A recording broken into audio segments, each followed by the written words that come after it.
you. Alastair! Stone's blood froze at the voice. No. No, dear gods, no.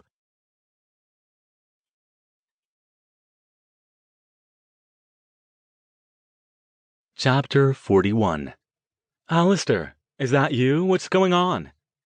He wrenched his head around, nearly ripping it free of Leather Jacket's grip, and his knees sagged. Deirdre stood at the entrance to the parking lot, her long coat whipping around her in the wind. She'd gotten hold of an umbrella from somewhere. Deirdre! No, run! He tried to yell, but it came out as a strangled croak as Leather Jacket got a handful of his hair again and jammed his cheek back into the window. He couldn't let them go after her. As long as they were focused on him, maybe she'd have a chance to get away. Was she already running? He couldn't tell. All he could see was the front of the car and Leather Jacket's broad upper body blocking the rest of his view. He closed his eyes and concentrated with everything he had, trying to summon one last bit of energy to at least keep their attention.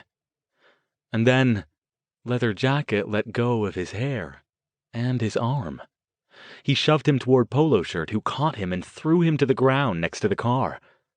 Looks like it's your lucky day, Stone, he growled, reaching up to swipe rain off his face. Together, he and Leather Jacket turned and took off into the night. Stone roared and flung a concussion beam at them, more out of frustration than anything, but they kept running without seeming to even notice. They disappeared into the darkness on the far side of the parking lot. Alastair! Footsteps hurried across the parking lot toward him. Stone dragged himself back to his feet, leaning against the car, puffing, his heart pounding hard in his chest. Deirdre, he whispered. Are you all right? She came up next to him, holding her umbrella over them both. Yes, fine.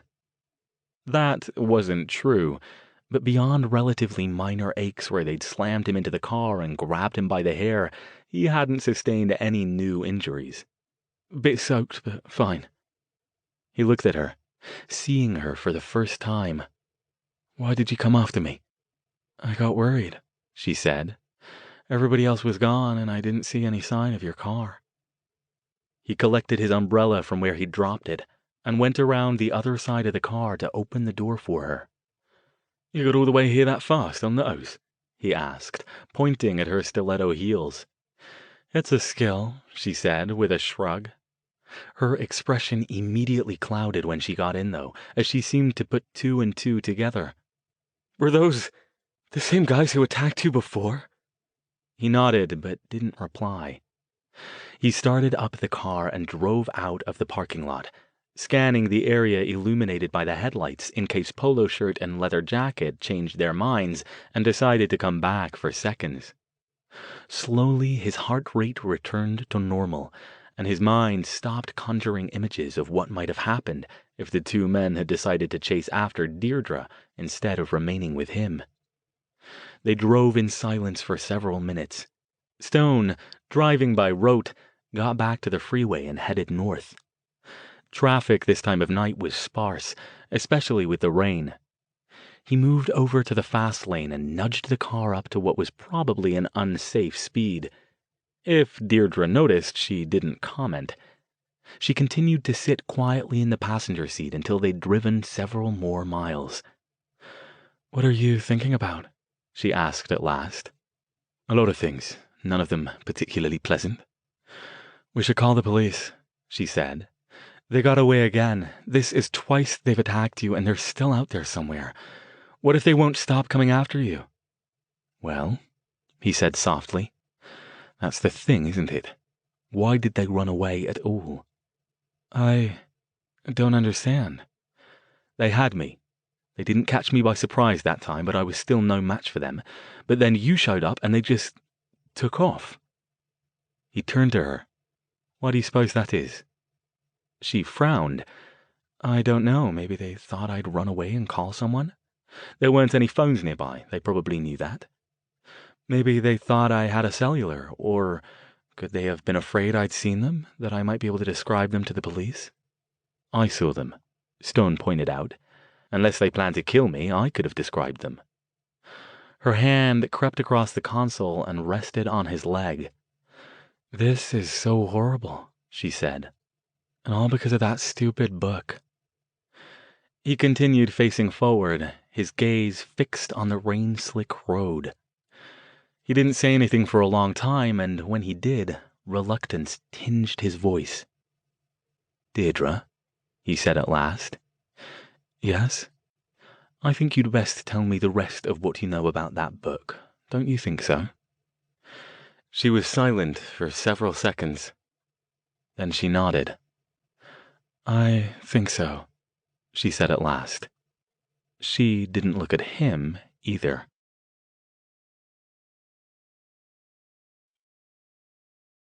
Chapter 42. He didn't speak again until he'd taken her back to his townhouse. He checked the wards, then headed inside. Without asking, he went to the kitchen and put a teapot on. He took off his coat, suit jacket, and tie and tossed them over one of the breakfast bar chairs, then stood watching the teapot until it whistled. Then he put together 2 cups and carried them out to the living room. Deirdre followed him and sat down in the spot he indicated on the couch. He sat next to her and offered her a cup of tea.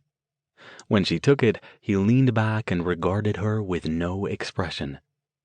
She took a sip of her tea. "I'm sorry," she said. Her eyes glittered. "Before I say anything else, I want you to know that. I never thought anyone would get hurt, least of all you." He said nothing. She put the teacup down on the coffee table, then leaned forward and took his hand. "I'll tell you the truth, but when I do, I think you'll see why I didn't before. I didn't think you'd ever believe me." "Try me," he said. "You might be surprised." She swallowed.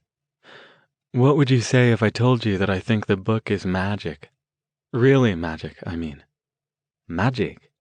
"See, you don't believe me." She sighed. "That's why I showed it to you in the first place. When I found out you taught the occult, I thought if I could get you curious, maybe you'd, I don't know, figure it out or know somebody who could." "Figure it out," he said, still in the same even, measured tone. Under his calm surface, his emotions smashed into each other in a storm of confusion. Part of him questioned everything she'd told him since they'd met, but even with doubts nagging him, he still couldn't take his eyes off her. "Did it really belong to your gran, then?" She nodded. "But she didn't find it in a junk shop. I think—" She took a deep breath. "I think she was some kind of witch." She squeezed his hand. "Please, Alastair, don't look at me like that. You told me one time back at the party at the museum that you were afraid to tell me what you did because you thought if I found out I'd get freaked out and leave you. Now I'm scared of the same thing." "You're afraid I'll leave you because you think your grandmother was a witch?" He felt suddenly exhausted as the evening's adrenaline at last began to wear off. He pulled her into his arms. "Deirdre, the other night I was so tired, but I think I told you I loved you. Did I do that, or was it a dream?" "It wasn't a dream," she whispered. She snuggled into him, resting her head on his shoulder and drawing her legs up. "And I love you too, Alastair. I was afraid to say it the other night because of this. Because you were afraid of what I'd think of you." He felt her nod.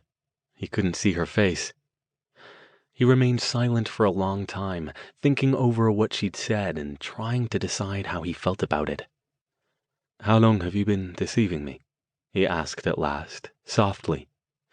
Her head rolled back and forth, then she tightened her hold on him and raised her head to meet his gaze. "I haven't deceived you about anything important," she said. "It's killing me that you might think I have. You're the best thing that's ever happened to me. I don't want to lose that." She sighed. "Just forget the book. Keep it, burn it, do whatever you want with it. I don't care, but please, please don't hate me over it." He looked into the blue depths of her eyes. For once, looking at her didn't stir his body with overwhelming desire, but with something deeper. He brushed her hair off her forehead. How can you think I could ever hate you, Deirdre? Her grip tightened again. In fact, he said, choosing his words with care, I might even be able to help you a bit more than you hoped. She raised her head again. How so? He held up a hand. Wait a moment. First, you need to answer some questions. They might sound strange, but I need you to answer them properly. No more deceptions. No more deceptions, she agreed. She pulled back and sat up, though she didn't move far from him and kept hold of his hand. What made you think your gran was a witch? I'm not sure. The book was part of it, but every now and then when I was a little girl, I'd see her do things when she didn't think I was looking, like bringing things to her from across the room, floating above her chair. I thought I was dreaming. Did you ever ask her about it? No. I was scared to, or else I thought she'd laugh at me. Did your mum ever make you think she was too? Deirdre frowned, as if she thought it an odd question. No, Mom was always the practical type. Didn't like fairy tales or fantasy at all. I told you the book gave her the creeps. Even when Grandma got sick and came to live with her, she wouldn't let it in the house. That's how it ended up in storage. But your gran never did anything that made you uncomfortable? No, she was just a sweet old lady as far as I ever knew. Strong, but sweet. She was always good to me. She tilted her head.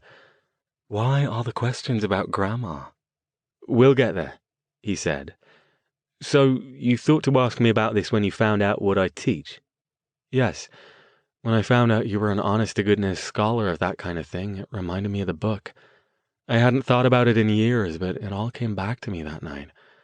I wasn't quite honest about what I told you about that. She didn't want me to look at it, but I was so curious that she ended up showing it to me to keep me from trying to sneak peeks at it. She told me I shouldn't look at it on my own. I was going to ask you about that as well. Stone retrieved his teacup from the table, took a sip, and leaned back. So what was it you were hoping I'd find? I'm not really sure, she said. Maybe I wanted to find out once and for all if I was right about Grandma being a witch, and if she was, what kind of spell she was casting. So you believe in witches? I don't know, she said again. I know what I saw, and I don't think I was dreaming. When I was a kid, I used to wonder if there were other witches, if there were lots of them, just living among us like regular people. Stone chuckled. So you didn't just show me the book because you thought it would appeal to me. You really do want to know what's in it? I do, she said. Like I said, I want to know if Grandma really was a witch. She paused. You said what you found in the book was horrible. Yes. But it's not really magic, right? Kids are like that. They'll believe anything they see. They don't question it. They just roll with it. But there had to be an explanation. He didn't answer. She gripped his hand. Right? There's always an explanation, he agreed. It's just that sometimes it's a bit harder to believe. Abruptly, he twisted around, facing her head on. Tell me about those two men. Tell you? She asked, startled. I don't know anything about them. He sharpened his gaze. Are you sure? I'm sure, she insisted. So you don't know why they wanted? Your gran didn't have any enemies that you know of, or anyone who might have been interested in the grimoire? Why would it matter? Grandma died 10 years ago.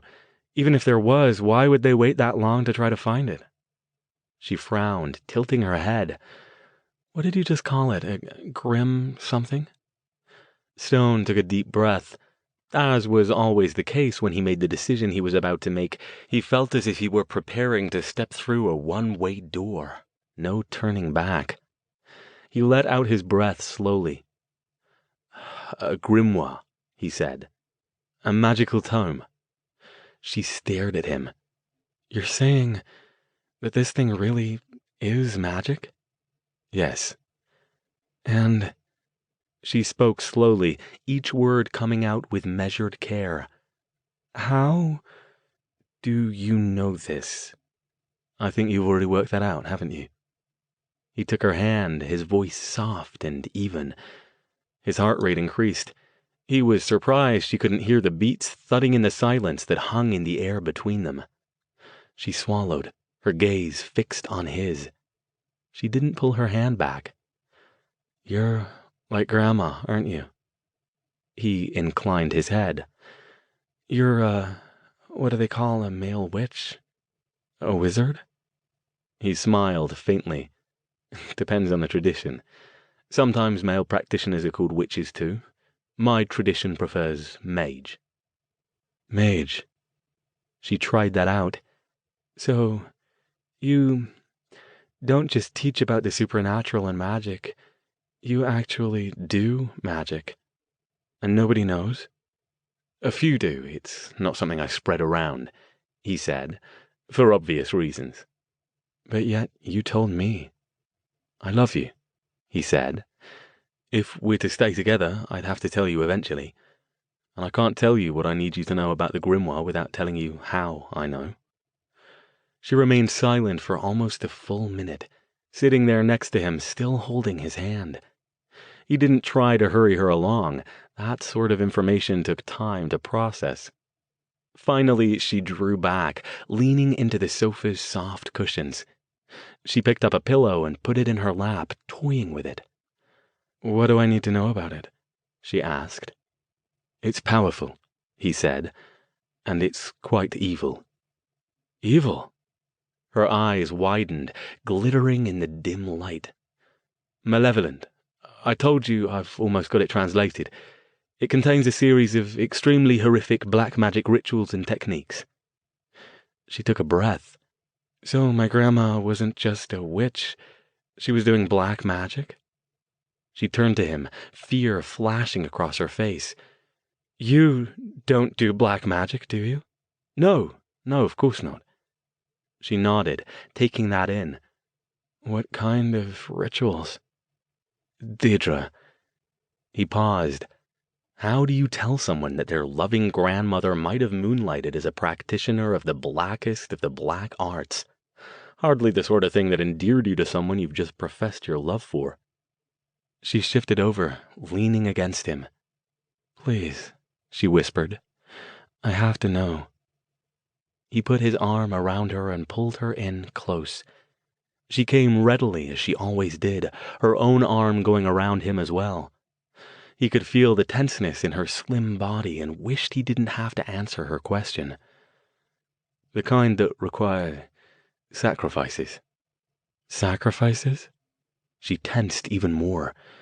"You mean like goats or something?"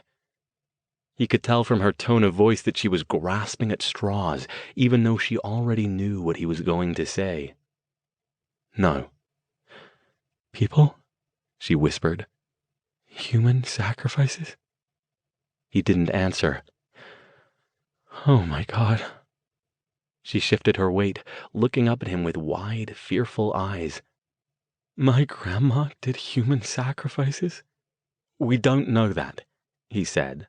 "She might have been like me, a scholar, someone whose interest was purely academic." He stroked her hair. "Believe me, the sorts who practice that kind of magic are easy to identify. You'd have noticed something." He didn't want to go into the whole lecture about black versus white magic and how neither was inherently good or evil, but this was different. They're quite rare, that type, which brings us back to my original question. Did your gran have any enemies? You didn't tell me how they'd know, even if she did.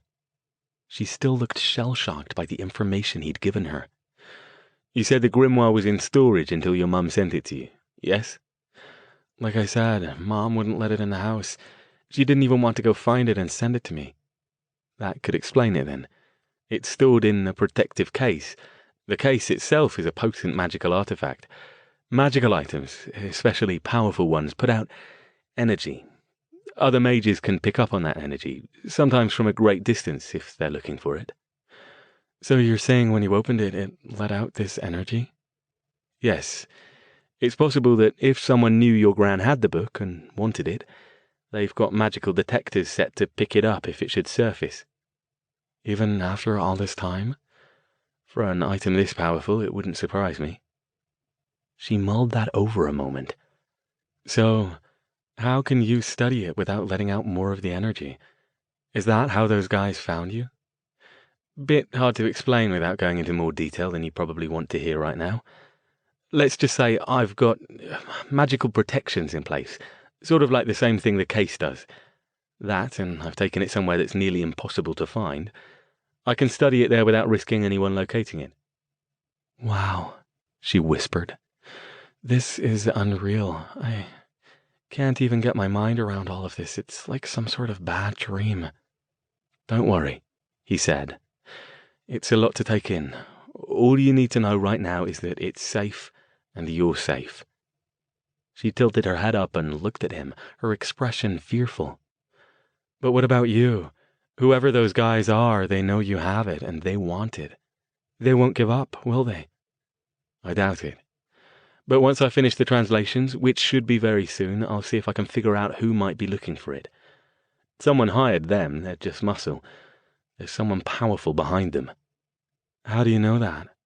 Because they're immune to normal magic, which means they're not human, exactly. Immune to magic? She paused a moment, then gripped his arm. That's how they got you, isn't it? He nodded, but he didn't look at her. I'm fairly formidable magically, but rubbish at physical fighting, as you probably saw. I had to take a dangerous chance to get away from them. She might have picked up something in his voice because she gave him a gentle smile and slipped her hand inside his shirt. You're plenty physical enough for me, you know. Deirdre. Come on, she said, snuggling closer to him. I'll be honest, this whole business has me freaked out and scared and confused, and I don't want that right now. Time enough to deal with it tomorrow. For now. Her smile changed, growing more languid and sensual. For now, you know what I want? I can guess, he said, mirroring her smile. She was so beautiful. And she was right. The grimoire could wait. Right now, he wanted her more than anything else. I couldn't stop looking at you in that dress tonight. Think you can carry me upstairs? She asked with an impish grin. Then you can look at me out of it, and maybe show me a different kind of magic. That's the best offer I've had all night, he said.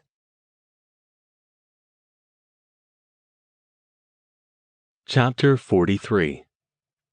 Once again, classes, committee meetings, and answering students' questions about their final projects filled most of Stone's next day. Tabby Wells showed up to her Occult in America class, but sat with her nose firmly buried in her notebook throughout the hour, scribbling furiously. Stone glanced at her a couple of times as he stalked up and down the aisles during the lecture, but she avoided meeting his eyes. When the class ended, she hurried out the door. He still hadn't had a chance to look at her paper, so he didn't try calling her back. All day his thoughts raced between his night with Deirdre, the story she'd told him about the grimoire and her grandmother, and the two magic-immune thugs who'd now taken their second shot at him. Between all of that and concentrating on things like teaching and not nodding off during another boring meeting, by the end of the day he was back to being exhausted. Most of the physical injuries from the first beating had faded by now, but their cumulative effects on his body had not, and last night's abortive attack had left him with some newly stiff muscles. On any other day he'd have simply headed home, picked up some takeout on the way, and called Deirdre to invite her to spend a quiet night with him. Now, though, the urgency to finish the grimoire translations nagged at him until it became almost a physical compulsion. He'd worked out the language now. If he could get just one more decently long session in, he thought he could complete deciphering the last of the book's rituals. And once he'd done that, he could get to work trying to figure out who might be after it. He wished he could ask Stefan Kalinsky about it. Odds were good that the Black Mage could give him some good leads on powerful practitioners, dark enough that they might be interested in getting their hands on it at any cost. But a quick stop by Kalinsky's shop at lunchtime revealed a note on his door, hidden behind wards, stating that he was out of town until the weekend. Stone wasn't sure whether to be disappointed or relieved. As potentially helpful as Kalinsky could be in situations like this, revealing the grimoire's existence to him wasn't necessarily a wise thing to do. He didn't completely duck Marta's notice at the restaurant, but when he arrived he found her in the middle of a transaction, so he was able to slip past her without letting her engage him in conversation. With the aid of another dose of Caldwell's elixir, good thing he was almost done with the translation, he'd only had a few more doses left, and he didn't think after the scene in his office with Tabby Wells she'd be inclined to bring him any more. He finished up his notes in a little less than 3 hours. He leaned back, swiping a hand through his hair, and contemplated the stack of notes he'd collected over his last few sessions. Almost 50 pages, describing a series of gruesome rituals, ranging from a recipe for alleged immortality to a means for siphoning off the life force from a collection of sacrificial victims. Not to provide a temporary magical power boost, as some of the darker black mages sometimes did, but to add years to one's physical lifespan. Each spell, ritual, or technique included a carefully annotated and quite grisly list of components and ingredients required to perform it. Looking at the notes didn't make Stone feel quite as uneasy as looking at the actual grimoire did, but close. This was the kind of magic no one should be performing, ever. This wasn't the only black magic book he had in his collection, not by far. In fact, he had an entire shelf of his library, high up near the ceiling and protected by additional wards, devoted to such tomes. A few of them even contained techniques he could see the justification for performing, since black magic was nothing more than drawing power from other living sources, usually either human energy, blood, or other bodily fluids. Some of the uses to which it could be put were not inherently harmful. Stone had performed one himself a few years ago, using a bit of Jason Thayer's blood and a bit of his own to summon a demon-like creature to track Verity when he couldn't find her any other way. He'd participated in another last year with Kalinsky, but in both those cases the components had been given freely, and the end results had been, if not positive exactly, certainly not what most reasonable people would call evil. The grimoire was different. This thing was, not to put too fine a point on it, an abomination. Something even Stone's legendary curiosity and thirst for knowledge couldn't justify keeping around once he'd finished his study of it. What he should do was destroy the foul thing right now. He didn't think it would be difficult. Magical tomes, for all their enchantments to keep them fresh and usable even after hundreds of years, generally didn't include protections from things like burning. Most mages assumed that when they created such an item it would remain in their libraries, safe and away from any potential harm. All it would take would be a simple fire spell. He'd keep his word to Deirdre and tell her what it had contained, mostly, and tell her that it was simply too evil to be allowed to exist. Now that she knew about magic, and about him, she'd certainly see the reasons behind it. Except he stared at it for a long time as it sat there on the table, closed now and looking as innocuous as any of the other hundreds of books in his library. He glanced at his watch. Just after 4 a.m. If he returned now, it would be shortly after 8 p.m. in California. Later than he'd intended, but at least the work was done now. He could call Deirdre and perhaps they could have a late dinner. He stood, packed the grimoire away in its protective case, and levitated upward until he reached the empty spot on the shelf where he'd been storing it. It wasn't in any danger here.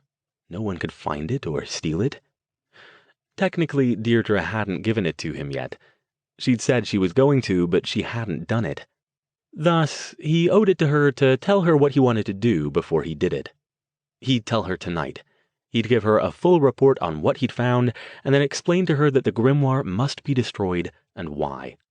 After she agreed, he'd return tomorrow and do it, keeping only enough intact that if Polo Shirt and Leather Jacket came after him again, he could show them that it was pointless, that no matter what they did to him, the book was lost. Of course, there was still the matter of figuring out who was after it in the first place, and what connection, if any, they'd had with Deirdre's grandmother.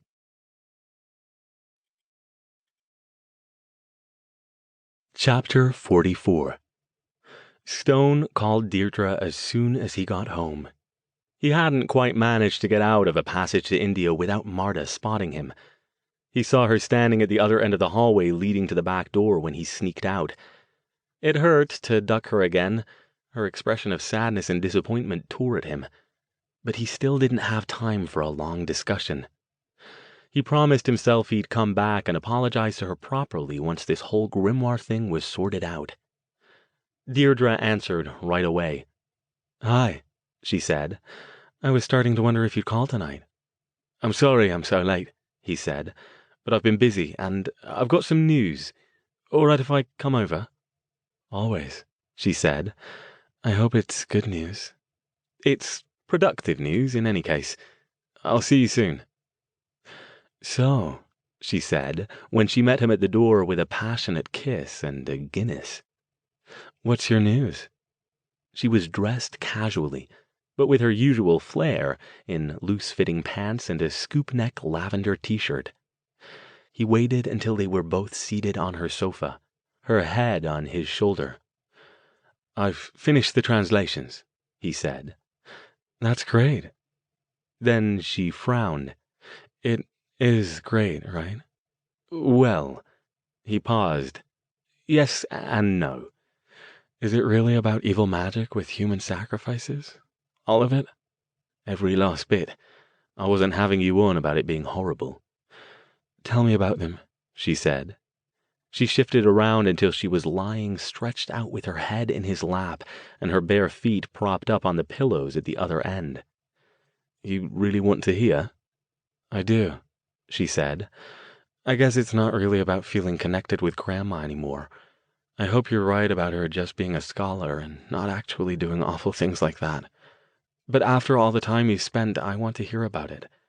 Just tell me what the spells are. I don't need all the gory details or anything."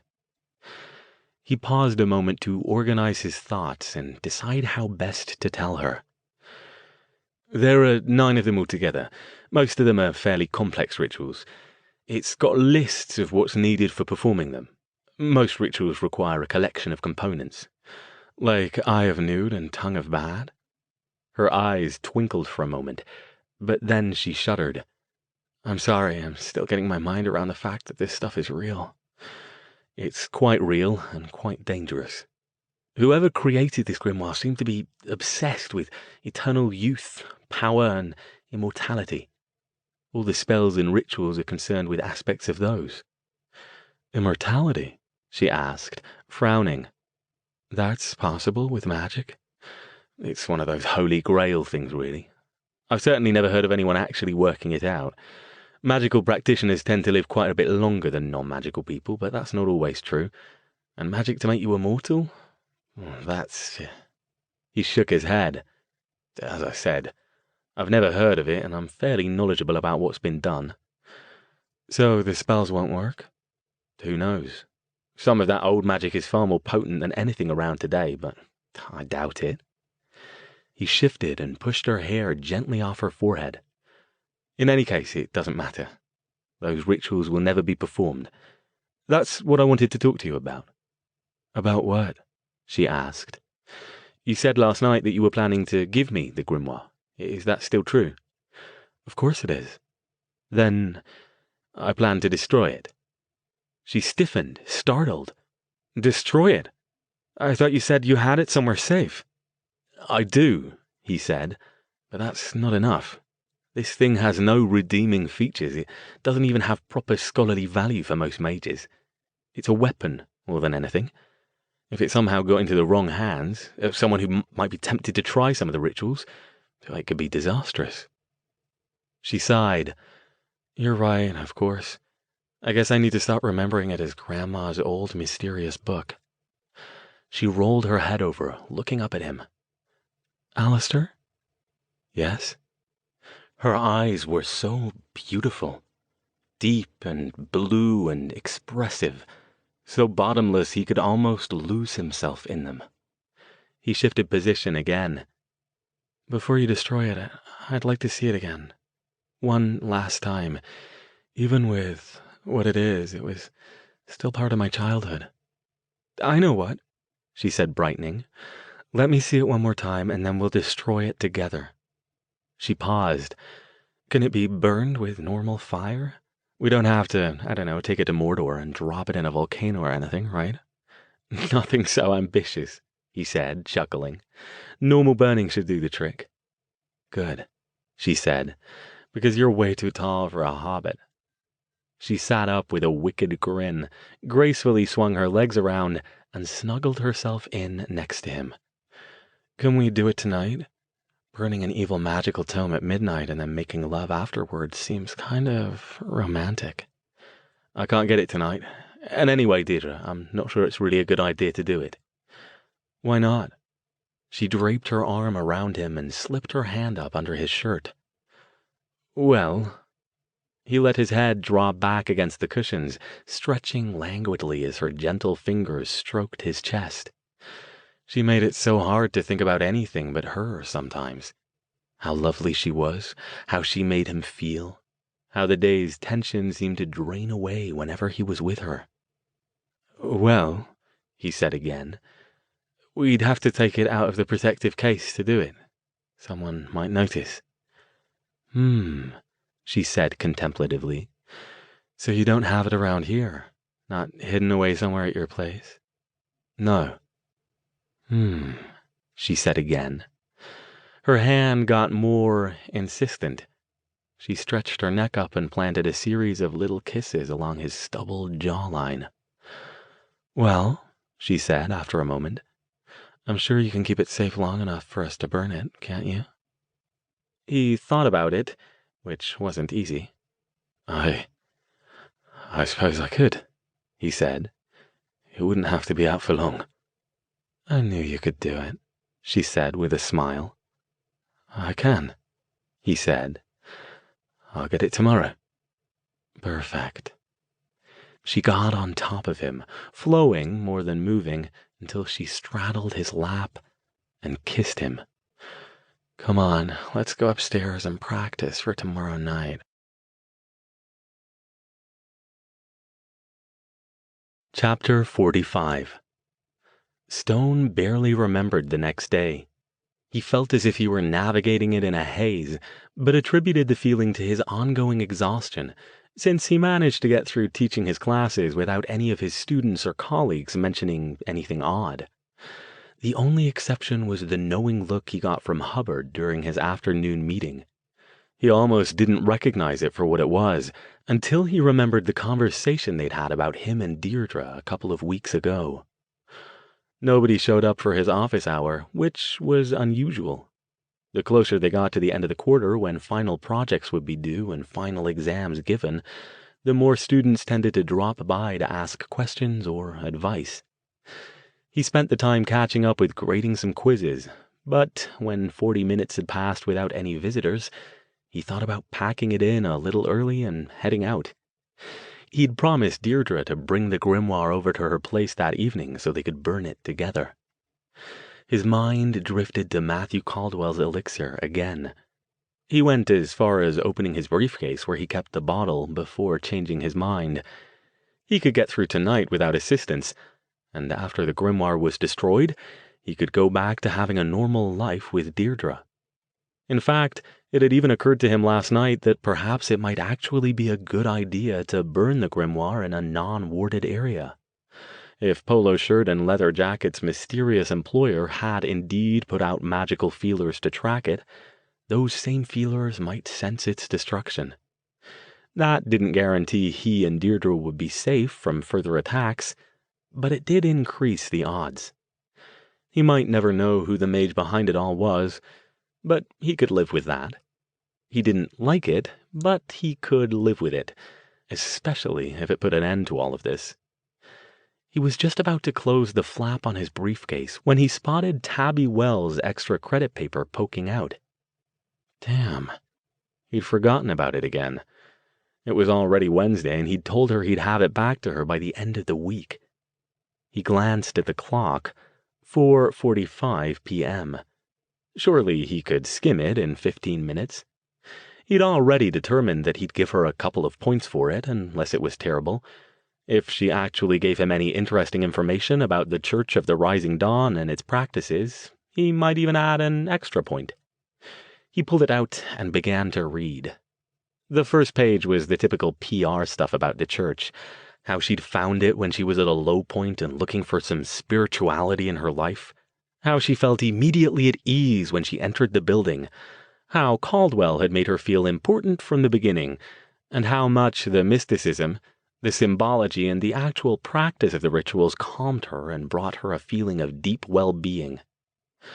Stone skimmed that part and turned to the next page, where she described some of the rituals at a high level, apologizing for not going into more detail.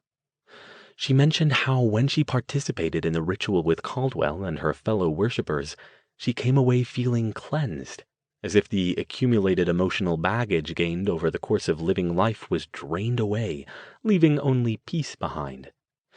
It wasn't difficult for Stone, reading between the lines, to figure out that most of the rituals seemed to involve a lot of sex, both one-on-one with Caldwell and with groups. But Tabby was so vague about it that he wasn't sure he'd reach that conclusion if he hadn't already expected it. He sighed, flipping pages. All in all, nothing new and nothing specific. So she'd get the 2 points he'd been planning to give her, but not the extra 1. He skimmed the rest, then flipped to the final page and read her last paragraph, which was addressed directly to him.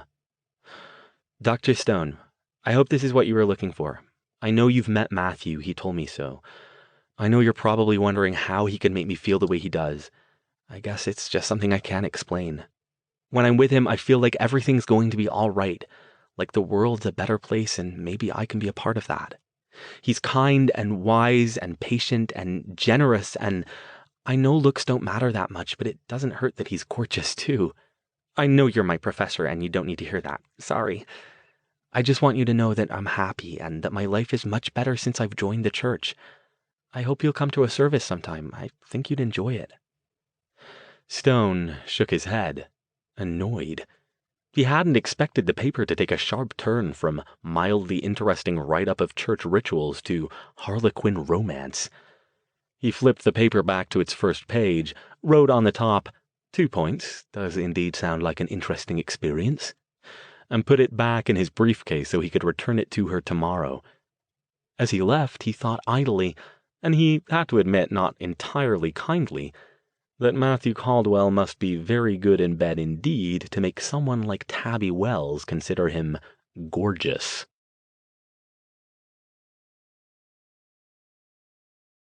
Chapter 46. He dreaded having to face Marta again, but she'd stepped out when he arrived at a passage to India, so he didn't have to. This time he made the trip quickly. Once through the portal, he hurried up to the house and retrieved the grimoire, making sure it was sealed securely in its protective case. He was back through and on his way back to Deirdre's place in less than 20 minutes.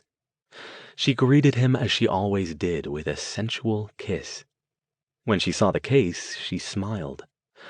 I know you must think I'm horrible for wanting to see that awful thing again, but you have to remember, it was a big mystery for me when I was little. It's fine, he said. Where do you want to do it? I'm not sure about your fireplace. It might put out unpleasant fumes. I've never burnt something this powerful before. It will be fine, she said. The chimney's in good shape, so all the fumes will go up and out. Her arms slipped around him. Come on now, let's eat first. I picked up something from that little Thai place you liked last week. Seated at the table with the grimoire next to him, Stone discovered he wasn't hungry. He picked at the food, but his mind refused to quiet. Are you all right? Deirdre asked. Yes, just still not convinced this is a good idea. I should have done it inside my wards. She got up and came over to massage his shoulders. Come on, she said, and kissed the top of his head. Let's get it over with. Then it will be done and you can stop worrying about it. Yes, all right. She was right about that part anyway. He'd be a lot more settled when the vile thing was destroyed once and for all. He got heavily to his feet and carried the case over to the fireplace. She'd already started a cheery blaze going before he'd arrived. He crouched down in front of it. She knelt next to him. "Just let me have a quick look, all right? Then we'll toss it in together." He pulled the key on its chain from beneath his shirt and slipped it into the lock. "This is a bad idea." Deirdre smiled and put her hand over his. He glanced at her and had to return the smile. He pulled open the case and removed the grimoire. As it always did, it seemed to resonate with unwholesome energy. He shivered. "Cold?" she asked. "No, just hurry up, let's be done with this. Having it out of the case without walls around it makes me nervous."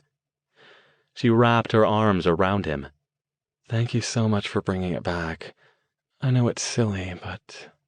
She pulled him close, gently turning his face so she could kiss him. Stone started to protest, but her lips, her hands were so insistent. He could let himself relax for just a moment. The sound of rain pattering on Deirdre's skylight woke him the next morning. "Hi," she said. "I was about to wake you. I wasn't sure what time your first class was today." He rolled over and did a long stretch, smiling. "Not for a bit," he said. "I've got plenty of time." "Feeling better today?" She propped herself up on her arm and faced him, returning his smile. "I am, yes." He let his thoughts drift for a moment, back over the previous evening. The burning of the grimoire had been anticlimactic. He'd half expected it to scream or begin emitting toxic fumes the fireplace flue couldn't cope with, or start firing off protective magic in all directions. But it had done none of these. It simply caught fire like any normal book would have done. They'd sat there next to each other, his arm around her, wine glasses in hand, and watched the blaze, watched the smoke. It might have been oilier than typical wood smoke, but was otherwise unremarkable, curling and wafting up and out. The whole process had taken about half an hour, and Stone could feel some of his own tension borne aloft along with it. Afterward, they'd finished their wine, gone upstairs, and celebrated the tome's destruction. "You certainly seemed like you were last night," she said, leaning over to kiss him. "Very energetic." "I love you, Deirdre," he said softly. "And I love you," she said. "But I'd better let you get up and get to work." She kissed him again, running her hands up and down his back, then pulled back and smiled. "You have some errands to run today, right?" "I do, yes." Her smile widened and her eyes sparkled. "Great. I'll see you tonight then."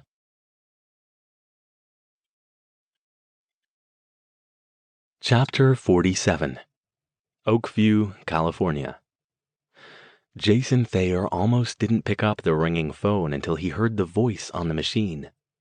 He'd just trudged into the house, slammed the door behind him, and tossed his jacket mostly over the couch. His mind was on nothing but getting the hell off his feet for a while, when he heard the beep, and then a British-accented voice he recognized, but an unexpected one, speaking his name. "Jason, are you there? It's Marta Bellwood." Jason bounded over and snatched up the phone. "Hey, Marta," he said, breathless. "How's it going?" He grabbed a beer from the fridge, then carried the phone over and slumped down on the big overstuffed sofa, shoving aside yesterday's newspaper. After a moment, he switched on the TV and began cycling idly through the channels with the sound turned off. "It's going well," she said. "How have you been? How's the job?" "Busy, really busy. Fran's got me running like crazy. Just got back from an exciting afternoon of researching public records. And tonight I get to follow a woman to find out if she's cheating on her husband." "We miss you at the restaurant," she said. "But I'm glad things are working out for you." Her voice had an odd, tentative edge, unlike her usual confident tones. Jason frowned at the phone. What a strange call. Marta had never called him since he moved down here. He'd called her once, a week after settling into his room in Stan Lopez's house, just to tell her he and Verity were fine. She'd sent him a Christmas card. He hadn't sent one back. He hoped bachelor guy was a sufficient excuse, and had kept meaning to check in with her. But he'd always either been too busy or forgotten about it. Hell, he was lucky if he saw his own sister more than once a week these days. Marta, not that I'm not glad to hear from you, but is something up? It might be, she said after a pause. Uh-oh. It didn't take him superhuman intuition to figure out what she must be referring to, at least in general terms. Now that he and Verity were down here, they and Marta had only one person in common who still lived in the Bay Area. Something's going on with Al, isn't it? Another pause, longer than the first. Jason, I'm not sure I should be saying anything. It's absolutely none of my business, and he's going to be furious with me if he finds out. Jason sighed. What is it? He'd last spoken with Stone shortly after he called Marta, but once again chalked up the subsequent infrequency to both of them being busy. Verity had told him she'd talked to him sometime in January, and he'd sounded fine then. Both he and Verity had called and left messages more recently, but they'd gone unanswered. I think there might be something wrong with him. What kind of something? You know he gets into those moods sometimes, but he always gets over it. I know that, and I wouldn't be calling if it were just that. He's been coming into the restaurant frequently to use the portal. Several times a week, in fact, and he's been avoiding me when he does. You don't know where he's going? Jason frowned, flicked off the TV, and sat up straighter. No idea. He says he's going home, but I've no way to know if that's the truth. Jason. There was a long silence. I don't know what he's gotten himself into, but the one time I was able to get a close look at him, he looked ghastly. I think he might be ill, to be honest, and I'd swear that someone's hurt him. He had bruises and he walked like his whole body was in pain. What the hell? Are you sure about this? Believe me, it's impossible to miss. And when I managed to corner him and ask him about it, he told me he was fine and just needed to get some sleep. Jason scrubbed at his face with his hand. Do you know anything else about what might be going on? Anything at all? I wish I did. He won't tell me anything. Oh, there are a couple of other things, but I've no idea if they're relevant. The first time he came to use the portal, he had something with him in a bag. I didn't see what it was, and when he came back, he didn't have it with him anymore.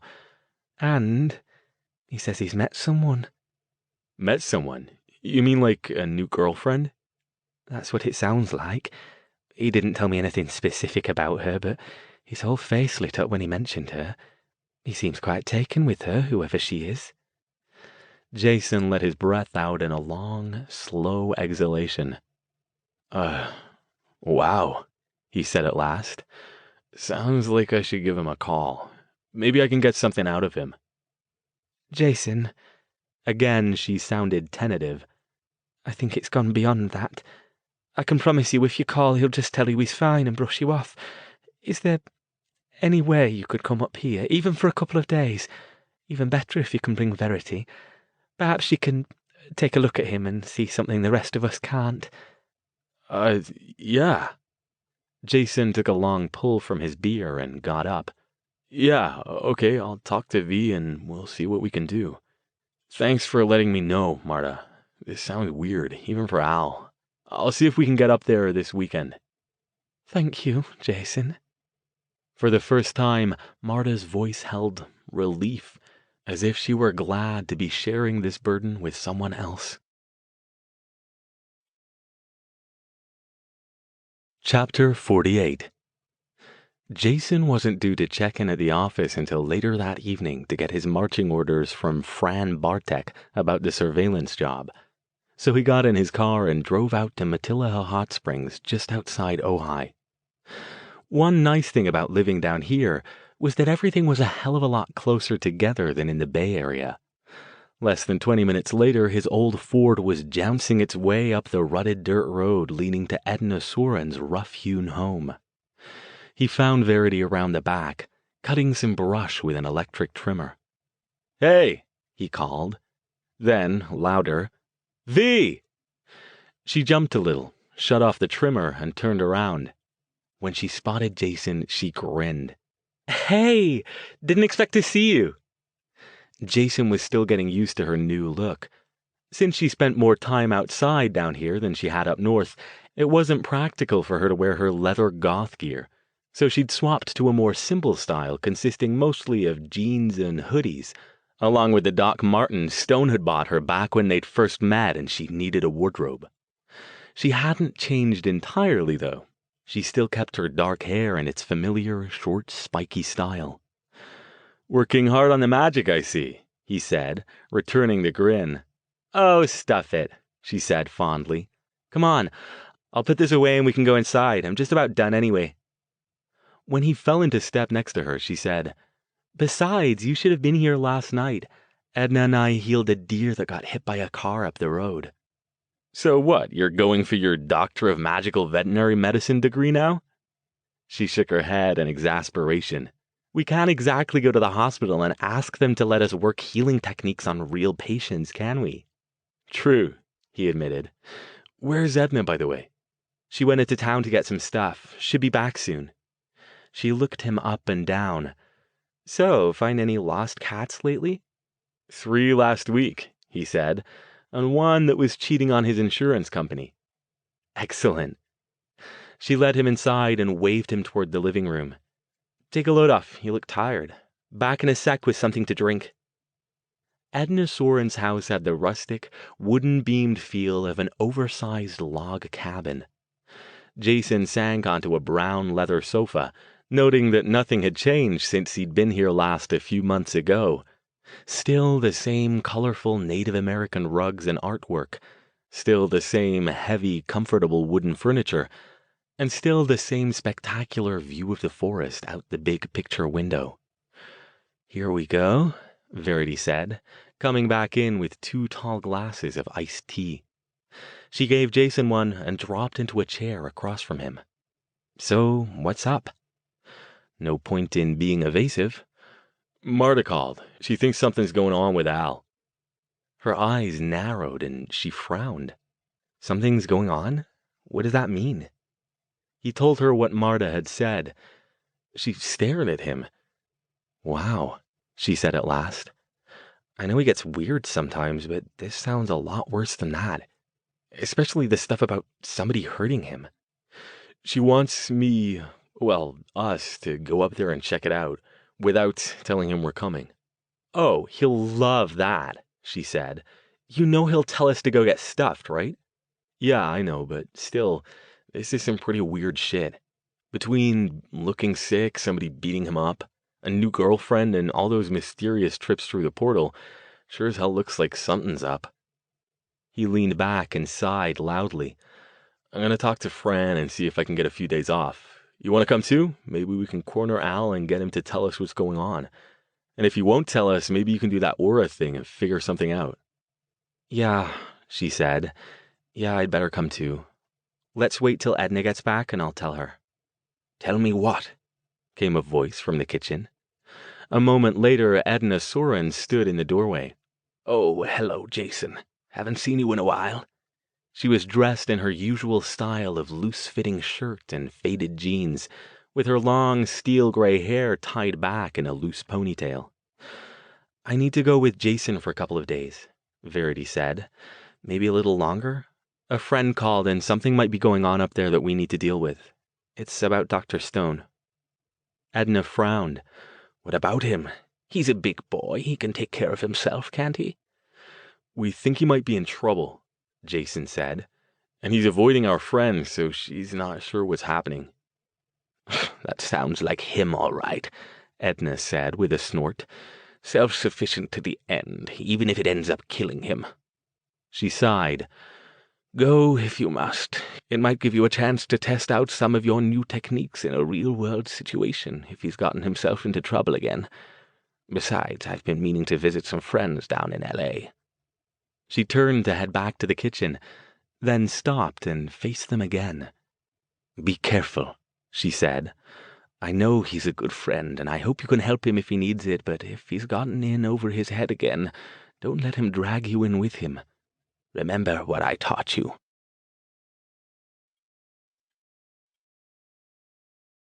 Chapter 49. After Verity packed a bag and tossed it in Jason's trunk, they drove back to Ventura to tell his boss he was taking some time off. Fran Bartek's office was nothing impressive. Located on the second floor of a threadbare old building just off Main Street, it consisted of a tiny beige waiting room with a coffee machine, water cooler, and 2 ancient and mismatched couches, and a single office. A faded landscape print hung askew on the longest wall. Bartek hadn't intended to take on a student. She'd done it as a favor to Stan Lopez, an old friend of hers and of Jason's late father. This is nice, Verity said, looking around. Yeah, isn't it? I don't even have my own office, just a desk in the supply room. Fran says I shouldn't be spending much time here anyway. Louder, he called, "Hey, Fran, you here? I need to talk to you." The door to the office opened, revealing a woman standing in the doorway. "You got those records?" "Yeah." He handed over a file. "Fran, this is my sister Verity. V, my boss." Bartek nodded to her. "Yeah, hi." Then to Jason, "You ready for tonight?" If Jason had any visions of a classic femme fatale type when he learned he'd be studying under a female PI, they'd been put to rest the moment he met her. In her late 40s and looking every bit of it, Bartek was 5'3" in stocking feet, built like a fireplug, and had a face like a grumpy pug. She kept her bottle blonde hair cut short and didn't wear makeup. Jason had thought at first she was a butch lesbian, and was surprised to find out she and her husband had been happily married for over 20 years. "Yeah, I need to talk to you about that," he said. "I gotta take a few days off." Her eyes narrowed. "What, now?" "Yeah, something came up and I need to deal with it." She frowned. "Thea, you can't just go taking off whenever you feel like it. We got stuff to do." "Look," he said, "you know I wouldn't do it if it wasn't important. I haven't taken a day off since I started working for you. I might even be back on Monday, but I gotta do this." Bartek turned and tossed the folder onto the desk in her office. "What if I say no?" Jason took a deep breath and let it out slowly. When he spoke, it was in a careful, controlled way. "Then I guess that's the way it's gotta be." When she started to say something, he held up a hand to cut her off. "A good friend needs my help, Fran. A guy I owe my life to, more than once. So if you make me choose between this job and helping out my friend, well, I think you maybe know how that's gonna end up."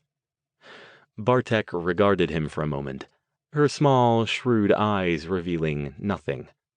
Finally, she waved him off. "Okay, go. I'll do the Roth case tonight. Just get back here as soon as you can. I've gotten used to having somebody around to do the grunt work." "Thanks, Fran. I'll try to be back by Monday, if I can." "I'll be sure to save the paperwork, 'cause I know how much you love it." "So she always that much of a bitch?" Verity asked, once they were on the road heading north. "Bitch? That was her being nice. If she was a bitch, she'd have told me I was fired. She's okay, you just have to get used to her. Kinda like Edna." "Edna's not gonna boot me out of the house because I came back a day late." "Fran won't fire me. I do good work and she knows it, but let's try to wrap this up quick if we can."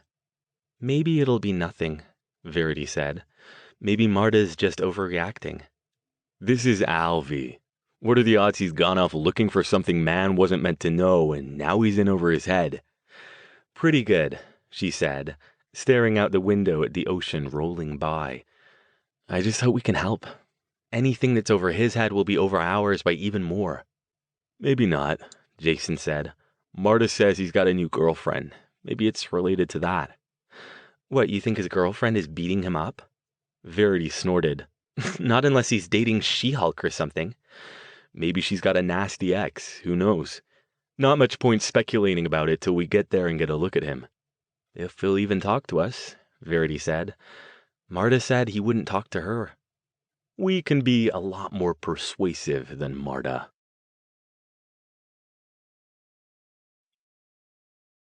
Chapter 50. Stone didn't realize he'd forgotten about a mid-afternoon department meeting until he returned to his office and Edwina Mortensen appeared in his doorway. Her carefully painted brows furrowed in disapproval. "Oh, bugger," he said softly.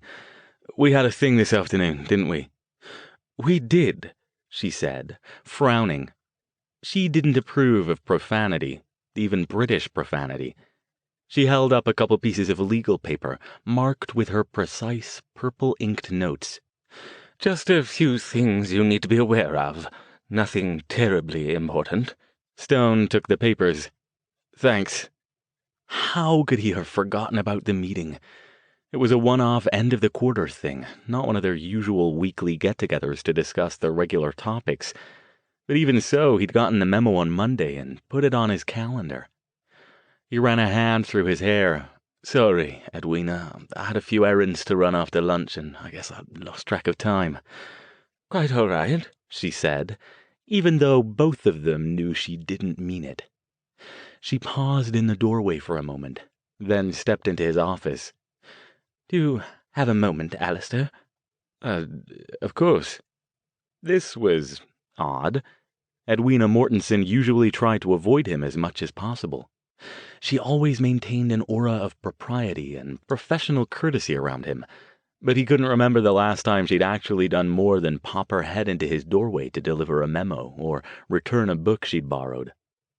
She came in and closed the door behind her, odder still, then settled her ample frame into one of his guest chairs. As usual, she wore a flowing, bold-print top over an ankle-length skirt. Today, she'd accessorized it with a scarf tied around her long, gray and black streaked hair, and several silver bangle bracelets that rattled against each other as she sat down. "What can I do for you?" Stone asked. "I wanted to know if there was anything you'd like to discuss," she said. Stone tilted his head. She sounded uncomfortable, as if she were saying something she felt she had to. Officially, she was the head of their little three-person department, mostly by virtue of the fact that she'd been there the longest. But in everyday practice, that meant next to nothing, except that she had to attend an extra meeting every week. Occult studies was such a small department that most of the administrative tasks it required got rolled up into the cultural anthropology department as a whole. "Discuss?" he asked, then shrugged. "I don't think so. Why?" She paused, obviously organizing her thoughts. That was another downside to being the department head. She had to remain professional, even when talking to people she didn't particularly like, or about subjects she didn't particularly want to talk about. Under any other circumstances, Stone would have been amused watching her squirm. Now he just wanted her to say whatever she'd come to say and get out so he could finish the last few things he wanted to do before he headed home. Finally, she said, "You've been acting a bit uncharacteristic over the last few weeks. If there's anything you're having trouble with, you're aware that the university has options you can seek out if you need help, right?" Stone stared at her. "Are you suggesting you think I need some sort of counseling?" "I'm not suggesting anything," she said, her expression tightening. "I'm merely saying that if anything's going on that might be causing you stress, either here or outside work, I hope you'll make use of the options you have available to you." "Edwina, I appreciate your concern, misplaced though it may be. I'm fine. As I keep telling everyone, I haven't been sleeping too well lately. Been working on a project that's been taking up most of my free time." Mortensen's sculpted eyebrows lifted. Stone didn't miss the implication. "I've been doing some translations of an old book I got hold of," he said coldly. "Fascinating stuff. I lose track of time when I'm working on it, but I'm finished now, so you can stop worrying that I've become a drug addict or something." Mortensen started at his last words. So that was it. He'd hit a nerve. That's what you thought, isn't it? I don't know what to think, she said, puffing up in her chair. You're late to meetings, or forget them outright, or nearly fall asleep in the middle of them. You look like you haven't slept in days. You can't blame me for wondering what's going on. She subsided back into her usual settled posture. Is it so odd that I might be concerned about your well-being? Well, you needn't be, and I won't be late to any more meetings. I don't need counselling, and you're welcome to insist I take a drug test if you're worried I've become a junkie. He leaned forward, hands on the desk. Is that acceptable, then?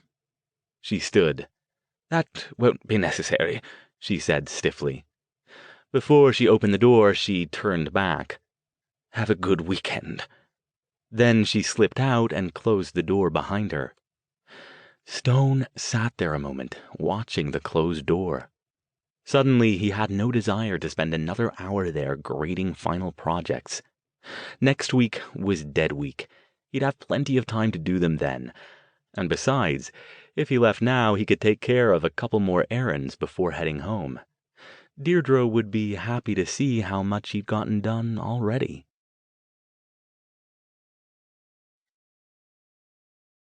Chapter 51. You know this isn't going to make him want to talk to us, right? Verity asked. He's not even functional this early in the morning on a weekend. She and Jason sat in Jason's car, parked in front of Stone's Palo Alto townhouse.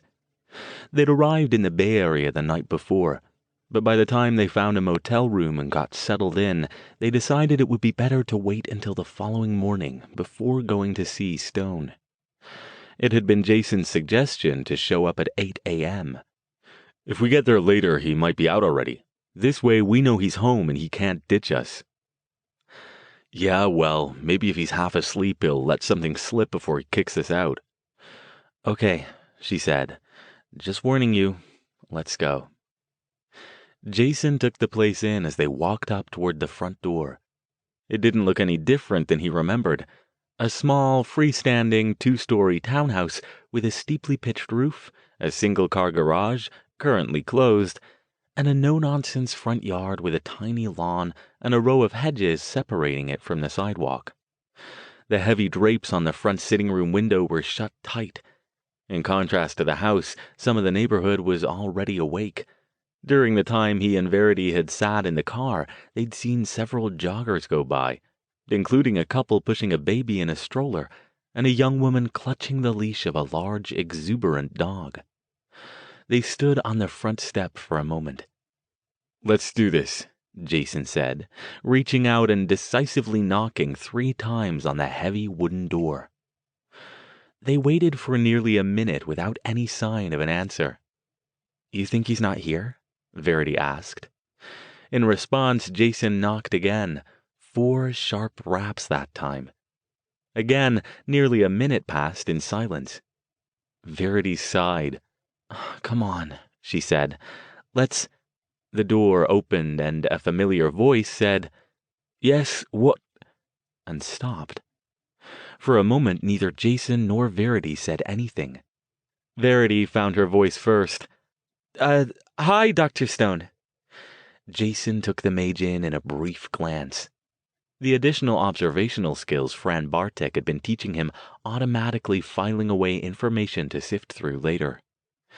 His immediate assessment, however, was clear. Marta was right. Alastair Stone stood in the doorway, his expression closed and unreadable. Clad in nothing but faded jeans, he looked pale and somehow twitchy, shifting from foot to foot. His hair was in its usual disarray, his face shadowed by at least a 3-day growth of stubble, and his bright blue eyes sunken into hollows. Most worrisome of all, the fading vestiges of several bruises stood out on his chest and sides. Jason, Verity, what a surprise. His voice sounded rough. Jason recovered quickly. Hey, Al, we're in the area, so we thought we'd drop by and say hi. One thing that surprised him, he detected no hint of alcohol.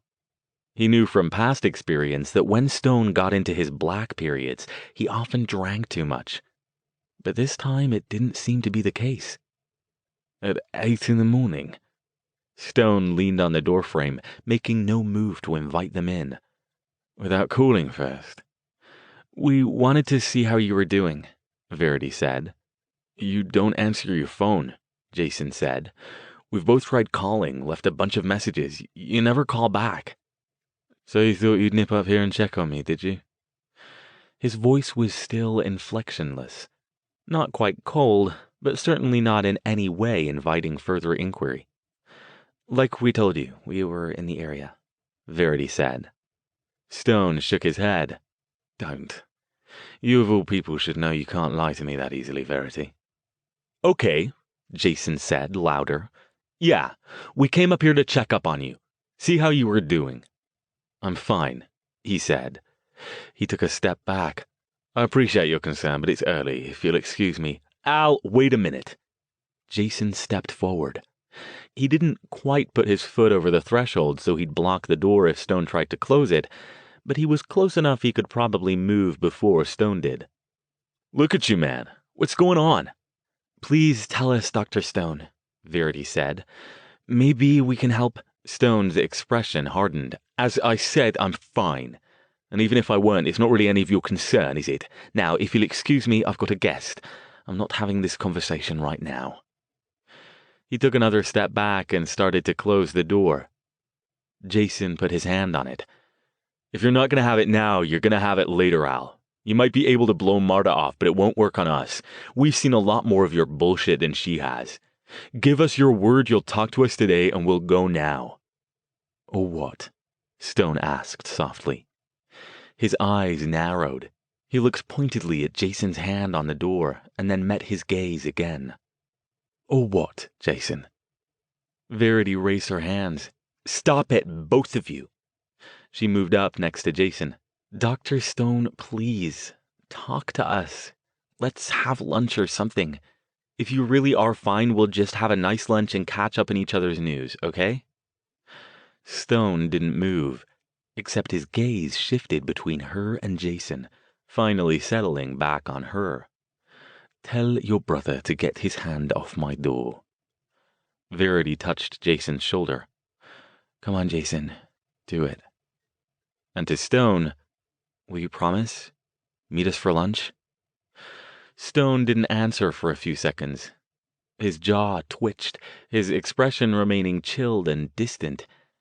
And then he sighed. Fine, he said. Fine. I'll meet you at... There's a little place on University called Otto's. I'll meet you there at noon and we'll have our chat. All right? Jason pulled his hand back. Okay, all right. Noon. Brilliant, Stone said. Until then. And he closed the door in their faces. Who was that? Deirdre asked as Stone came back into the bedroom. He slipped out of his jeans and slid back into bed. Just some old friends who were in the area. He lay back and stared up at the ceiling, his heart thudding hard. Why was he so angry? They were his friends, and he had to admit he'd been far more lax than he should have been about returning their calls. They had every right to be concerned about him. But still, to come all the way up here? He suspected Marta was behind it. He'd have to talk to her about that. I promised I'd have lunch with him today.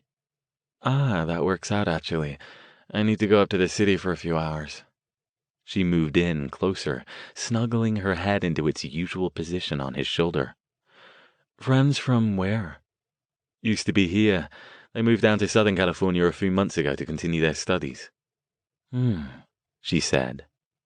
She turned her head and looked into his eyes with a lazy smile. How are the errands going, by the way?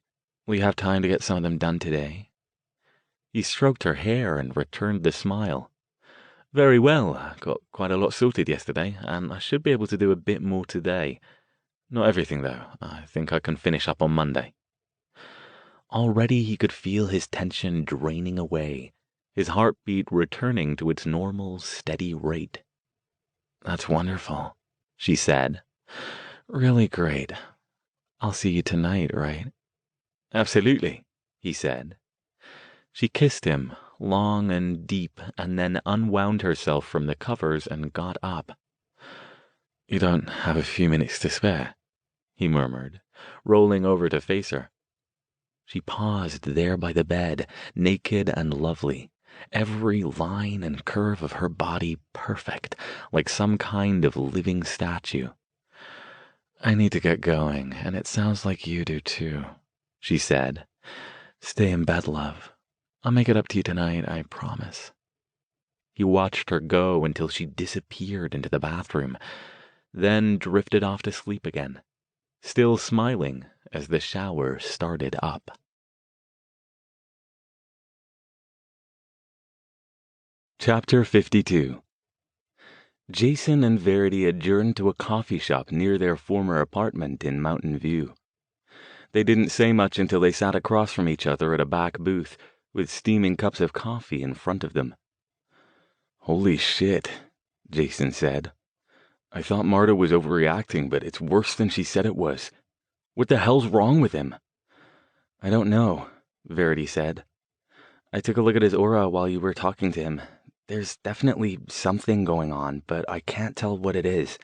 He's really good at concealing stuff. I'm surprised he came to the door looking like that. He must have been pretty out of it to let us see those bruises. Yeah. And you know if we ask him, there's no way he'll tell us where they came from. Even if he does, he won't tell us the truth. Verity paused for a sip of her coffee, looking troubled. Do you have any ideas about what we can do? We can't exactly kidnap him and stage an intervention, Jason said. You might be better at magic than you were when you left, but I'm guessing you still can't take him. Not a chance. And even if I could, what would we do with him? I'm hoping maybe he'll give us some clues at lunch today. If he even shows up. She narrowed her eyes at him. You're gonna have to keep your temper under control, though. You two are like a couple of bulls running into each other. You get pissed and he gets nasty. That won't help any of us. He sighed and took a long drink. Yeah, I know. Just keep your eyes open. Your regular ones and your magic ones. We're gonna need all the intel we can get. Otto's turned out to be an upscale little sandwich and pasta joint a few doors down from the Stanford Theater. Jason and Verity got there early, which was a good thing because they had to park some distance away and the place was starting to fill up. They found a table in the back, ordered drinks, and settled back to wait. At 10 after noon, they began to get nervous. Jason glanced at his watch, then up at the door.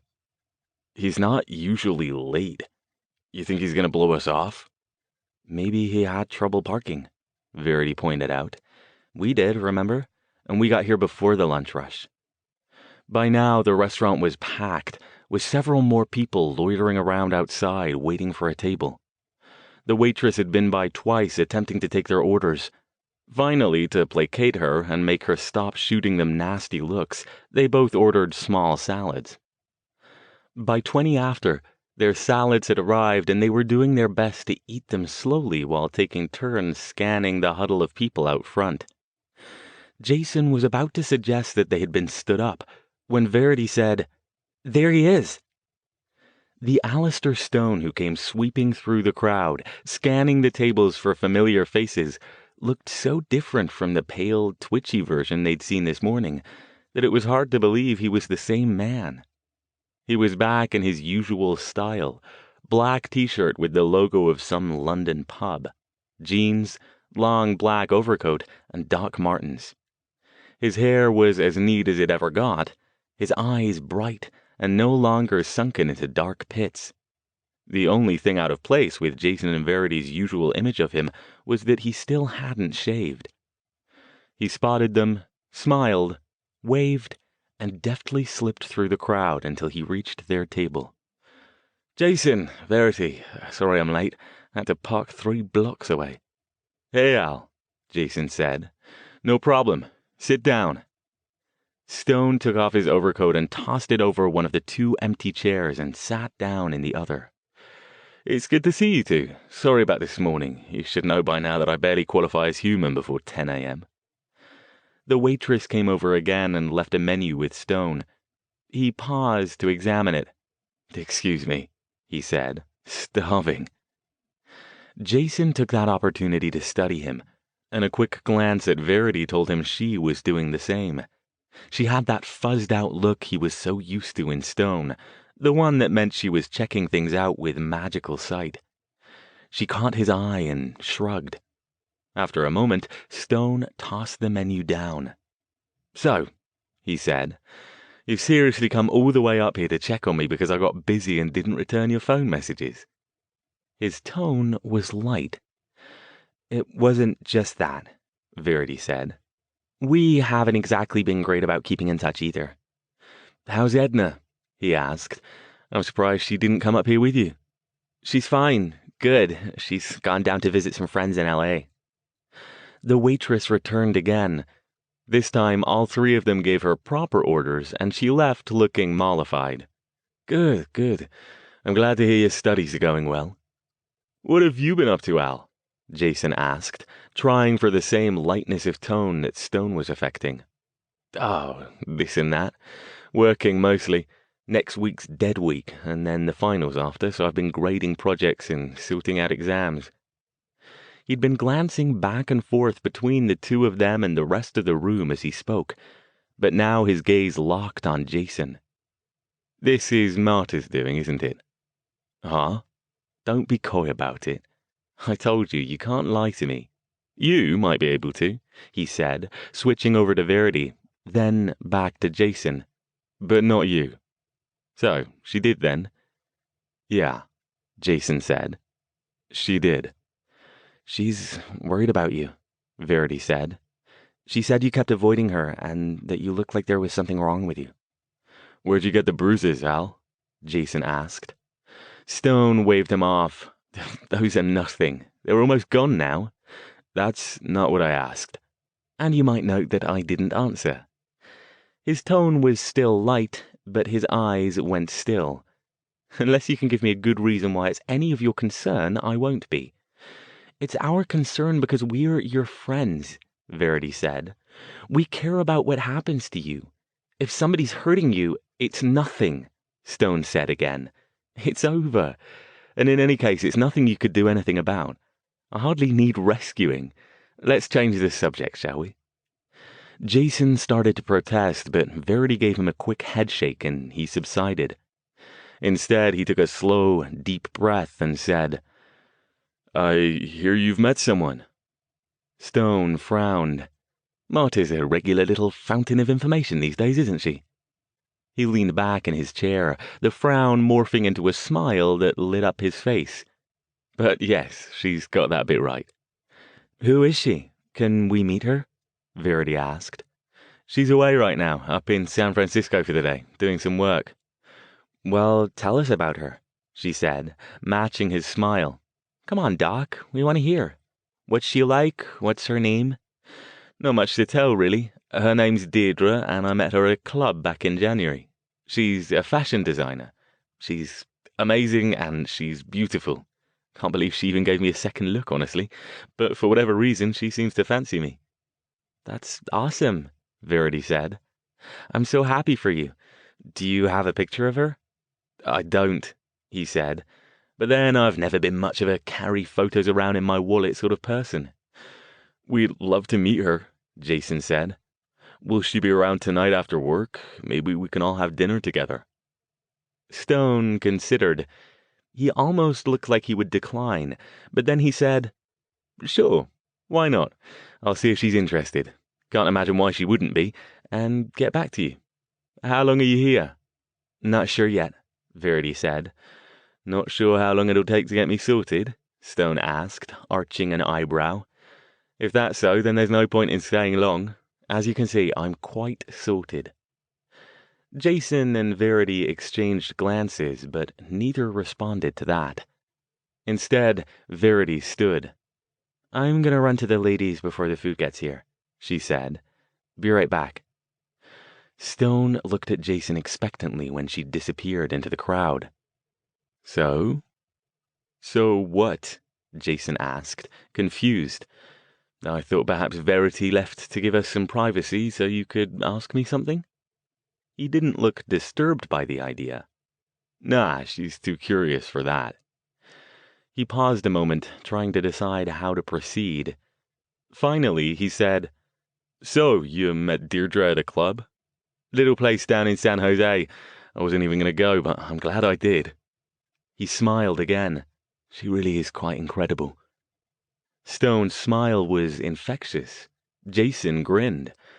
I've never heard you talk about anybody like this before, Al. I really am happy for you. I've never known anyone like her before. You'll see what I mean when you meet her. He leaned forward. I've not told anyone else this, so keep it to yourself, but I've been thinking I might ask her to marry me. Jason stared at him. Seriously? Wow. She must really be something if she's made that kind of impression that fast. You're surprised.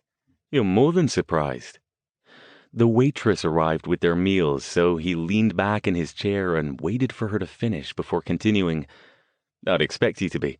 I know this is hardly normal behavior for me, and I know it seems sudden, but as I said, you'll see when you meet her. Does she know about... He waggled his fingers. She does, he said. I told her recently. And she's okay with it? He nodded. I was concerned, of course, but that's part of the reason I've been thinking about proposing. She's seen the worst of me, and she's still here.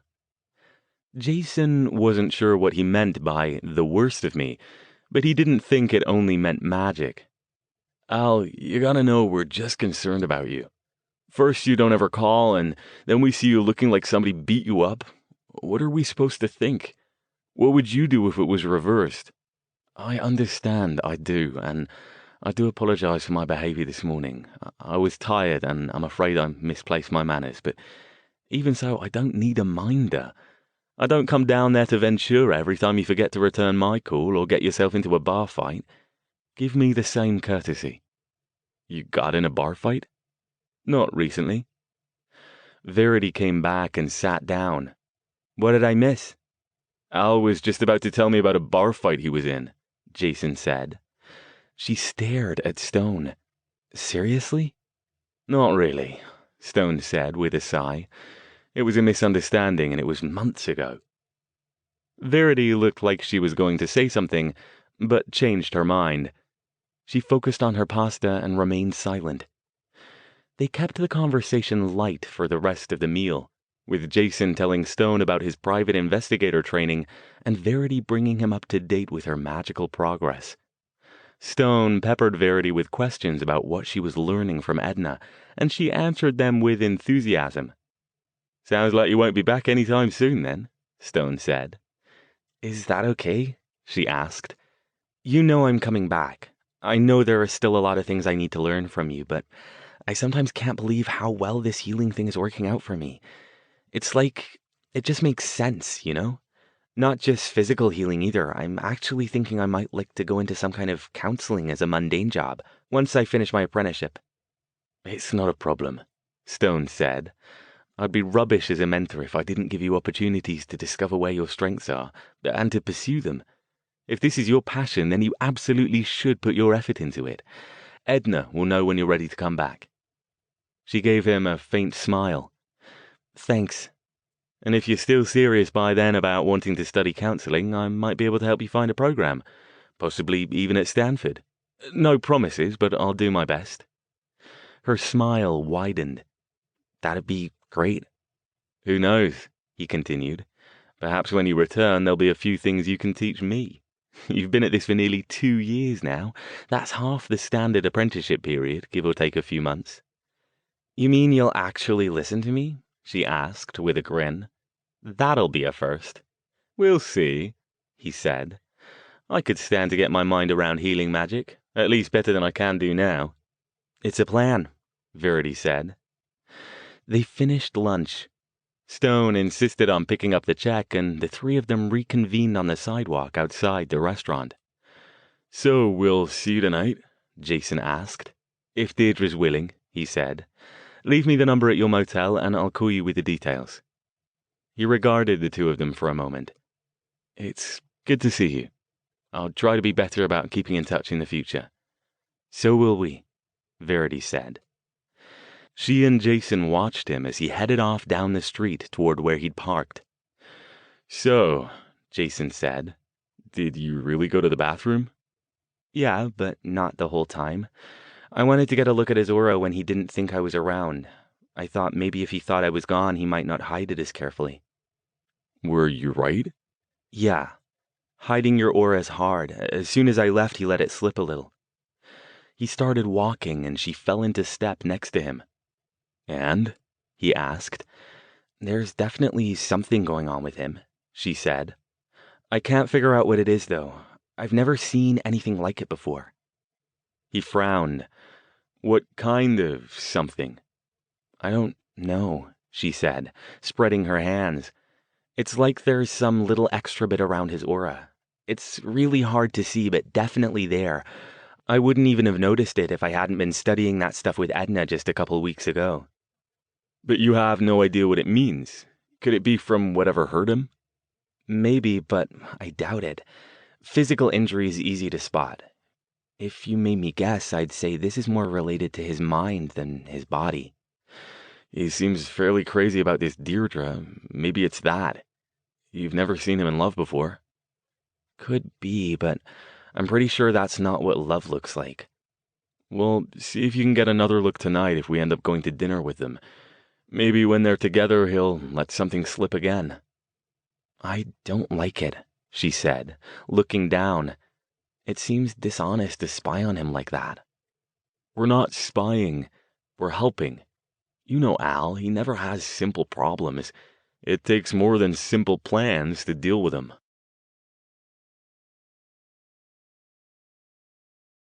Chapter 53. Stone didn't get home until after 5 o'clock, and when he arrived, a message from Deirdre waited for him. He called her back right away. Hi, she said. Back in town. How did your lunch go? Very well, he said. Better than I expected, actually. Glad to hear it. Want to come over? You can tell me all about it. I'd love to, but probably later on. How would you feel about having dinner with my friends tonight? I told them about you, of course, and they're quite excited to meet you. She paused a moment. Sure, I'd love to meet them. Brilliant, I'll set up a reservation.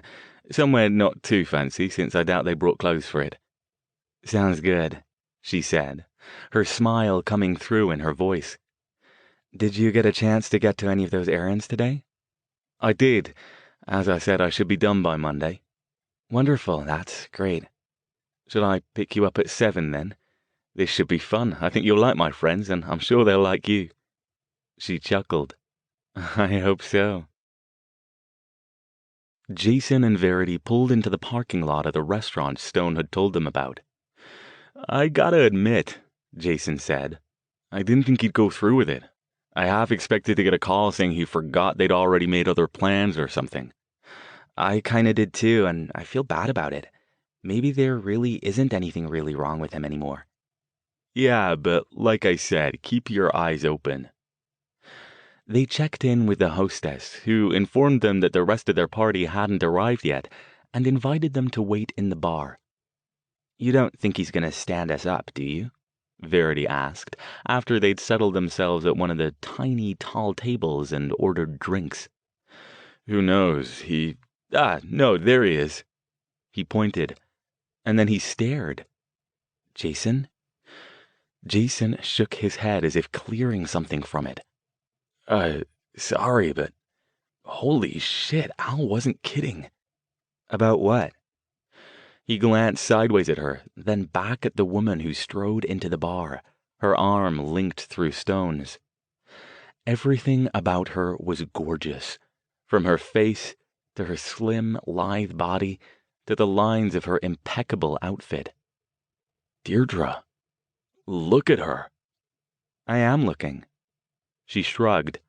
She's hot, yeah, but I wouldn't call her falling off your chair hot. Close your mouth, Jason. Don't drool on Dr. Stone's girlfriend. Jason shot her another sideways glance when he caught an odd tightness to her tone. Her expression was uncharacteristically flat. V? Verity didn't get to reply, because at that point Stone and Deirdre reached their table. Jason! Verity! Stone's sharp features lit up with his smile. Hope we didn't keep you waiting long. No, we just got here a few minutes ago, Jason said. Good, good. He nodded toward Deirdre, slipping his arm around her waist. I'd like to introduce you to Deirdre Launier. Deirdre, these are my friends, Jason Thayer and his sister Verity. Great to meet you, Jason said. Close up, she was even more beautiful than she'd looked from across the room. She smiled at him. Likewise. Verity got up too. Nice to meet you, she said. I think our table's ready. Perfect. Let's go then. Stone turned and, along with Deirdre, headed back toward the hostess's station. Jason hung back, watching them, mostly Deirdre, go. To Verity he said, What was that about? What? She asked, starting after Stone. You're acting weird. You're the one acting weird. Dr. Stone's gonna be pissed at you if you keep staring at her like that. Like what? Like you want to do her right here in the restaurant? She said under her breath, flashing him a look of exasperation. Keep it in your pants, big brother. He glared at her. Stuff it, V. She's gorgeous, yeah, but I'm not. Trust me, you are. And you better quit it because he will notice. Before he could sputter a reply, she sped up to catch up with Stone and Deirdre as they followed the hostess to their table. He took a couple of deep breaths and hurried after them. The restaurant was crowded, but the layout did a good job of providing each table with at least an illusion of privacy. They reached theirs and settled into their seats. Jason studied Stone and Deirdre surreptitiously over his menu, watching as they exchanged quick glances, as if sharing some private amusement. He had a hard time dragging his gaze down to decide what he wanted. Deirdre's stunning beauty was difficult to look away from, even though she wasn't his usual type. He preferred blonde surfer girls to sophisticated brunettes. She had the effortless ability to draw the eye. Verity kicked him gently under the table, and he returned his attention to his menu. So, his sister was saying, tell us how you met at this club. Stone chuckled. Deirdre rescued me from a potentially touchy situation, he said. I'd somehow managed to anger a couple of drunken young men who thought I was trying to seduce their dates. Were you? Jason asked with a grin. I'm not even going to answer that. Deirdre smiled, her eyes twinkling in the dim light of the table's candle. He just looked like he could use a little help, and he looked like someone I might want to meet. She redirected her smile at Stone and gripped his hand on the table. And she's managed to put up with me since then, Stone said. I'm baffled, but I've learned not to ask too many questions. They placed their orders and made small talk as they waited for their meals to arrive. Jason noticed that neither Stone nor Deirdre brought up the subject of magic, so he didn't either. Instead, they chatted about Stone's job and Deirdre's experiences as a designer, and Stone asked Jason and Verity about what was keeping them busy in Southern California. Jason kept up with the small talk and answered when he was addressed, but for the most part he split his attention between casting surreptitious glances at Deirdre. A couple of times she caught him and flashed him a dazzling, amused smile, and watching Verity. As the meal went on, he forced himself to do less of the former and more of the latter. Verity was acting, for lack of a better word, odd. She said little, responding to direct questions but volunteering little information of her own. Jason caught her doing the same as he was, sneaking glances at Deirdre. But she, unlike him, didn't look as if she liked what she saw.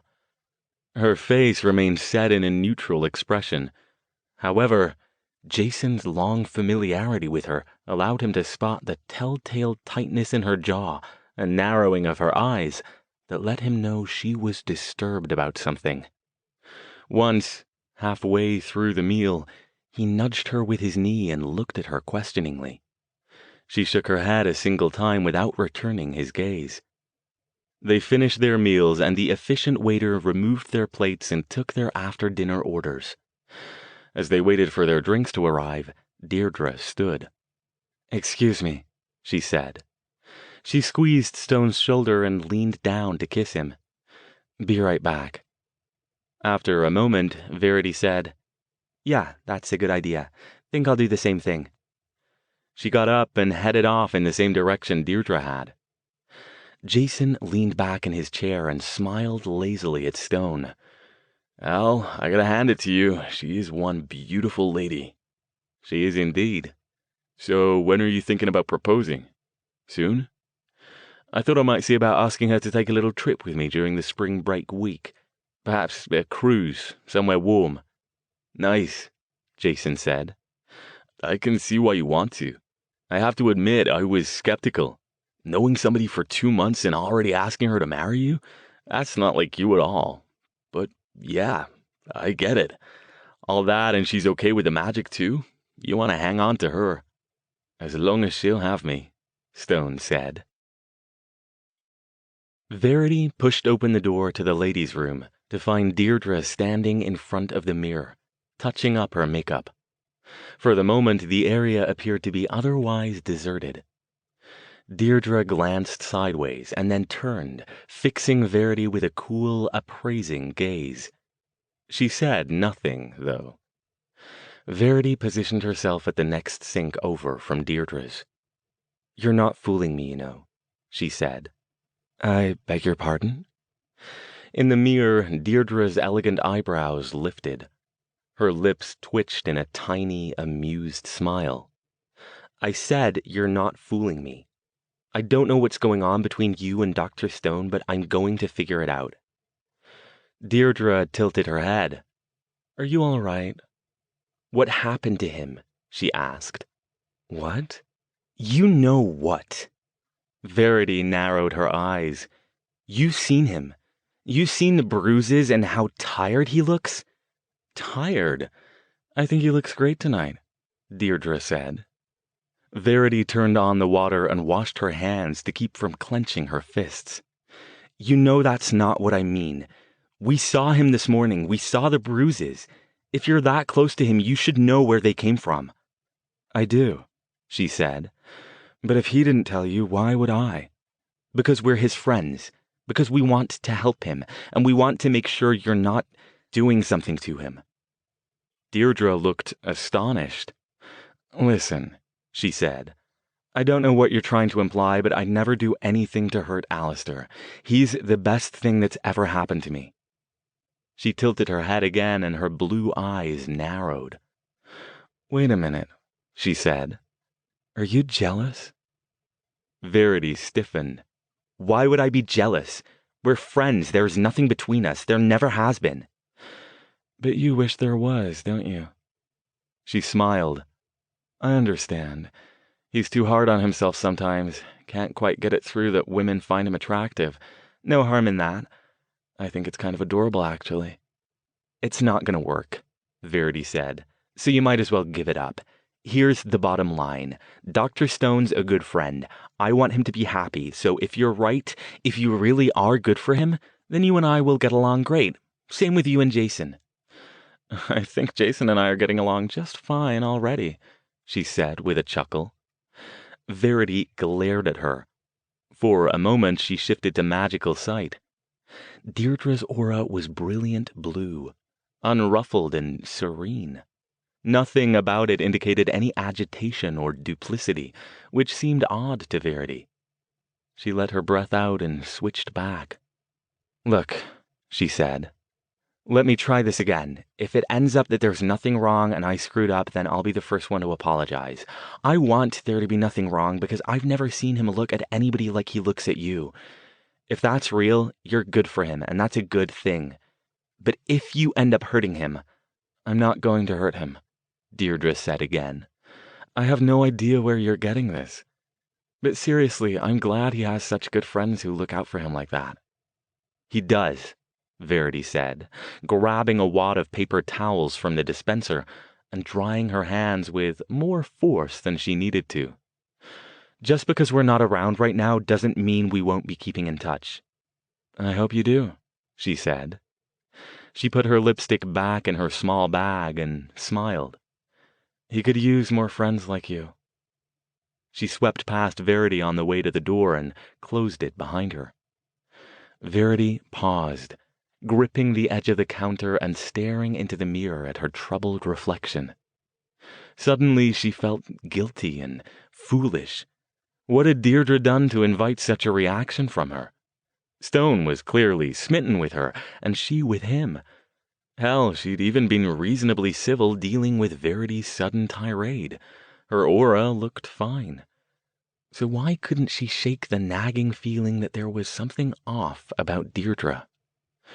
She tossed the paper towels in the trash and left the restroom.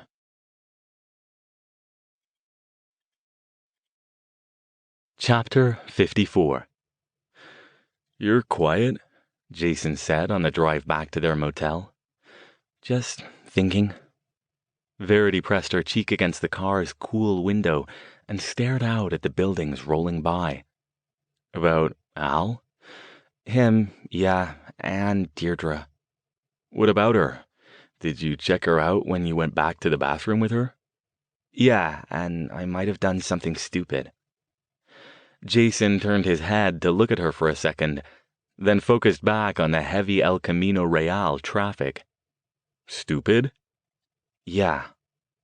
She pushed herself off the window. Speaking of stupid, what was going on with you? Me? What are you talking about? I think things went great. Yeah, except for you practically drooling all over Deirdre all night.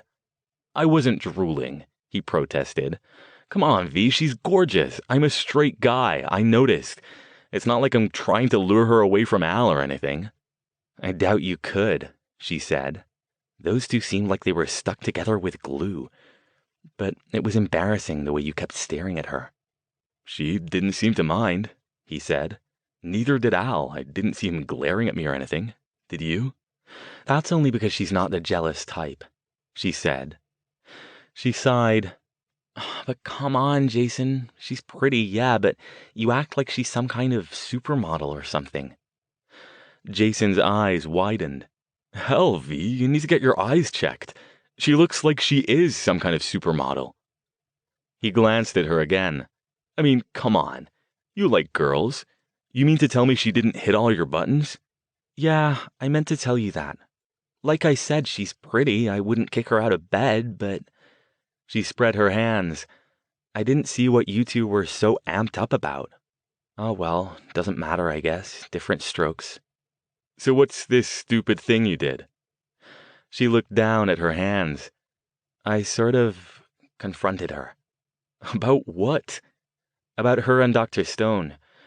I don't know, Jason. There's just something about her that rubs me the wrong way, and I can't put my finger on what it is. She accused me of being jealous. Jealous? He frowned and snatched another glance. What, of her and Al?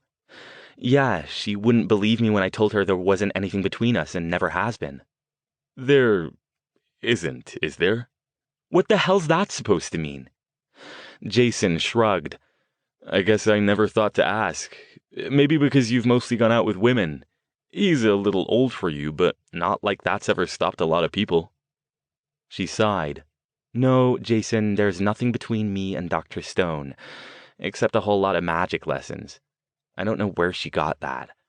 But anyway, I just felt bad after she left. She handled it pretty well, and she said he makes her happy and she wants to make him happy. Did you look at her aura? Yeah, that's part of why I felt stupid. It looked fine. No weirdness or agitation. Not even that strange thing I thought I spotted in Dr. Stone's earlier today. It's just a nice clear blue. Does that mean anything, the color? The specific color doesn't usually. Everybody's is different. It's changes that you need to notice, spots or odd patches. That's how you can sometimes tell if somebody's lying or hiding something or sick. But hers didn't have any of that. You said it's really hard to hide, right? Yeah, If you're a mage, it's hard. If you're not, it's pretty much impossible, since most mundanes don't even know they have auras, let alone how to hide stuff about them. Jason pondered that, then shook his head. So you saw something about her that makes you nervous, but it's not her aura. Maybe you're just being overprotective after what we saw this morning. Maybe, she admitted. I also want to know how Dr. Stone went from being a wreck this morning to looking fine today and tonight. You saw him. That wasn't just his usual early morning grouchiness. Yeah, I wondered about that too. He was quiet for a long time again, and when he spoke again, his tone was more tentative. I wonder. What? Do you think it would be rotten of me if I called Fran and asked her to do a little digging? On Deirdre, you mean? Yeah, it's probably nothing, but can you keep a secret? Al will kill me if he finds out I told you. I'm pretty good about not letting the world know I can shoot lightning bolts out of my hands, she said wryly. I think I can handle this. He pulled into the parking lot at the motel and shut off the car, but didn't get out. At lunchtime today, when you were in the bathroom, Al told me he's thinking about proposing to her. She twisted around in her seat and stared at him. Really? But he's only known her like 2 months. Yeah, you see what I'm trying to get at? She thought about it. It happens, though. Not to Al. He thinks things through a lot more before making a big decision like that. Well, she said, no, I don't think it would be rotten. I think it might be a good idea, but you'd better make damn sure he never finds out about it. Or she doesn't.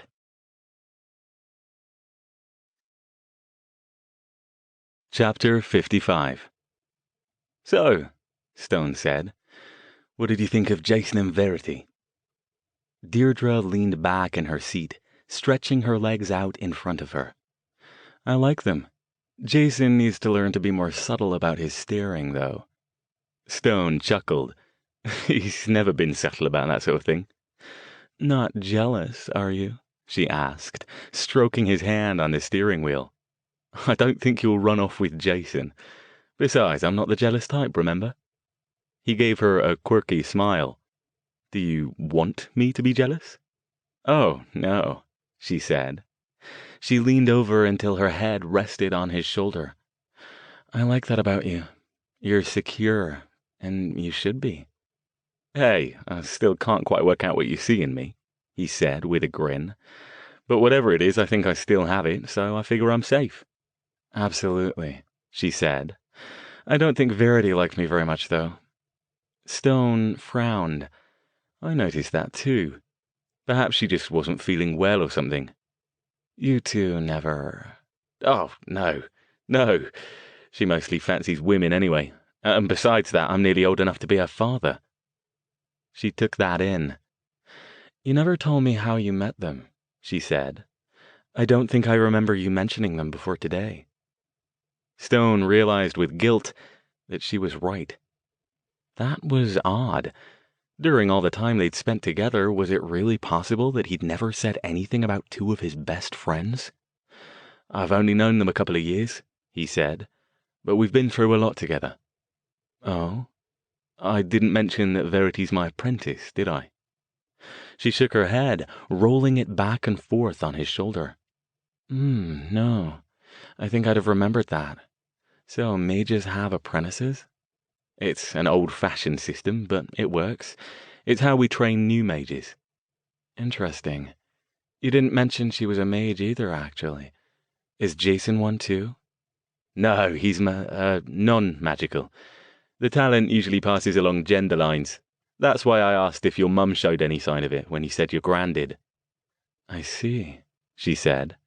And I guess I'm not either, or I'd have noticed something by now. Not necessarily, he said. There are quite a lot of latent talents out there who never find out about it. But no, you're not. How do you know? I checked. She turned to look at him. You checked? How did you do that? When? A while back, actually. Shortly after we met. I've had a couple of instances of rather bad luck with women who turned out to be mages, so I've gotten in the habit of checking when I start a relationship. I checked again after you told me about your gran. She was silent for a while. "Well," she said, "I guess I can't lose what I never knew I didn't have." Another pause. "How can she be your apprentice if she doesn't live here? Doesn't an apprentice have to be where you can teach her?" "She's taking a break. Sort of a year abroad, with abroad being Southern California. There's another mage down there whose style is more in line with hers, so I arranged to have them study together. That's why Jason's down there as well, working on his private investigator's license. Must be rough having your friends leave like that." She tilted her head up to kiss his jawline and smiled. "I'm glad I came along to keep you company." "So am I," he said. "Very glad. So, my place or yours tonight?" "Yours. I'd like to see what you picked up today." Her smile became seductive. "And anyway, your place is closer. I want you all to myself because I have to work tomorrow. Hope you weren't planning on getting much sleep." He kissed her. Sleep is for people who haven't got anything better to do.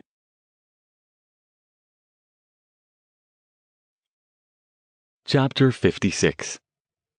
After Deirdre left for San Francisco on Sunday morning, Stone set off for East Palo Alto to see if Kalinsky was back in his shop. He, Jason, and Verity hadn't made any definitive plans for the day. He'd forgotten to ask them when they planned to head back down south, and he didn't see any particular need to call them yet. Despite the fact that they'd had a pleasant time yesterday catching up with each other's activities, the fact remained that even when Jason and Verity were still living in the Bay Area, the three of them rarely chose to hang out when they had no purpose to do so. That, and his latest dose of Caldwell's elixir from yesterday had worn off, so if he wanted to see them again, he'd have to either take another one of the few that remained, or let them see him looking tired again, and probably set them off on another round of intrusive questions. The sign no longer adorned the hidden door to Kalinsky's shop, so Stone slipped through the wards and entered. He passed through the threadbare front section and found the black mage in his usual spot in the back room, using a large magnifying glass to examine what looked like a vellum scroll. "Alastair," Kalinsky said, without turning or changing position. "An unexpected surprise. I wasn't aware that you were awake at this hour on a Sunday morning." "Morning, Stefan. Good trip." Kalinsky put the magnifying glass down and swung his chair around. His gaze lingered for the barest beat too long on Stone, but he said nothing about the younger mage's altered appearance. "Quite productive, yes," he said. He indicated the scroll. "I picked this up as well as several other fascinating pieces from an auction in Amsterdam. Please, sit down," he added, waving him toward a chair. Stone did so, glancing as he did at the scroll. All he saw were line after line of text written in some runic language, along with a couple of diagrams he couldn't make out. Kalinsky rolled up the scroll and settled it back into a satin-lined wooden box, which he closed and pushed off to the corner of his desk. "What can I do for you? I cannot imagine you've come here at this hour simply for a social visit." Stone couldn't remember the last time he'd ever come to Kalinsky's for a social visit. "I've still got one more favor on our balance sheet, and I want to claim it." "Indeed." He leaned back in his chair and steepled his fingers. "How may I be of service?" "What do you know about a magical grimoire? Quite old, quite malevolent, that might have resurfaced recently." Kalinsky's expression went still, and he leaned forward nearly imperceptibly. "Why do you ask?" "I'm specifically interested in whether you've heard anything from that vast web of feelers you keep active, regarding anyone who might be either missing it or searching for it." "And I repeat, why do you ask?" Stone shook his head. "That's not how it works, Stefan. I'm calling in a favor to see if you have information that might help me. If you want me to give you information in return, then that alters our arrangement." "You have this grimoire." Kalinsky's voice was even, soft, and his gaze locked on Stone. Somehow you've come into possession of it. Who's looking for it, Stefan? Kolinsky leaned back. He looked past Stone rather than at him. This lasted for nearly a minute, during which Stone said nothing. Finally, he shifted his gaze back. I have heard only rumors. Tell me. I will tell you what I know, but first I will tell you this, at no cost. If you do possess this grimoire, I hope that you have a secure location in which to store it. It is not a safe thing to have in one's possession. Further, I cannot fathom why you might have it. It is hardly the type of artifact you might find interesting. I warn you, Alastair, even your well-known curiosity would be better served by leaving this one alone. I appreciate your concern, he said. Now tell me, who's looking for it? The rumor, Kolinsky said, turning back to his desk, is that a man named Elias Richter recently returned from an extended absence to discover it missing from the place where it was stored. He is said to be seeking it. I do not know if he has any leads as to its current location. What do you know about this Elias Richter? I've never heard of him. He is quite old and quite reclusive. I know little about him, except that he is rumored to be an extremely powerful practitioner. And a black mage. Blackest of the black, yes? Kolinsky inclined his head. From what little I have heard of this grimoire, it contains the sort of techniques that even I would find distasteful, except as the subject of research, of course. So you said he discovered it missing. Does he know who took it? I do not know.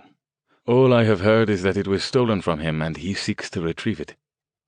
Stone frowned. And all this happened recently? Relatively so, yes. Sometime in the last 6 months. He narrowed his eyes. Alastair, it is almost worth it to me to tip our balance sheet yet again in your favor to find out whether you do have the grimoire, and if so, how you came to obtain it. Stone's mind whirled. If what Kolinsky said was true, then how did that reconcile with what Deirdre had told him? If the grimoire had been in storage for more than a decade, then how could it have been stolen from a powerful black mage only a few months ago? I'll tell you something I promise you'll find useful, Stefan, he said at last, and you won't have to owe me a favor later because I'm claiming it immediately. Kolinsky tilted his head and made a subtle "go on" gesture. I want you to give me your word that you won't mention any of this to anyone else, he said. As far as you're concerned, I never came in here today. We never talked about any of this. Can you do that? I can, Kolinsky said, assuming the information you give me is worthy of such a promise. Stone paused again, then came to a decision. I had the grimoire, he said. Kolinsky's eyebrows rose. Had? Yes. I destroyed it. That got a measurable reaction from the black mage. He leaned forward in his chair, gripping the arms. You what? I destroyed it, Stone said. It's gone. Burned. Kolinsky took a long, deep breath. His grip quivered on the chair arms. Why did you do such a thing? If rumors can be believed, it was of immeasurable power and immensely valuable merely for its artifact status. It was also immeasurably evil, Stone said. You know as well as I do that as long as it exists, some black mage out there will be tempted to try out some of the rituals, and every last one of them is vile. No one should ever be performing them. You are familiar with the rituals, then? Stone gave him a look. Seriously, Stefan, have you ever known me to get hold of any sort of magical item without studying it thoroughly? Kolinsky nodded in concession. True. Perhaps we can discuss them at some point. Purely for the sake of research, of course. Of course. Right now, though, I need to know if you know anything else about Richter. You haven't heard anything about him being in this area, have you? Not at present, Kolinsky said. But I am not certain I would hear such a thing, given his secretive nature. And if you have indeed destroyed the grimoire, then you know as well as I do that the chances are good that he is aware of its destruction. I hope so. Then it simply becomes a matter of whether he considers seeking out the destroyer to be worth his time. For your sake, I hope he does not. You and me both, Stone said. Not really up for dealing with world-class black mages at present. He stood. Thank you for the information, Stefan. As for the grimoire, yes, I took notes, and I might be convinced to discuss them with you, but not today. Kolinsky leaned back in his chair. I am nothing if not patient.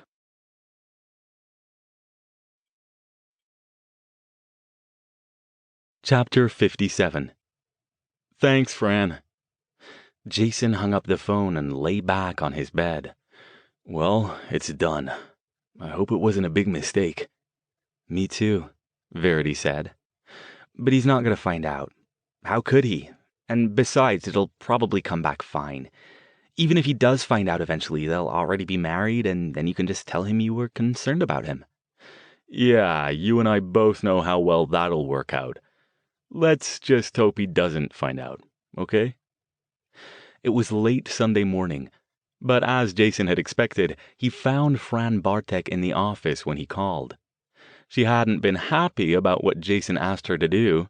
I got enough work around here already, especially with my main flunky out running around instead of doing his job. But she'd agreed to do some digging and see if she could find out anything about Deirdre. She won't be able to get much until tomorrow, though, Jason said, sitting back up. Lots of places aren't open on Sundays.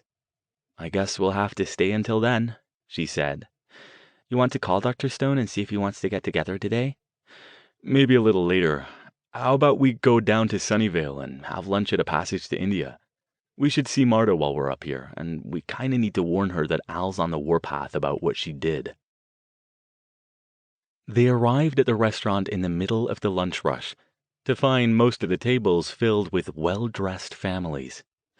Forgot about the post-church crowd, Verity said. Maybe we should come back later. Jason! Verity! Or not, Jason said, as they spotted Marta, her bony face lit up in a smile, shoving her way through the crowd toward them. Hi, Marta. How are you? It's so good to see you, she said, gathering first Verity, then Jason into brisk hugs. Then, more quietly, I'm so glad you made it. You're busy, Jason said.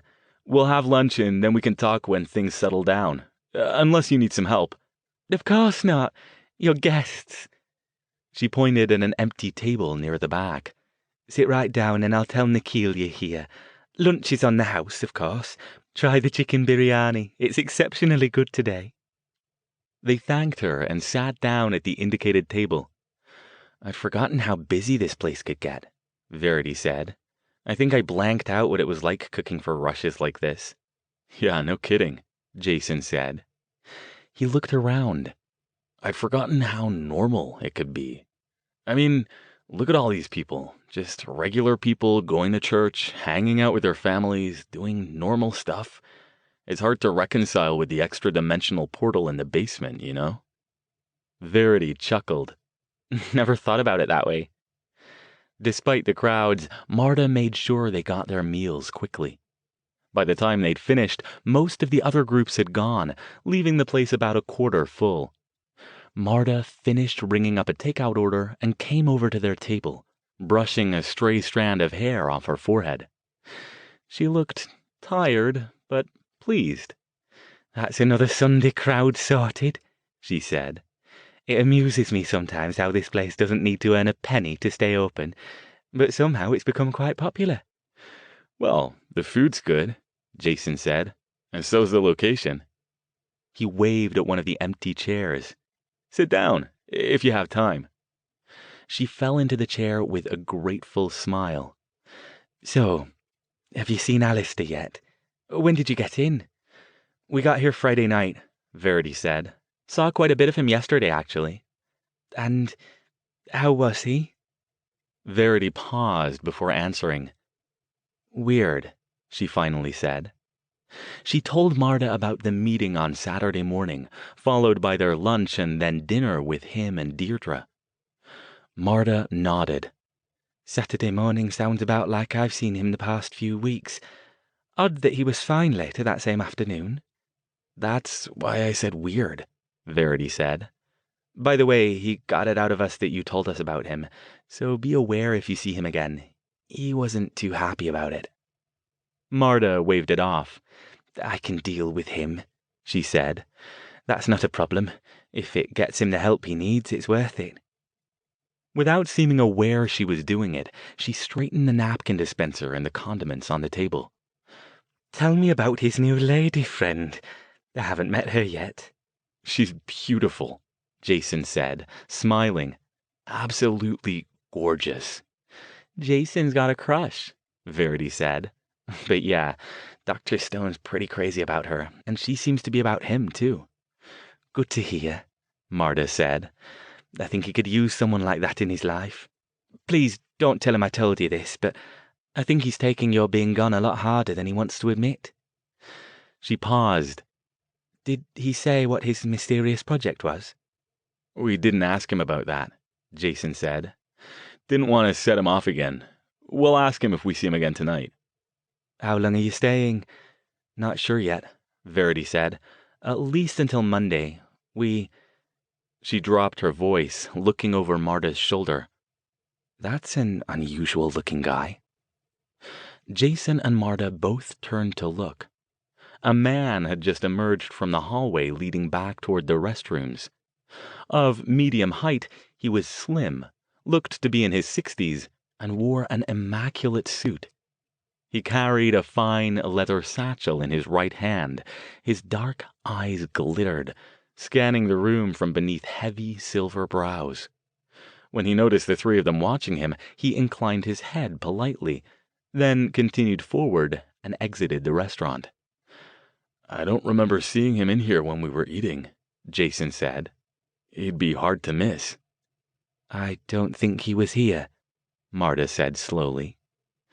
Verity stared at her. You think he's a mage using the portal? Quite probably. We get a lot of them and they're usually fairly easy to spot. You remember how it is. Never seen that one before, though. Maybe he's new to the area or just passing through on his way somewhere else. She shrugged. Anyway, I'd be interested to hear about Alastair's project if you can get it out of him, but I'll understand if you'd prefer not to tell me. Yeah, Jason said, turning back around. He probably won't tell us anyway. Hey, I've got an idea, Verity said. Let's call him up and see if he wants an old-fashioned home-cooked dinner at his place tonight. He might let something slip if he's on his home turf and feels comfortable. I think that's a wonderful idea, Marta said. I wish you the best of luck, and please let me know how it went. If we can get him to agree to it, Verity said. Deirdre's probably already got plans for him.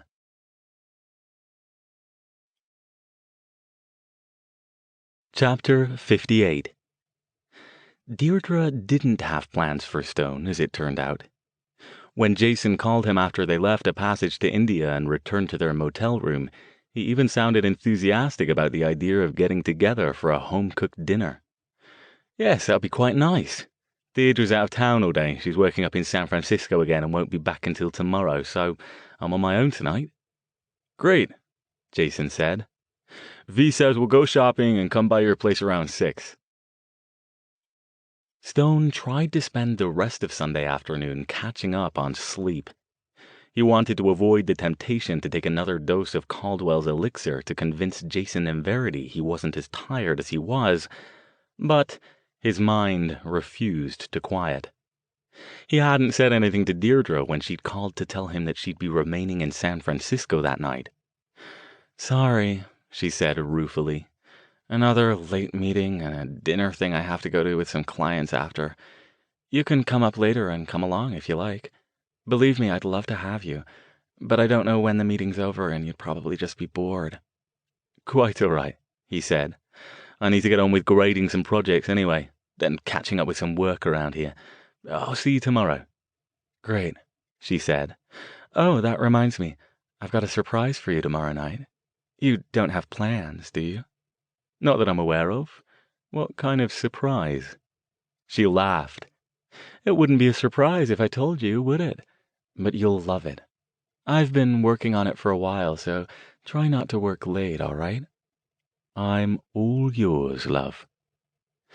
After that, he lay down on the sofa in the living room and tried to sleep. But his conversation with Kalinsky that morning kept coming back to him.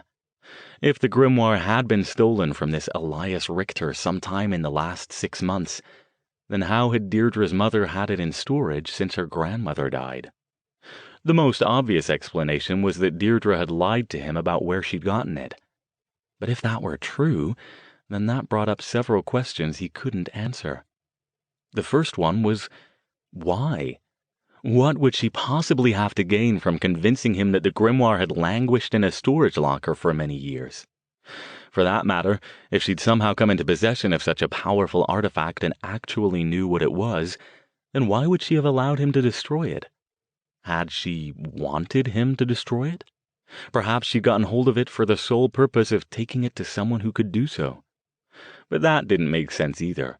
The grimoire had burned readily in a normal, mundane fireplace. She could have done it herself. Perhaps she didn't know that, though. Since she wasn't magically talented, she could have feared some sort of backlash. The final and probably most compelling question was, how had she obtained the grimoire in the first place? He had examined her thoroughly both shortly after he'd met her and after she'd revealed her awareness of the magical world. In both cases, his examination had come up negative. Further, the second time, he had done the examination while she slept, carefully studying her aura for any anomalies or indicators that she might possess magic talent. Concealing one's aura was an advanced technique even when the practitioner was awake. It was, as far as Stone knew, impossible to do it while sleeping. While identifying someone as a mage required a fairly in-depth study at close range, mages couldn't pick each other out of a crowd merely by switching to magical sight and scanning auras. She couldn't have hidden it from such a careful examination. So, Deirdre wasn't a mage. If she was telling the truth, her grandmother might have been.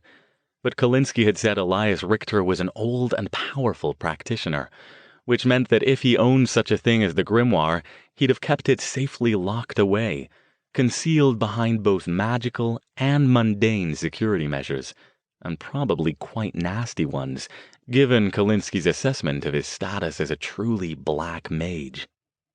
Stone couldn't imagine how she would even know such a person, let alone have any chance of stealing a powerful item from him. Did polo shirt and leather jacket work for him? Had he sent them to locate the grimoire?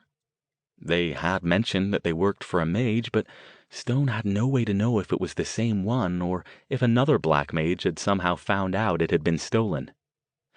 Had they given up their search because their employer had felt the book's destruction? He rolled over on his side.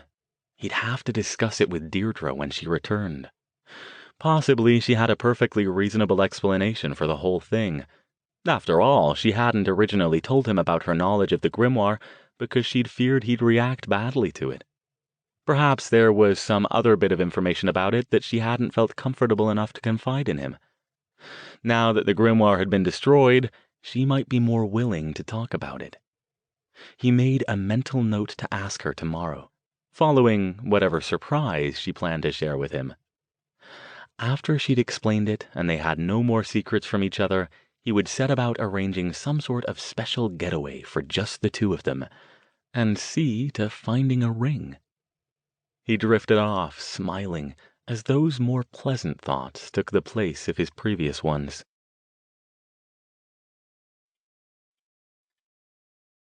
Chapter 59. Have you even used your kitchen since we left? Verity stood in the middle of the room in question, her astonishment clearly visible on her face. I have, Stone said from his position, leaning in the doorway. For what? Heating up leftover Chinese food? She began going through the bags on the counter, pulling out various items and arranging them. Well, that too, he said. I do make coffee and tea fairly often, and sandwiches, occasionally. She sighed, amused. Some things never change. Well, at least I know where everything is, since you haven't touched any of it. You seriously need to learn how to cook, Al, Jason said. He sat at the breakfast bar, paging through a 2-day-old newspaper. Even I've learned a few things from Stan. Yeah, Jason can make pancakes now, Verity said, in the tone of a proud mother discussing her 2-year-old child's latest accomplishments. Hey, not just pancakes. I did a pretty damn tasty grilled cheese sandwich a couple weeks ago, Jason protested. So, Stone said before they got going, what exactly is it you're making here? I wanted to keep it quick and simple, Verity said, but still home cooking, so I'm making herb chicken along with a salad and vegetables. Excellent, Stone said. I do appreciate it. I take it Deirdre doesn't cook much either? Jason asked. No, she's busy more than I am, but with running around dealing with clients and suppliers and whatnot. The only difference is fashion designers get treated to a lot of high-end free meals. University professors generally don't. Well, you should have at least a couple days' worth of leftovers with this, Verity said. I'm making a lot more than we can eat tonight. That way I'll know you're eating right for at least a day or two. What would I ever do without you two to look out for me? Stone asked. If his tone had contained any more good-natured sarcasm, it would have been visible to the naked eye. Well, I know Marta feeds you occasionally when you go down there, she said. So there's that. By the way, I was curious about something. You don't have to answer if you don't want to, so promise not to jump down my throat, okay? Jason leaned forward and looked over the top of the newspaper. He didn't miss the careful casualness in his sister's tone. You can ask, Stone said. No guarantees I'll answer, though. Well, Verity said, focusing on pulling pans from the cabinets and getting water started boiling. When Marta told us you weren't looking so good, she mentioned that you'd been using the portal a lot, and that she saw you go through with something in a bag that you didn't bring back. Yes, that's so, Stone said with care. His slouched posture against the doorframe got a little less slouched. Well, as your apprentice, I'm supposed to be curious, right? Did you get hold of some interesting magical doodad and take it back to your place in England for safekeeping? There was a long pause. Jason glanced over the top of the newspaper again, watching Stone. The mage wasn't looking at Verity. Instead, he appeared to be working through something in his mind. Finally, Stone nodded. Yes, he said. I did. What was it, if you don't mind saying? Stone paused again. After a moment, he began pacing around the dining area. He stopped with his back to them and stared out the dining room window. It was a grimoire, he said, and it's been troubling me recently. What's a grimoire? Jason asked. It's a book, Verity said, a magical book. More specifically, Stone added, it's a magical book containing spells, invocations, rituals, that sort of thing. Kind of like that one Suzanne Washburn had down in Ojai? Jason asked, turning his chair around. Very much like it in some ways, yes. Stone spun back around and returned to his spot in the doorframe. I took it home because it's quite powerful, and it was putting out significant magical energy. I wanted to get it behind proper wards so I could study it in peace. Verity dumped pasta into a large pot and turned up the heat. I don't get it, she said. You do that a lot. What was different about this one? Marta said you used the portal a lot in the last couple weeks, Jason added. Was there some reason you had to study this thing in a hurry? Was there something you needed in it? No, nothing I needed. It didn't contain the sorts of spells I'd ever want anything to do with. In fact, its contents were so completely vile that once I finished my studies, I destroyed it. Jason frowned. Why? If you didn't intend to do any of the spells, why not just keep it in your library? You didn't think it would tempt you, did you? Not at all. The spells required human sacrifices. Nasty stuff. While I'll admit to the occasional temptation to try out a few of the milder black magic techniques, something like that would never tempt me. He pushed off the doorframe. No. I destroyed it because I didn't want anyone else to have the chance to get their hands on it. But that's not what's troubling me. What is? Verity asked. She put a lid on the big pot, got out a cutting board, and began chopping up vegetables. Where it came from in the first place, or where I thought it came from. He began pacing again. As you may or may not know, when I meet someone, I don't tend to advertise my specific area of study right away. So I didn't tell Deirdre what I taught until we'd been together for a month or so. Once she found out, not only did she find it fascinating, but she offered to show me something that belonged to her late grandmother. Something she'd had in storage for the last 10 years or so. The book, Verity said, stopping in mid-chop. Deirdre gave you that thing? You did check to make sure she's not a mage, right? Jason asked. I did, and she's not. She's 100% mundane. She led me to believe that her gran might have been, though. He took a deep breath and once again appeared to be considering something. You asked what happened to me before, what caused the bruises. Someone was after that book, someone powerful. I don't know who it is, but they apparently sent a couple of associates out to try convincing me to tell them where it was. Jason narrowed his eyes. This was making less and less sense. Wait a sec. What kind of associates? Mages? You don't get bruises from magic battles, do you? You can, Verity said, if you get tossed around a lot. But you're not exactly a slouch in the magic battle department, right? It wasn't a magic battle, Stone said. He didn't meet either of their gazes. It was physical. How can that be? Verity asked. You don't get into physical fights, do you? I didn't have a choice, Stone said. These two were immune to magic. By the time I realized it, they'd made sure I couldn't get away from them. Jason gaped at him, wide-eyed, and noticed that Verity was doing the same. Immune to magic? So they just beat you up?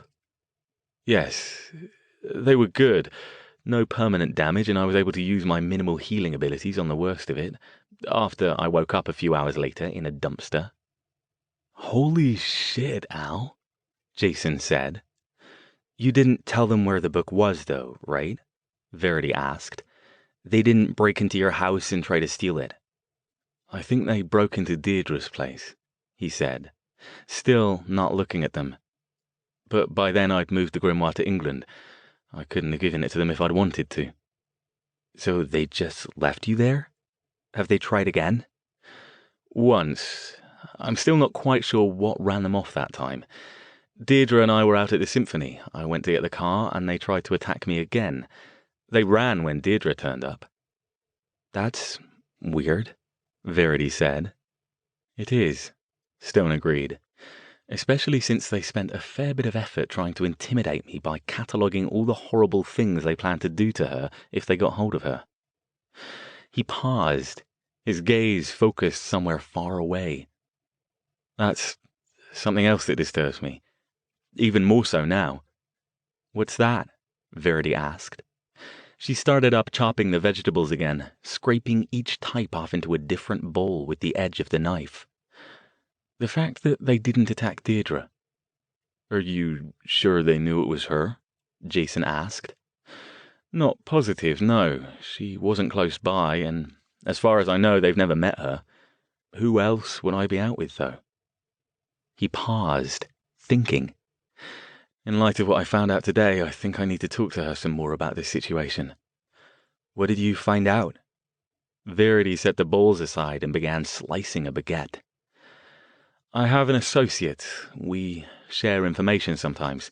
Jason, you remember him. I called you to his home a year or so ago, shortly before Burning Man. Oh yeah, your fellow cat and partner in magical stupidity. Jason tossed the paper back down on the breakfast bar. Stone ignored that.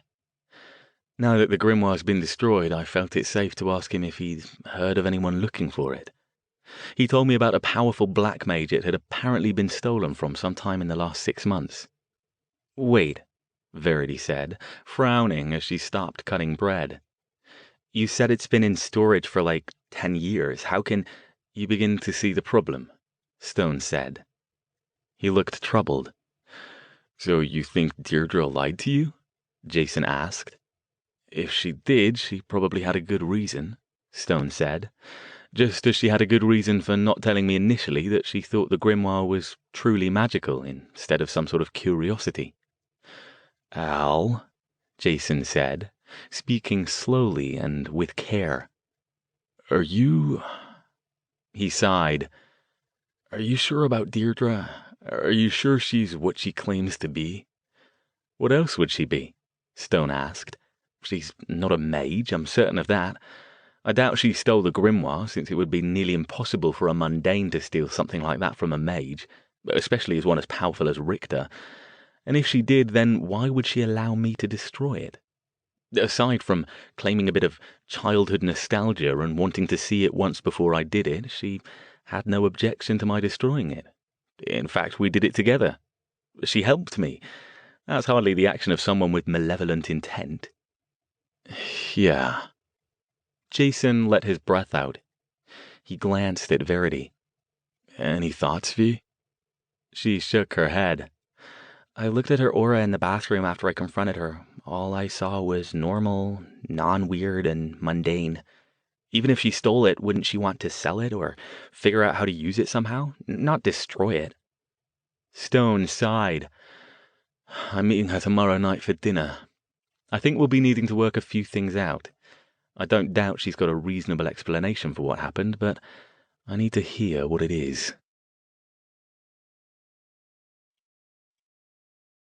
Chapter 60. Stone went to work early on Monday. Since it was the first day of Dead Week, he didn't plan on doing much instruction. When he showed up for his Occult in America class at 10 a.m., most of the students had the stressed, shell-shocked expressions that told him they'd been spending the entire weekend cramming and would probably do the same for the remainder of the week. A quick swap to Magical Sight revealed a veritable light show of agitated auras, overlaid with a heavy coating of fatigue. And this was only Monday. Oddly, Tabitha Wells wasn't in attendance. Stone wondered if she'd decided to blow off the class in favor of more study, or if her activities at the Church of the Rising Dawn had finally tired her out sufficiently that she was unable to keep up the pace. He hoped it was the former and expected she'd show up for her final the following week. He headed back to his office at lunchtime. He had a free period afterward and planned to use the time to continue grading final projects. When he settled into his seat, he noticed the red light was on his phone, indicating that he had voicemail. Hoping it wasn't anything he had to deal with urgently, he hit the button to play the messages. The first two were the usual. One from Edwina Mortensen, reminding him of the time change for the department meeting on Wednesday, and the other from the dealership where he'd bought the BMW, informing him that it was due for service soon. The voice on the third message, however, made him stiffen and sit up straight in his chair. It was Stefan Kalinsky. Kalinsky never used the phone. He hated phones. If he deigned to do so, whatever he wanted must be urgent indeed. Stone leaned forward, gripping the edge of the desk with one hand and waving his other to close and lock the office door. Alastair, I must speak with you. Preferably today, if you can spare the time. I have information that you will find of utmost interest. Please come to my shop at your earliest convenience. The line went dead. Brilliant, Stone muttered, standing. He didn't have time for this today. But that didn't matter. If Stefan was using the phone, he had no choice but to find out what he wanted. He grabbed his coat and swept out of the office, pausing only to inform Laura, the admin aide, that he'd be back soon. What's going on, Stefan? Stone asked as he strode into Kalinsky's back room. I'm assuming it's important since you actually managed to unearth your phone and call me. Sit down, Kolinsky said, as unruffled as if he had done nothing of the sort. I don't have a lot of time today, Stone said, letting impatience creep into his voice. I've got a pile of papers to grade and I have obtained some information about Elias Richter, Kolinsky said. I thought you might find it useful. What kind of information? Stone leaned forward. Was Richter on the move after all, even though the grimoire was destroyed? Kolinsky leaned back and laced his fingers. You know my method, Alastair. What have you to offer in exchange? Stone let his breath out in a rush. The Black Mage could be maddening sometimes with his balance sheets and tallies. I don't know. What do you want? I can't do your wards for you. They still look like they'll last another several months. I am aware of that. And frankly, this information is too valuable for mere ward maintenance. What, then? I see you've got something in mind, so out with it, please. I need to get back to work. Kolinsky let the silence hang in the air for a beat. You told me at your last visit, the one which did not, of course, occur, that you studied the grimoire and took extensive notes before destroying it. Yes. Stone thought he knew where Kolinsky was heading. I would like access to those notes, he said. Stone propelled himself out of the chair. I'm sorry, Stefan, out of the question. Why? I wouldn't give anyone access to those, especially someone who might be curious enough to try some of the techniques. You are speaking of human sacrifices. Yes, of course I am. That's what that thing was about. A whole book full of rituals that require killing people to perform. You can hardly blame me for not wanting that sort of information to get out. Kolinsky considered that. You are saying that you think me capable of performing magic that requires killing another person? Absolutely, Stone said. Come on, Stefan. We've known each other for years. We're associates. We share information, but I know you. You do what you do, and you don't give a damn who might get hurt in the process. I overlook that most of the time because I value the service you provide, but I'll be buggered if I'll give you access to that kind of power. Kolinsky did not appear to take offense at Stone's words, nor did he deny them. Make me a counteroffer, then. If I cannot convince you that my interest is merely scholarly, which I assure you it is in this case, then perhaps we can still do business with a subset of what I seek. Stone fixed a hard gaze on Kolinsky. Tell me more about what you've got, he said. What do you know about Richter? I know how to find him, Kolinsky said. Why do I care how to find him? As long as he's not in the area, Stone stopped. He stared. He's in the area, isn't he? Kolinsky didn't answer. Damn. Stone clenched his fists and began pacing around the room. If Kolinsky was correct and Richter had come to the Bay Area, that probably meant he was looking for him, and perhaps Deirdre as well. He'd been so sure that revenge would be too much trouble if the grimoire was gone, but he'd been wrong before. Some mages, especially black mages, were just that vindictive. All right, then. What about this? I'll let you look at my notes, but only with me in the room. You won't make any notes of your own, and you'll give me your word that you'll neither try to recreate any of the rituals, share them with anyone else, nor even let anyone else know they ever existed. And once again, this meeting never took place. That's the best I'll do. He stopped pacing and faced Kolinsky, waiting. The Black Mage paused. He closed his eyes, leaned back in his chair, and clasped his hands in his lap. After a few seconds, he opened his eyes and nodded. I accept your terms. Stone hadn't expected him to accept without making another counteroffer. He blinked. All right, then. I'll bring them by later this week. You know you can trust me. Tell me this urgent news about Richter. He is indeed in the area. He has put out word, discreetly through an intermediary, that he has traced the grimoire to this area, and he seeks information about where it might be found. He offers a substantial reward for any such information. Stone narrowed his eyes. That's odd, he said. He's obviously not going to find it. How is it that he doesn't know it's been destroyed? I have no idea, Kolinsky said. I can only pass along what I have been given. So, where is he? Stone asked. How is someone meant to get hold of him if they have information for him? I have only a telephone number, Kolinsky said. As you might expect, he is reluctant to provide more specific information. He pulled a piece of paper from one of the numerous cubbyholes in his antique roll-top desk, selected an exquisite fountain pen from a stand holding several, and wrote down a number in his heavy, precise hand. He handed the paper to Stone. Stone stared at it.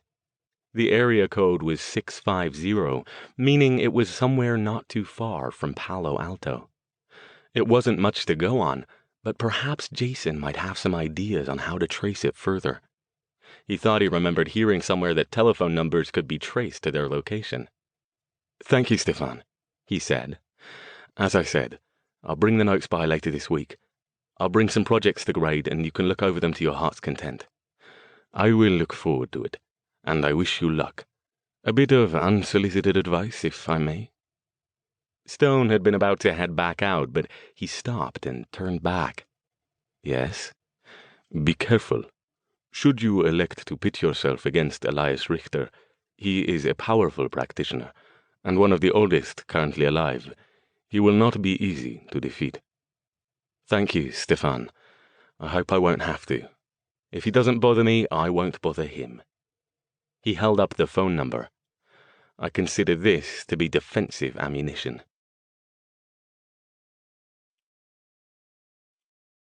Chapter 61. By the time Stone got back to his building, he had about a half an hour left in his free period. Laura looked up from her desk as he went by. "Oh, Dr. Stone?" He stopped. "Yes?" "There's someone waiting in your office. I told him I wasn't sure when you'd be back, but he insisted on waiting for you. I hope you don't mind that I let him in?" "No, that's fine. Thank you, Laura." Stone continued down the hall toward his office. He expected that the unknown visitor was probably Jason, stopping by to let him know he and Verity were heading home, and maybe to invite him to lunch beforehand. He regretted that he'd have to decline, since he had another class soon, but he could at least give Jason the phone number and ask him to look into it. The visitor stood as soon as Stone opened the door and whirled around to face him. "Stone," he said, "where have you been? I need to talk to you." It wasn't Jason, it was Matthew Caldwell. Stone almost hadn't recognized him out of his black hooded robe. Currently he wore slacks and a button-down shirt under a gray sweater, and looked more like a middle-aged professor than the high priest of a pseudo-pagan magical sex church. His face was flushed, his hands moving with a jerkiness that belied his normal grace, his eyes alight with concern. Stone stared at him. "What are you doing here, Caldwell? Is something wrong?" "Have you seen Tabitha Wells?" "What? Why are you asking me that?" "Was she in your class today?" "No, but it's dead week. I thought she'd skip class to get him more study time. That happens often." He got a good look at Caldwell's face. "What are you so concerned about?" His eyes narrowed. "Are you sure you don't know where she is?" "Why the hell would I know where she is?" Stone demanded. He glanced at his watch. "Listen, Caldwell, I've got a class I need to prepare for." "She didn't come to the service last night," Caldwell said. "She's never missed one since she joined." "I told you, she's probably studying." "No. I checked with her roommates. She left to go running yesterday afternoon, and she never came home. They don't know where she is either." "I still don't understand why you're asking me," Stone said. "The last time I saw her was last week when she came to class. If you're concerned, perhaps you should call the police." "They won't do anything until she's been missing for longer than this," Caldwell said. He paced the tiny office. Then his shoulders slumped, and he sighed. "I'd best get back to the church then," he said. "I was hoping you might be able to give me some insight. I'm quite concerned about her. She's very reliable and never misses appointments without letting me know. It's completely unlike her to simply vanish like this." He faced Stone with an intense, probing gaze. She didn't seem upset about anything that you noticed, did she? Not doing well in her classes, anything like that? I've no idea how she's doing in any of her other classes. She's doing fine in mine. In fact, she turned in an extra credit paper that I need to return to her." He paused. "There was one thing, but it was a week ago, and she's been back to class since then." "What was it?" "She walked in on my girlfriend kissing me in my office last Monday and seemed a bit flustered. As I said, though, she came back to her next class and seemed fine." He paused. "Are you planning to do a ritual to find her?" "I might be. I don't want to intrude on her privacy if she was trying to get away for some reason, but—" He spread his hands and sighed. "I don't know. I'll decide when I get back." A thought occurred to Stone, one that he wasn't proud of, but with his recent focus on misinformation, it was where his mind was. "Mr. Caldwell," he said evenly, "it occurs to me that you could potentially be quite aware of what's happened to Ms. Wells, and that this whole visit here could merely be a smokescreen, a way to establish an alibi if you end up needing one." Anger flared in Caldwell's eyes, but drained quickly away as he slumped again. "Yes, I can see how it might look like that. You think perhaps one of our rituals went awry, don't you? That she was injured or killed and I'm trying to cover it up." "Stranger things have happened," Stone said, in the same flat, even tone. "I don't know how I can convince you that you're wrong, so I won't try. I need to go back to San Jose and decide whether I should use magic to find her. If you hear anything from her, please let me know." He turned to leave, then stopped and turned back. His face looked 10 years older, haunted and pallid. "I'm very fond of Tabitha, Dr. Stone. I want you to know that. She is of me as well, hard as you might find that to believe. I know you don't trust me, but I promise you I'd never do anything to hurt her. Good day." He slipped out and closed the door behind him. Stone stared at the closed door, his mind sifting through possibilities. Caldwell could be lying, or Tabitha Wells really could be missing. And if she were missing, any number of reasons could exist for her absence, many of which had nothing to do with foul play. Perhaps she'd just had enough of Caldwell and his ways, and not been brave enough to tell him about it to his face. Or it was possible the stress of the quarter was getting to her, and she felt the need to get away for a while. Stone had seen his share of students snap under academic pressure, both at Stanford and at the university back in England where he'd begun his teaching career. He thought for a moment about giving Ed Wells a call. Hell, Tabby's father lived close enough. It was conceivable that she had taken off to spend some time at home, but decided against it. The situation wasn't any of his concern, and wouldn't be unless someone official chose to question him about it. He'd meddled enough in Tabby's personal business by visiting Caldwell's church in the first place. He doubted she'd be pleased if she turned up from wherever she'd gone and found out her professor had gotten her father involved. He made a mental note to check back tomorrow. If she still hadn't reappeared, he'd go see Caldwell, find out more about what he knew, and offer his assistance if necessary. For now, he had a class to get to.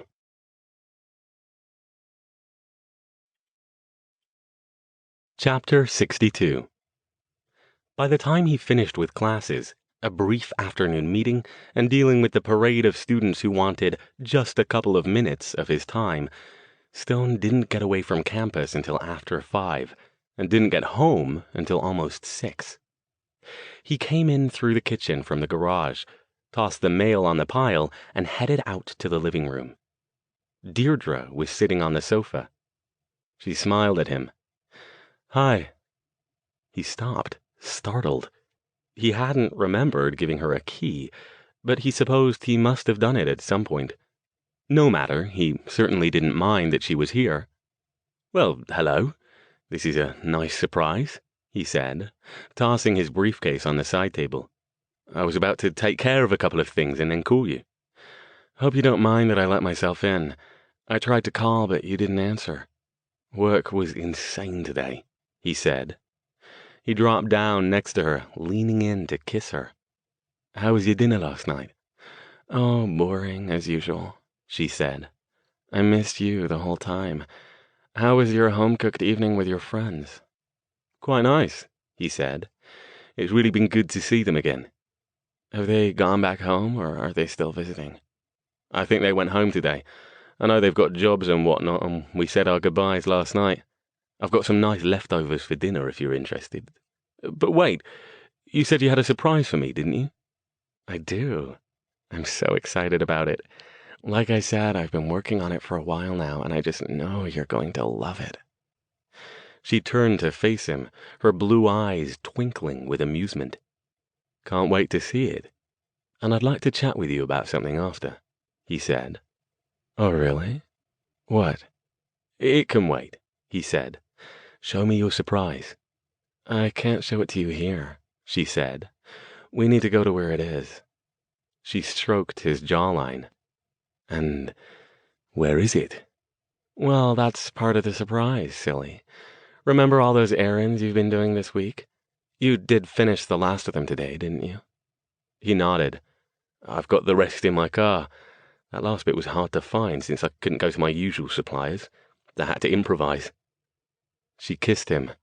I'm sure you did fine, love, she said. I hope so. He smiled. Sometimes it amazed him that even after all the time they'd spent together in the last couple of months, he never failed to get lost in the deep, fathomless loveliness of her eyes. And now you get to see what I wanted you to pick up all those things for, she said. Come on. My surprise doesn't include dinner, so let's have some of those nice leftovers you were talking about. And then we can go. You drive and I'll tell you where we're headed.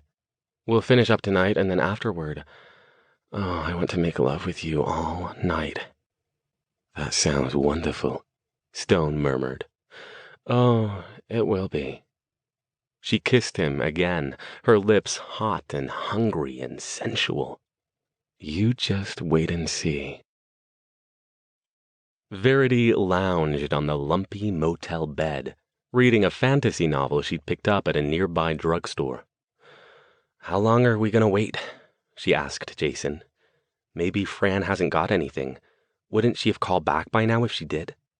Yeah, probably, but at this point we might as well wait and go back tomorrow. He glanced at his watch. Getting close to 6. If we left now, we wouldn't get home until after midnight. You want to get some dinner? Maybe we can catch a movie or something? Might as well. She tossed the book on the bed and sat up. The phone rang. Jason grabbed it. Hello? He paused. Oh, hey, Fran. Hang on, let me put you on the speaker so V can hear too. He hit a button on the phone. Fran's gravelly voice came out of the tinny speaker. No, I got other things to do besides track down info for you for free, Thea. I had to deal with the paying customers first. That's fine, Jason said.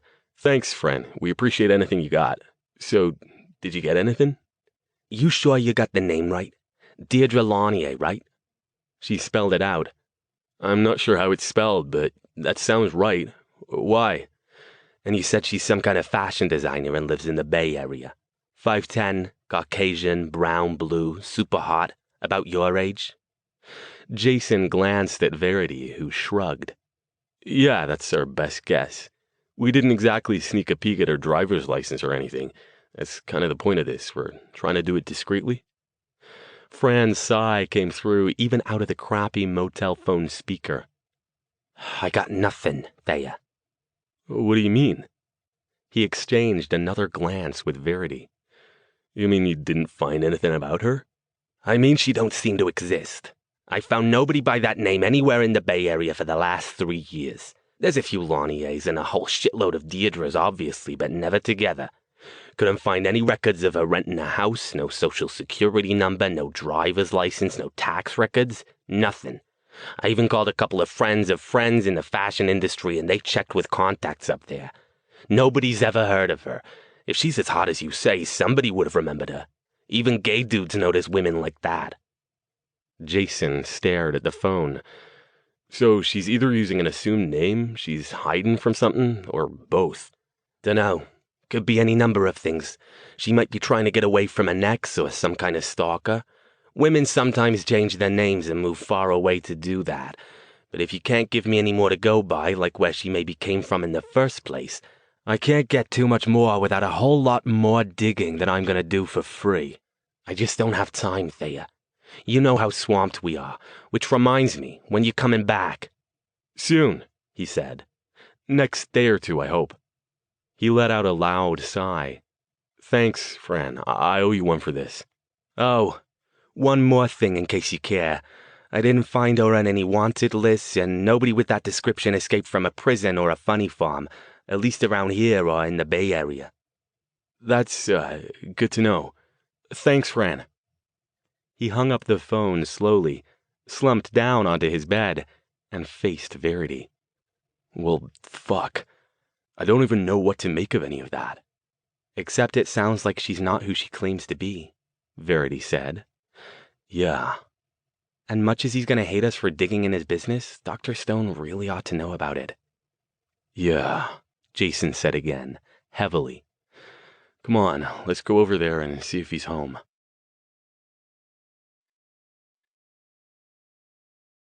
Chapter 63. Stone gathered up the plates and carried them to the kitchen. See? He called.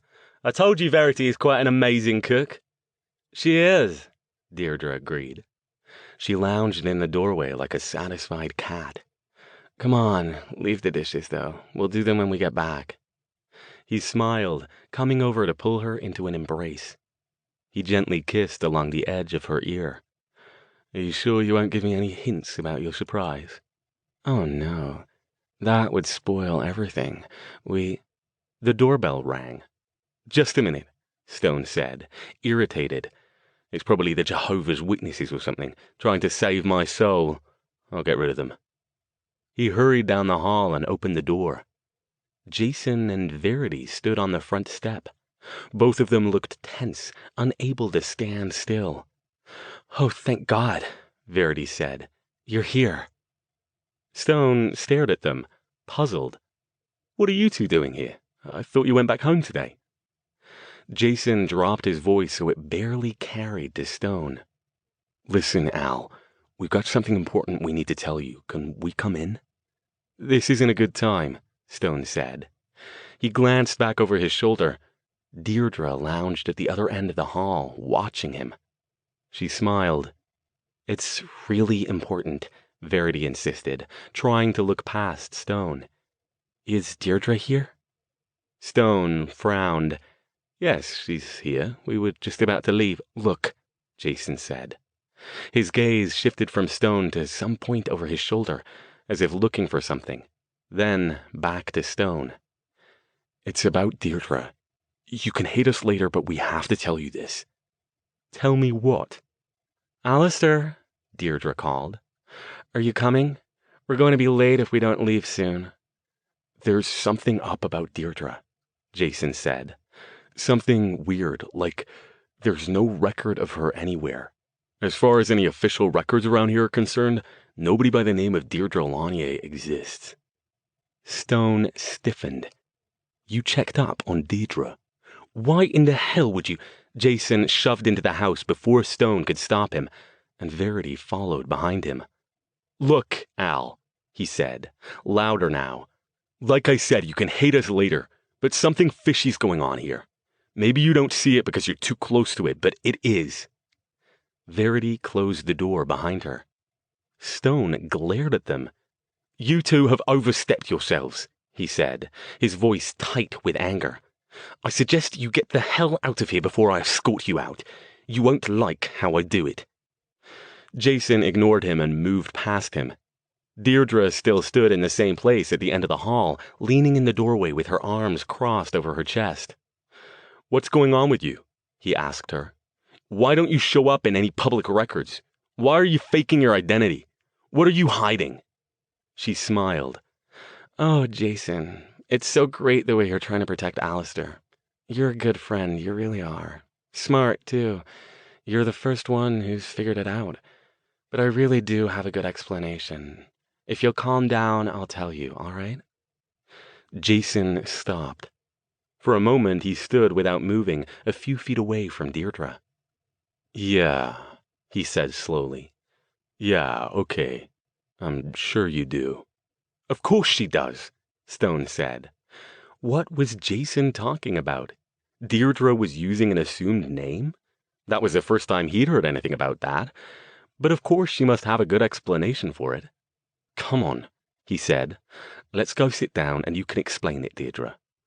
Have you people all gone crazy? Verity yelled. She looked back and forth between Jason, Stone, and Deirdre. Jason, what the hell are you talking about? Come on, V, let's just listen to her. We kinda screwed up coming over here guns blazing like this. Let's just let her talk. Yes, Stone said. Come on. Verity stood for a moment, her gaze shifting away. Jason, she said, listen to me. You've got that same weird thing in your aura that Dr. Stone had. Remember I told you about it before? She's doing something to you, both of you. Can't you see it? She took a step forward toward Deirdre, eyes alight with anger. Whatever it is, you'd better fucking knock it off right now. Deirdre glanced at Verity, then turned her attention to Stone and Jason. Alastair, Jason, I think there's something wrong with Verity. I don't understand why she hates me so much, but she's scaring me. Jason, maybe you should take her home. I'll explain everything to Alastair and he can tell you tomorrow. Yeah, maybe you're right. She's been acting weird lately. I think she's just tired. He turned. Come on, V, she's right. Deirdre and Al can work it out. It's really not her business anyway. Verity took a step backward. Jason, damn it, snap out of it. I'm telling you, she's doing something to you, to your mind. Delusional, Deirdre said, shaking her head sadly. Too much stress. Like hell! Verity backpedaled a couple more steps, then pointed both hands at Deirdre. Magical energy crackled around them for a moment, and then she released it. It arced down the narrow hall, past Jason, and hit Deirdre in the center of her chest. No! Stone yelled. He lunged forward past Jason and flung a concussion beam at Verity. It happened so fast she didn't have time to get a shield up. The beam hit her in the side, driving her backward. She made a little yelp that was as much surprise as pain, crashed into the wall, and slid down to the floor in a heap. Jason went stiff. "Fuck!" he yelled, his face reddening with rage. He whirled around and, moving fast and without warning, lashed out with his fist at Stone. Stone had no chance to react. His vision filled with Jason's rage-wreathed face. Jason's fist came in too fast for him to do anything, except to begin raising his hands to ward off the blow. He didn't get them high enough in time. Jason's fist slammed into his jaw. Stars sprang up in his vision. The blackness rose and took him before he hit the floor. The last thing he saw before he passed out was Deirdre, standing at the end of the hall, unharmed.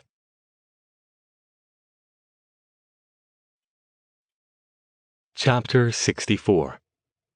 Stone blinked, urging his leaden arms to action. He brought his hands up to scrub at his face. Pain flared.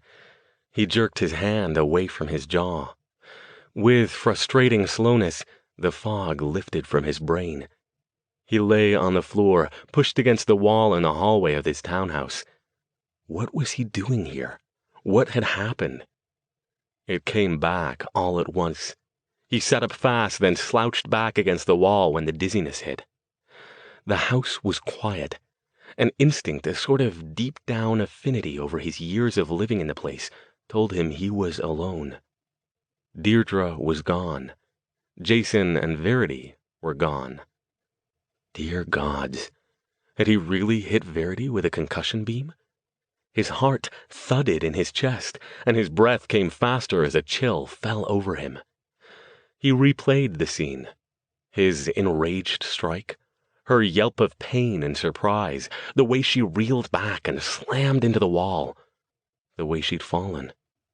Had he hurt her badly? Had he killed her? And what about Deirdre? Verity had hit her, too. Why were they all gone? Why had they left him here, sprawled against the wall like some toy everyone had tired of playing with? He rubbed his jaw again, wincing. Jason hadn't held anything back when he'd hit him. It might be cracked.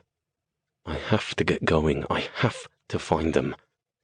The compulsion to leap up and go after them, even though he had no idea where they'd gone, and was so strong he could barely resist it. But he did so nonetheless. He leaned his weight back against the wall, took a few deep, centering breaths, and tried his best to concentrate sufficiently to manage a healing spell.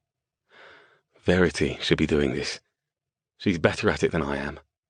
You attacked Verity. You might have killed her. He drove the thought down, seeking calm, tranquility, peace where none existed. A few more deep breaths. Relax. Relax. He felt the warmth growing and closed his eyes, directing it where it was needed. It settled around his jaw, enveloping the injury in a cocoon of soothing, golden healing energy. This was easier, even for him, than healing what polo shirt and leather jacket had done to him. Single injuries were always less complicated to heal than multiples. When he finished, he let himself stay there for just a few seconds, relishing the absence of pain. He probed his jaw with 2 fingers. Nothing flared. A bit of the dizziness still remained, but he ignored it. He didn't have time to rest. He dragged himself up. "Deirdre?" he called. "Jason! Verity?" He knew it was futile, that they were all gone, but he did it anyway. "Is anyone here?" Silence. He glanced at his watch, a little after 6:30. Where was everyone? He strode out to the kitchen, snatched up the phone, and called Deirdre's place. It rang several times, and then the beep sounded. He hung up without leaving a message. Next, he dug the number of Jason's and Verity's motel room from the pile of papers on the breakfast bar and called that. Once again, it rang several times before redirecting to the motel's front desk. He hung up again. Where were they? Had he hurt Verity badly enough that Jason had to take her to the hospital? That didn't make sense, though.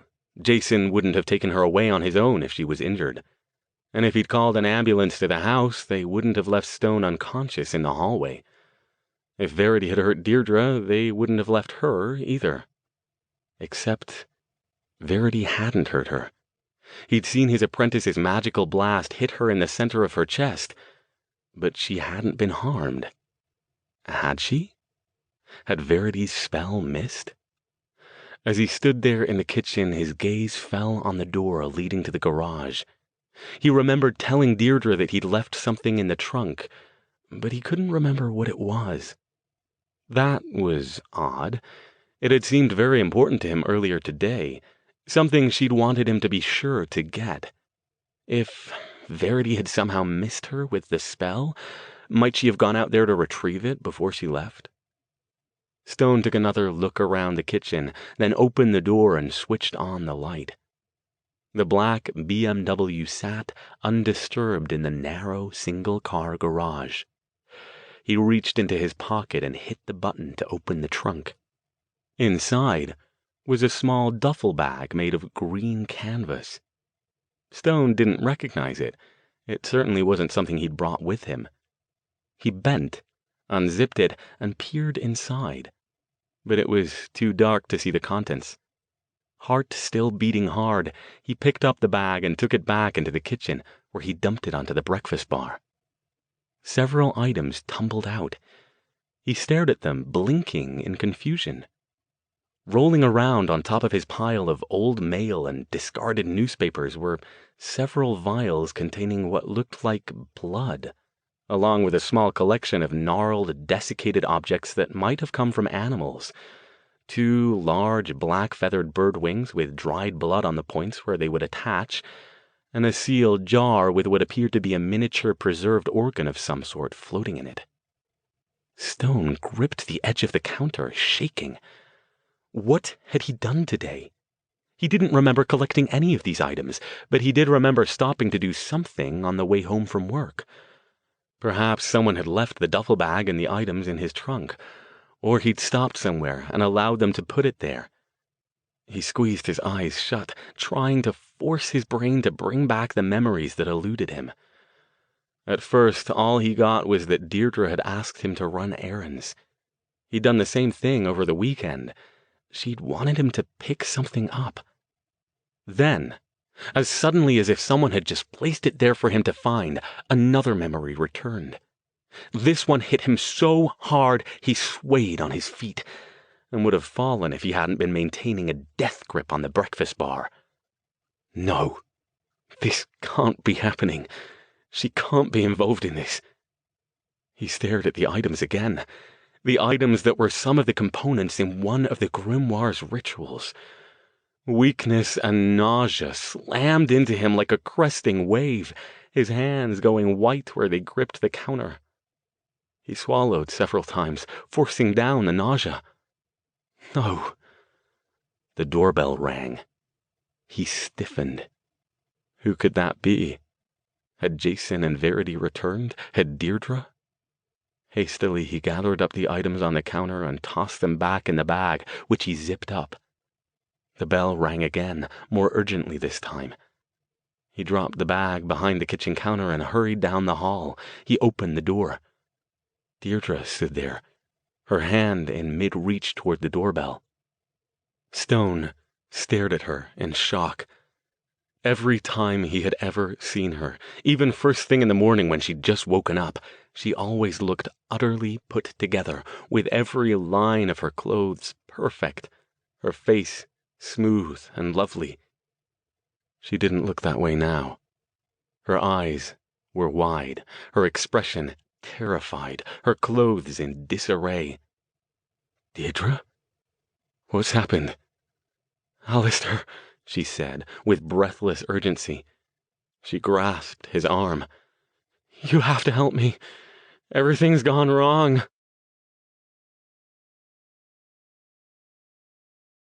Chapter 65.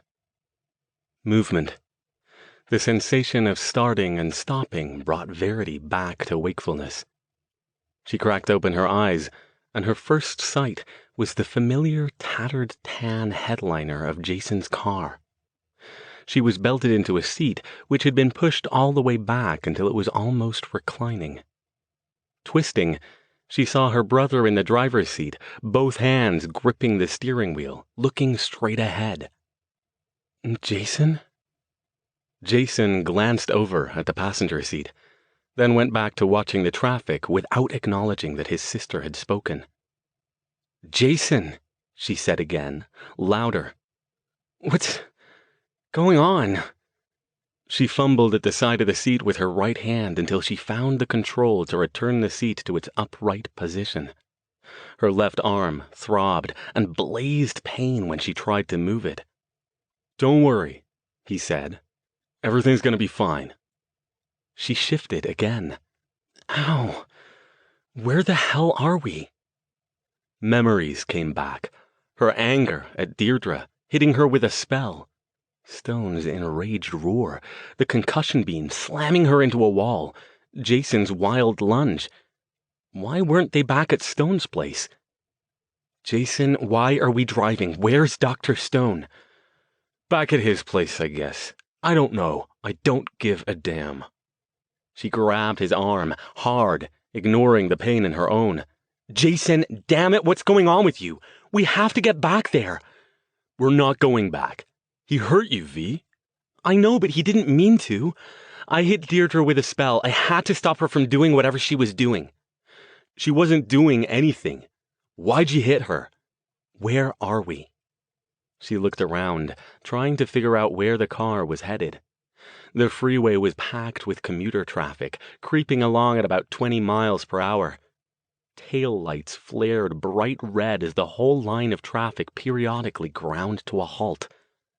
Are we in San Jose? I guess. I've just been driving. Jason! She squeezed his arm again and shook it. Pull off the freeway! Now! We gotta get this straightened out. We need to get back to Dr. Stone before Deirdre does something to him. She's not gonna do anything to him, V. I don't know why you keep thinking that. Verity let out a loud sigh. Every time Jason got near Deirdre, his common sense went out the window, and he forgot every bit of his distrust of her. "Listen to me," she said loudly. "Don't you remember? We were going over there to tell Dr. Stone about how Deirdre doesn't exist. Remember? You had Fran check. After we said something about it, that's when everything got fucked up." She shook him again. "Damn it, remember!" It almost seemed for a moment as if he was beginning to. His grip on the wheel loosened, and his eyes shifted to her and back to the road. Uncertainty flitted across his face. "Pull this car off the freeway now, Jason, or I swear I'll knock you out right here." She raised her right hand, flaring energy around it in a passable imitation of Stone's favorite magical intimidation gesture. Jason glanced over at her again. "Fine," he said. "Fine, but we're not going back there. Just pull off. Go park somewhere. I'm going to heal my arm." She waited long enough to make sure Jason was making headway toward moving the car in the direction of an exit, then closed her eyes and concentrated on generating healing energy, pulling it from the Earth's aura just as Edna had taught her. She still amazed herself sometimes at how much easier it was to do it this way, to work with the energy that surrounded the Earth in harmony with her own body, to set right what had been disrupted, to restore the proper pattern to the body's integrity. It still wasn't easy. Edna had told her that magic worth doing was almost never easy, but healing this way made so much more sense than the way Stone had tried to teach her. In less than 5 minutes, the cracked bone in her upper arm had been restored to wholeness, and the pain that remained was only a vestige of its former self. She opened her eyes, half afraid to find out that Jason had continued driving south on the freeway. But he'd pulled off at an exit and was now cruising down a crowded street she didn't recognize, past a procession of strip malls and fast food restaurants. "Pull off," she said. "Just pick a parking lot somewhere." He did as he was told, still looking like he was half in a daze. He didn't even ask her about whether her healing efforts had worked. He guided the Ford into a parking space in the back corner of a McDonald's lot, switched off the ignition, and waited, still staring straight ahead. "Talk to me," she said. "Come on. I'm fine now. See?" She waved her arm in emphasis. "All good. We need to go back and find out what's going on." "I don't think so." "Jason, didn't you hear me before? There's something up with your aura. Deirdre did something to you. I don't know what, but it's the same as she did to Dr. Stone. She stopped, because he didn't appear to be listening to her. He stared out through the windshield, fixated on a rusting customer parking only sign on the wall in front of them. She let her frustration out in a loud sigh, then shifted to magical sight and focused on Jason. His vivid blue aura blazed as brightly as ever, but just like before, she noticed a faint red overlay. As she'd learned from both Stone and Edna, red in an aura, at least in one that wasn't red to start with, was usually associated with strong emotion, most commonly either anger or sexual desire. Since Jason didn't seem angry, in fact he appeared surprisingly complacent, especially given what had occurred back at Stone's place, she suspected that whatever Deirdre had done to him focused on the sexual end of things. That could explain why both Jason and Stone considered Deirdre abnormally beautiful, when Verity herself saw only an attractive woman. If they were going to get anywhere fast, she'd have to do something about this herself. She couldn't afford to wait for it to wear off, if it even wore off. If Deirdre had Stone under some kind of compulsion, it had clearly been going on for quite some time, possibly since shortly after they met. "Ugh," she said under her breath. Aura manipulation was tricky stuff. She'd only begun to study it with Edna, who made it a point to reiterate before every session that any kind of magic that messed with the mind or the aura directly was both more difficult and potentially more dangerous than magic that healed the body. If a physical healing spell went wrong, the worst that might happen is it didn't work, or possibly a bone would knit wrong or something. If mental healing magic went wrong, it could have devastating effects on the patient's mind. Carefully, slowly, she reached out with her magical senses to touch Jason's aura. She felt its familiar, strong, steady pulse. Whatever Deirdre had done, it wasn't inherently harmful. Jason was still there. She just added something extra. That would make things easier. "Jason," she murmured, keeping her voice low and soothing. "I'm going to try something. Don't freak out if it feels a little weird, okay? I promise it won't hurt." "Sure, go ahead." She leaned in closer, narrowing her eyes. She took several deep breaths to center herself, then reached out toward Jason's aura. She wasn't sure what would happen when she touched it, how the red part would react, so she forced herself to go slow, even though her mind was screaming to hurry. Jason shifted in his seat when she contacted his aura, but the red part didn't react. Verity let her breath out. Passive, then. That meant it would probably wear off on its own given time, especially since it hadn't had much time to take root. With Stone, she thought it would be much harder. She wasn't even sure she'd be capable of helping him. She might need to call Edna. But for now, she moved her perceptions around Jason, poking with gentle care at the red overlay, gauging its boundaries. When she thought she had them, she mentally took hold of part of it and gave it a small tug. It came away readily, and in the place where it broke free of Jason's blue aura, it dimmed and faded like smoke. Once again, Jason shifted in his seat, though he continued to stare at the battered sign as if it were written in hieroglyphs and his life depended on deciphering them. Still moving slowly, can't be impatient now, Verity peeled up one edge of the empty space between the two bits of red and tugged again, a little harder this time. The same thing happened, with more of the red going hazy and drifting away. It took her several minutes to finish. She probably could have gone faster, but she didn't want to take the chance. Once all of the red was gone, she focused on building a barrier that, with luck, would make it more difficult for Deirdre to get through to Jason again if she tried. She had no idea how well it would work, but it couldn't hurt. When she finished, she slumped back into her seat, drawing her shoulder blades together against the cramping from sitting still too long. "Jason?" He blinked a couple times as if awakening from sleep. "Vi?" He looked around, confused.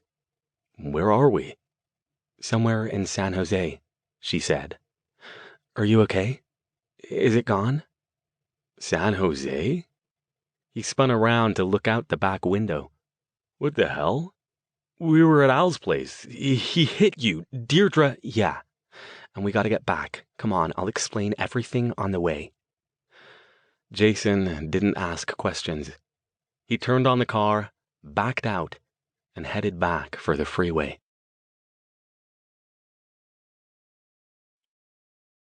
Chapter 66. Stone narrowed his eyes at Deirdre. "What's going on? Where are Jason and Verity?" She took several deep breaths, her shoulders rising and falling rapidly. "I'll tell you," she said, voice shaking. "I'll tell you everything, but you have to help me." "Help you do what?" He stepped aside and let her in. "Deirdre, something's happening and I want to know what it is. Why do I have components for one of those grimoire rituals in the trunk of my car?" I don't even know where to start," she said. "There isn't time to talk for too long. You're going to hate me. You might even want to kill me, Alastair, when you hear what I have to say, but you can't. Not yet. Not if you want to stop something horrible and save your friend." Stone went cold. "My friend?" He gripped her arms. "Jason? Verity? Where the hell are they? Have you done something to them?" "No." She shook free of him and took a couple steps back, still looking scared and frazzled. "No. I sent them away so they wouldn't get involved." Tears sprang to her eyes. "Nobody was supposed to die, Alastair, I promise you. You're still going to hate me, but please remember that." Deirdre. Stone fought to keep his breathing under control, to remain calm. What did you do?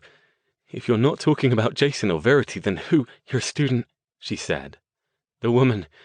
The one who caught us kissing in your office. Tabby Wells. I don't know her name, but if she was the one... He surged forward, gripping her arm so hard she winced. Deirdre, what did you do? Is Tabby dead? Did you kill her? No. She didn't try to wrench free of his grip this time. No, I never meant for her to die. I give you my word on that. Then what? He took her. I went back to where she was, and she was gone, and... She met his gaze with big, haunted eyes. So, where's the grimoire? Stone froze. The grimoire? He asked. What do you mean? We destroyed that, Deirdre. We threw it in the fire. We watched it burn. No, we didn't. That's what I made you think. Once you told me you did all the translations and understood the rituals, She looked down, her shoulders hunching. Stone yanked her forward by her arm.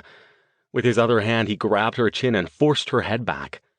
Have you been mucking with my mind? He asked, his voice deadly calm. He shook her. Have you? Yes. Yes. She tried to pull back, but his grip was too strong. You're hurting me, Alastair. Please let me go. I won't run. He didn't let go. He shook her again.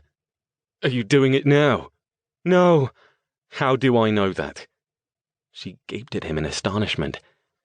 Can't you tell? He glared. How can I tell?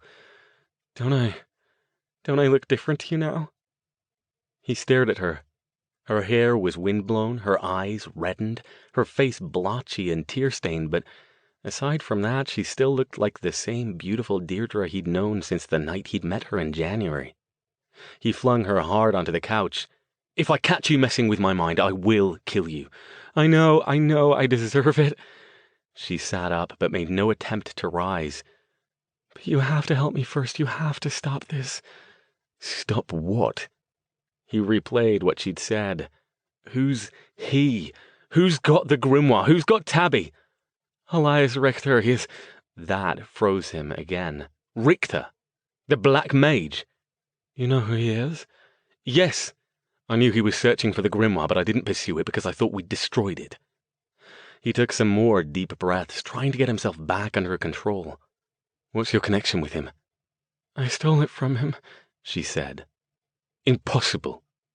He whirled and began pacing, burying both hands in his hair as if trying to squeeze the answers from his own head. You're lying. You're not a mage. He faced her again. What are you? She looked down at her lap. There isn't really a name for what I am, she said. There aren't many of us left anymore. So you're not human? Not completely. I can influence men, make them see me as more beautiful than I am, and... Everything began to make sense to him now, though his mind screamed against accepting the truth.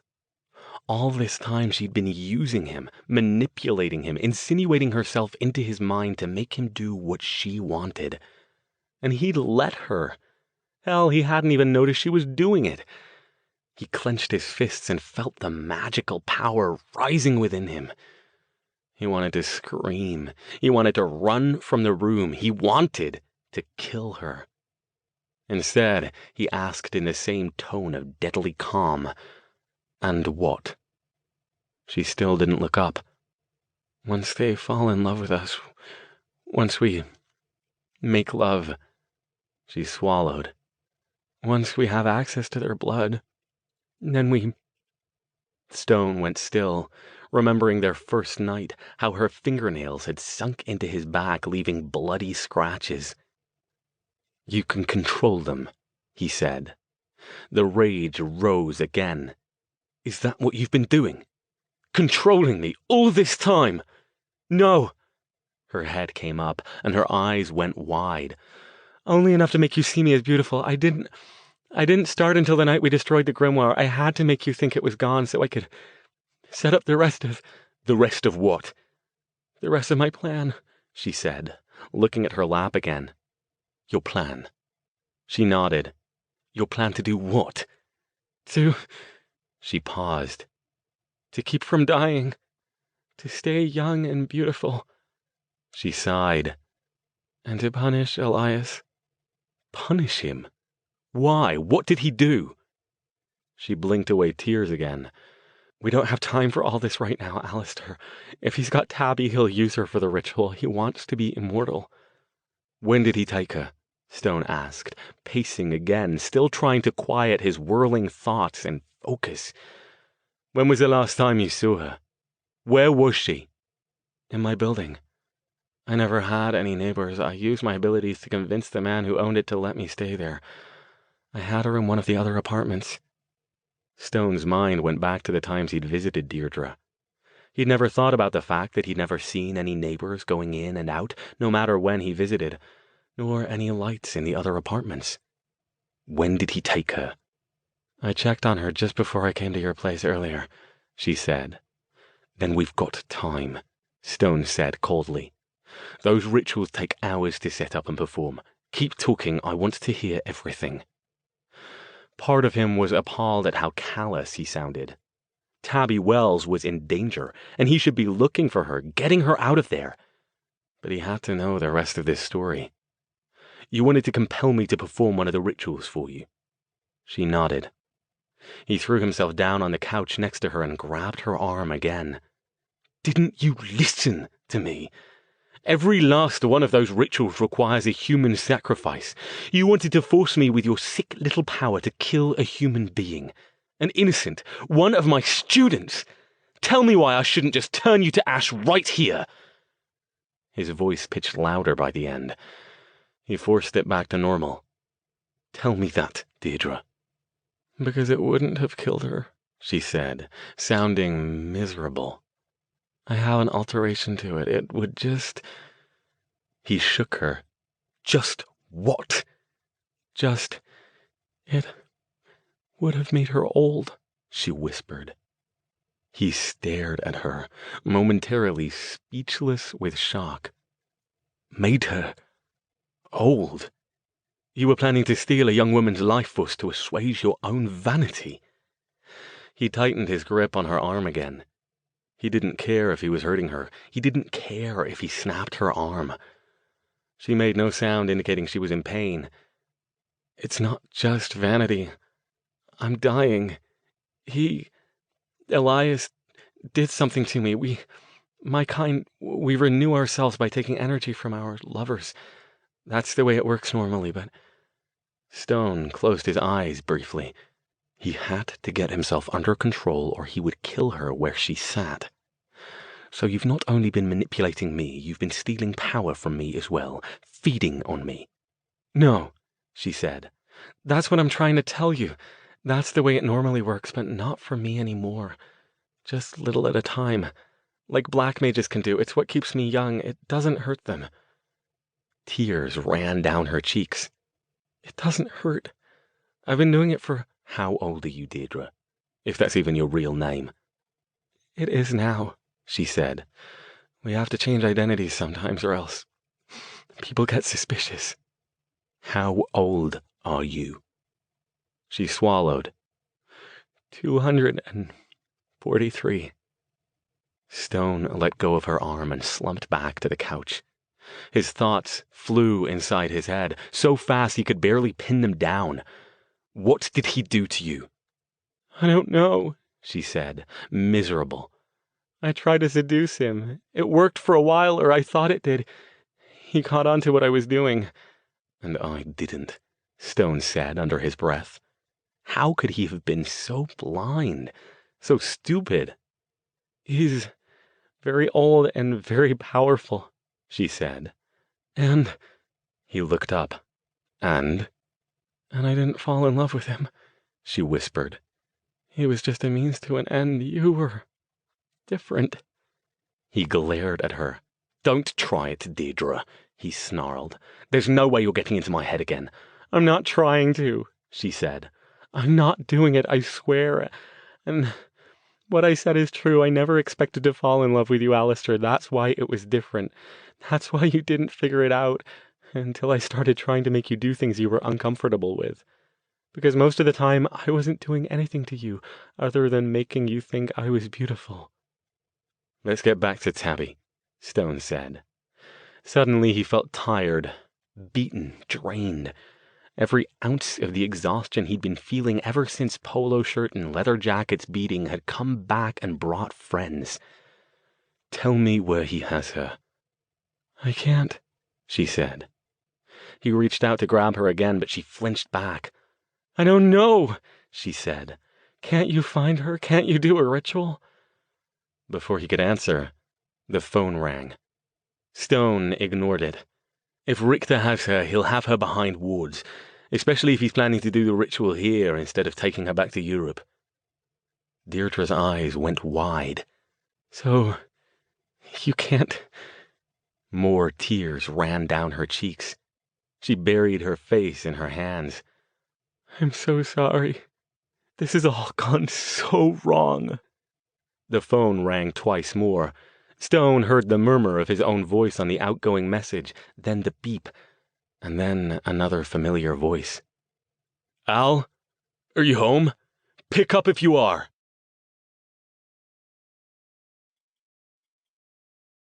Chapter 67. Stone grabbed the phone from the table. Jason? Where are you? Al? I don't know what the hell's going on, but where are you? He demanded again, more harshly. Where's Verity? Is she all right? We are gonna talk, Jason said, sounding angry. You hurt her, Al. You messed up her arm, throwing her into that wall. You're... Jason! Stone hated to cut him off. He deserved every ounce of Jason's wrath, but there was no time. Is she all right now? Are you nearby? We're on our way back there, and yeah, she's healed it up. Listen, you need to stay away from Deirdre. I know, Stone said. I know. I need you to come back here. Both of you. It's urgent. I need your help. For what? To find Deirdre? No, she's right here. Al! Don't worry, he said, casting a glare in Deirdre's direction. I know what she was doing now, and she knows I'll kill her if she tries it again. Just get here. Yeah, we'll be there as soon as we can. We're in Mountain View right now. We stopped by our motel on the way back. Maybe 15 minutes? See you then. Stone almost let him hang up, and then a memory sprang into his mind. Jason, wait! What? Stone dug in his pocket for his wallet and removed the phone number Kolinsky had given him for the place that Richter was supposedly staying. You can find an address from a telephone number, right? Yeah, sure. Reverse lookup. Fran does it all the time, but can you do it now? Right now? I need a reference book. I don't have one up here. You don't find that kind of thing at the library. Fran's got 'em for the whole state, maybe more. Can you call her? It's life or death. I need to know what address a number is associated with. Al, here's the number. He gave it to him, slowly, and then repeated it. Get that for me. And then get over here with Verity. I'll explain it all when you get here. Hurry! He hit the button to hang up, flung the phone back on the table, and turned back to Deirdre. If I see you trying your tricks on Jason, I won't, she said. I promise I won't. Why didn't you affect Verity with it? She blinked. She's not a man. It doesn't work on women. She's attracted to women. I don't know, she said. I don't know how it works. It's just part of me. It just works. Stone got up and began pacing again, unable to sit still. We've got about 15 minutes until they get here, and we have to go. I want answers. She nodded and pushed her hair off her face. How did you find out about me in the first place? He asked.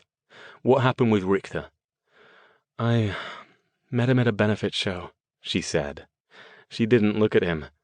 One of those high society charity events. He was the sort of powerful man I usually seduced, Stone said in a monotone. Yes. At first he was charming. We made love and I worked my skills on him. I thought I was controlling him and he played along, but then I came to realize how cruel he was. He wanted to possess me, not love me. He knew what I was, and he was immune to my powers, even though he pretended he wasn't. When I tried to leave, he overpowered me and kept me prisoner. And that was when he did something to your abilities. She nodded. I don't know what he did. I didn't find out until later. How did you find out about the grimoire? And me? He got the grimoire a few months ago. I don't know where it came from. He told me about it while we were... She shuddered. Told me that it contained magic that would make him immortal. I'd heard of it. Rumors from others like me years ago. I knew if it was what I thought it was, there were ways to alter one of the rituals. Why didn't he do the ritual right away once he had it? He couldn't read it himself. He had to find someone to translate it for him. He's a powerful mage, but not a scholar of ancient languages. He had a list of possibilities. And he let you see the list? No. He found someone to do the translations, brought him to his home near Prague. When he finished, Elias killed him. He made me watch. I think he wanted me to see what he would do if I crossed him. And then, when he read the translated spells, he was enraged. He'd need something he didn't have as a component for this spell, something I got the impression was very hard to find. He had to go and search for it, so he left me locked up and took the translations with him, but left the grimoire. How did you get away? His 2 henchmen got careless. He had an old servant of his bringing me food once a day. He was too old to be affected by my abilities. But these 2, they'd seen me from a distance and they wanted me. Stone stopped, waited. They thought they would sneak in and have their way with me, and Elias would never know, that I'd be too afraid to tell him and he wouldn't believe me anyway, or he wouldn't care. But they didn't realize something. What was that? I was like them. What? What do you mean, like them? She gave a faint smile. There are male versions of what I am too, but they're different. She shuddered, wringing her hands in her lap. They can make themselves look beautiful too, to attract women. But while the females of our type get their energy from seduction and lovemaking, the males are more primitive. Stone narrowed his eyes and clenched his fists. Rape. Yes. They would have taken me, both of them, except I'm older than they are and far stronger in power. Our kind isn't immune to each other's power, but the older and stronger can always overpower the younger and weaker. So you seduced them? Yes. I was able to compel them to let me go, open Elias's study for me, and break down the wards. I found the grimoire, along with his list of possible translators and their locations. Your name was on it. Stone sat down slowly in the chair across from her. So, Richter might have brought the thing to him and tried to force him to translate it? How did you know to come to me? Again, the faint, sad smile. Because of the note next to your name. You were near the top of the list. He had great confidence in your abilities, but he'd crossed you off with a note. White mage, it said. Strong, likely impossible to convince. He let his breath out slowly, gripping the arms of the chair. So, you came to me, hoping you could seduce me and convince me to do the translation. Frowning, he said, but you waited a long time before you even told me about the grimoire. Nearly a month. Why? I had time, she said. I had to make it look natural, like it was your idea. I was worried that you'd get suspicious if I presented you with the book too soon after I met you. I knew Elias wouldn't be back for a while, and the henchmen would be too ashamed of letting me get away to call him. I knew they'd come after me, but they're not mages, so finding me would take time. She looked at her lap again. That was my fault too. I'm so sorry. Light dawned. Wait, Stone said. The henchmen. They were the 2 men who attacked you, she said, without looking at him. They were trying to get the grimoire so they could take it back before Elias returned. That was why they ran after they attacked me the second time at the parking lot, he said. You showed up. They knew if I got too close to them I could control them again. It wears off after a time, faster if there's no blood or sexual connection. She looked up then, eyes haunted. Alastair, I never wanted you to get hurt. By that point, I was already starting to fall in love with you. He wanted to believe her, even then, and felt disgust at himself for his weakness. Instead, he shook his head. None of that. He paused, then said, They're immune to magic. Does that mean you... Yes, but I'm not strong and fast like they are. They're adapted to be predators. I'm just human, except for my ability. My talents are more subtle. He paused, letting all that sink in for a long time. Deirdre said nothing while he did. Finally, he looked up. So, what was your plan once the ritual was finished? Tabby Wells would be an old woman, and what of me? Were you planning to kill me? Somehow incorporate me into the ritual as another sacrifice? No, she whispered. I told you. Nobody was meant to die. I was going to use my power to make you forget that the ritual ever happened. And then what?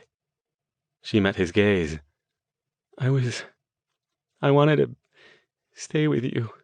I thought we could be happy together. I know mages live longer than normal humans, so I thought... You thought you'd just continue controlling me? I wouldn't need to anymore, she said.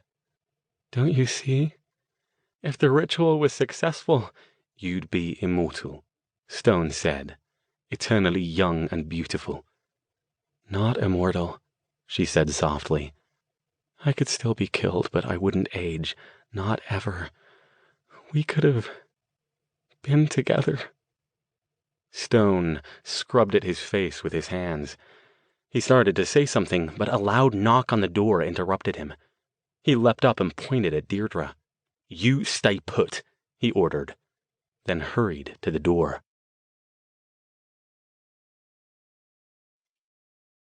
Chapter 68. Stone stopped in front of the closed door. Who's there? He called. Even though he was sure it had to be Jason and Verity, he wasn't taking any chances at this point. It's us, Al. Let us in. He flung open the door. For a moment, the three of them stared at each other, all of them looking awkward. Come in, Stone said at last, standing aside to let them pass. As Verity followed Jason, he touched her shoulder. Verity, It's okay, she said, patting his hand. I get it. I understand now what was happening. It's all good. Like hell it is, Jason said. He'd just caught sight of Deirdre sitting on the couch in the living room. Al, what's she still doing here? No time to explain everything, Stone said. She knows better than to try anything. She's not, Verity said. She glared at Deirdre. I can tell, too. I know what to look for now, so don't do it. Do you have the address? Stone asked Jason. Jason looked as if he might object, but he pulled a piece of paper from his pocket. What's this about? Whose address is this? Stone paused to look at the paper. It listed an address in Woodside, another of the wealthy little towns tucked away in the mountains not far from Palo Alto. I can't tell you everything right now. There's no time. I'll try to explain later, but I have to go. A student of mine is in grave danger, and it's my fault.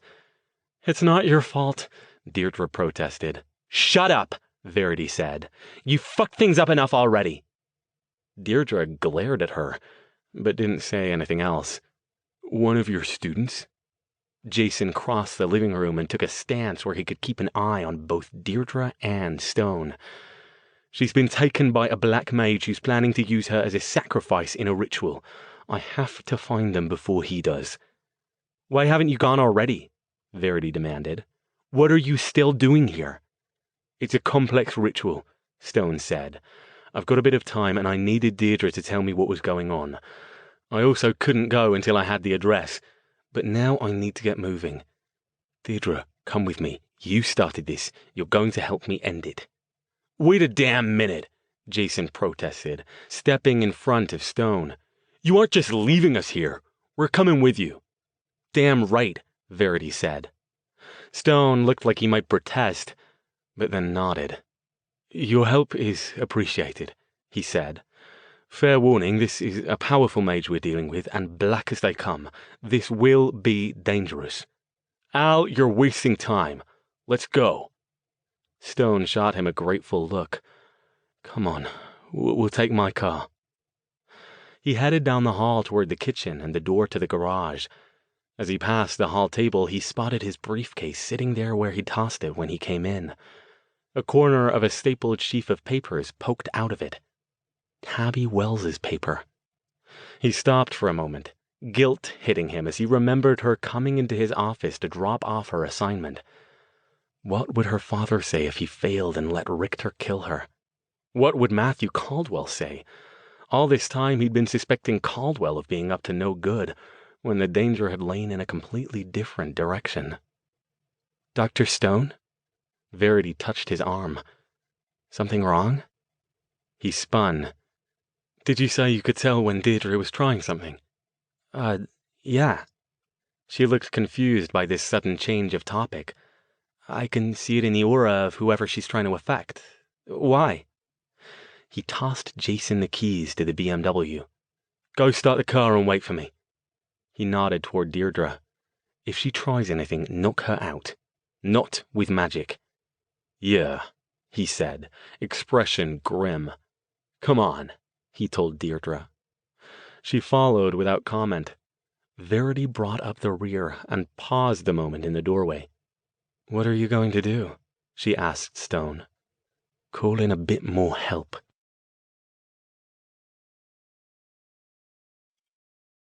Chapter 69. Tell us about this guy, Jason said from the shotgun seat 10 minutes later. What should we expect? Stone was driving now.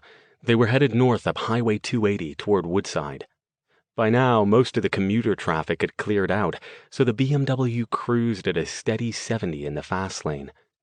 It's a long story, he said. He's a black mage who came out here looking for an artifact I'd gotten hold of. Remember when I told you I was spending a lot of time at home because I was working on a project? Jason glanced over his shoulder at Deirdre, who sat silently in the back seat under Verity's watchful eye. Yeah? That was the project. It was a book, and I was translating it. So he's got it now, and he's planning to use it to sacrifice this student? Yes. What for? He thinks doing it will help him become immortal, Stone said. Jason stared. No shit. You guys can do that? Do rituals to become immortal? No idea if it will work, but I don't plan to let him use Ms. Wells or anyone else to find out. Who's this help you called? Verity asked. An associate. Someone who has a vested interest in Ms. Wells. Jason frowned at him. Not that guy you were doing magic with before. Stefan? No. In truth, Stone wished he could have consulted with Kalinsky before they left, even if it meant owing him another favor. As a fellow black mage, he might have given Stone some good tips for dealing with Elias Richter. But even if he'd been able to reach Kalinsky quickly, the explanations would have taken too long. He's a friend of Miss Wells. He shifted his gaze to the rearview mirror and met Deirdre's. Tell us what you know, he said. Anything you can think of. If you really do want to help, don't hold anything back. He's very old and powerful, she said, and cruel. He has no problems killing people to gain more power, or even just because they're in his way. What have you seen him do? He didn't let me watch often when he was working magic, she said. But I heard Lane and Hugo talking about him one day. He summons things and makes them work for him. Brilliant, Stone muttered. Just what we needed. Extra opposition. Hold on. Lane and Hugo? Those were... She nodded, looking down. The two who... Got it, Stone said. So, polo shirt and leather jacket had names. Anything else? He won't have had time to set up anything too elaborate if he's only been in the area a few days, so we'll have that going for us at least. Jason peered at a map unfolded in his lap using a small flashlight. This address is way the hell up in the boonies. This guy's rich, right? Extremely, Deirdre said. Then he's probably rented one of the big mansions up there. Which means we'll be in a secluded area, Stone said. No chance of anyone hearing, for good or ill. So, what's the plan? Jason asked. We'd better have one if we're going against somebody like that. We'll discuss it when we meet up with Mr. Caldwell, Stone said. He glanced at Deirdre in the mirror again. Deirdre, it would be best if you didn't mention any of the circumstances around Ms. Wells' abduction to Caldwell. Why not? She asked. Because if he finds out you were involved, I might not be able to stop him from killing you. Her eyes widened, but she nodded.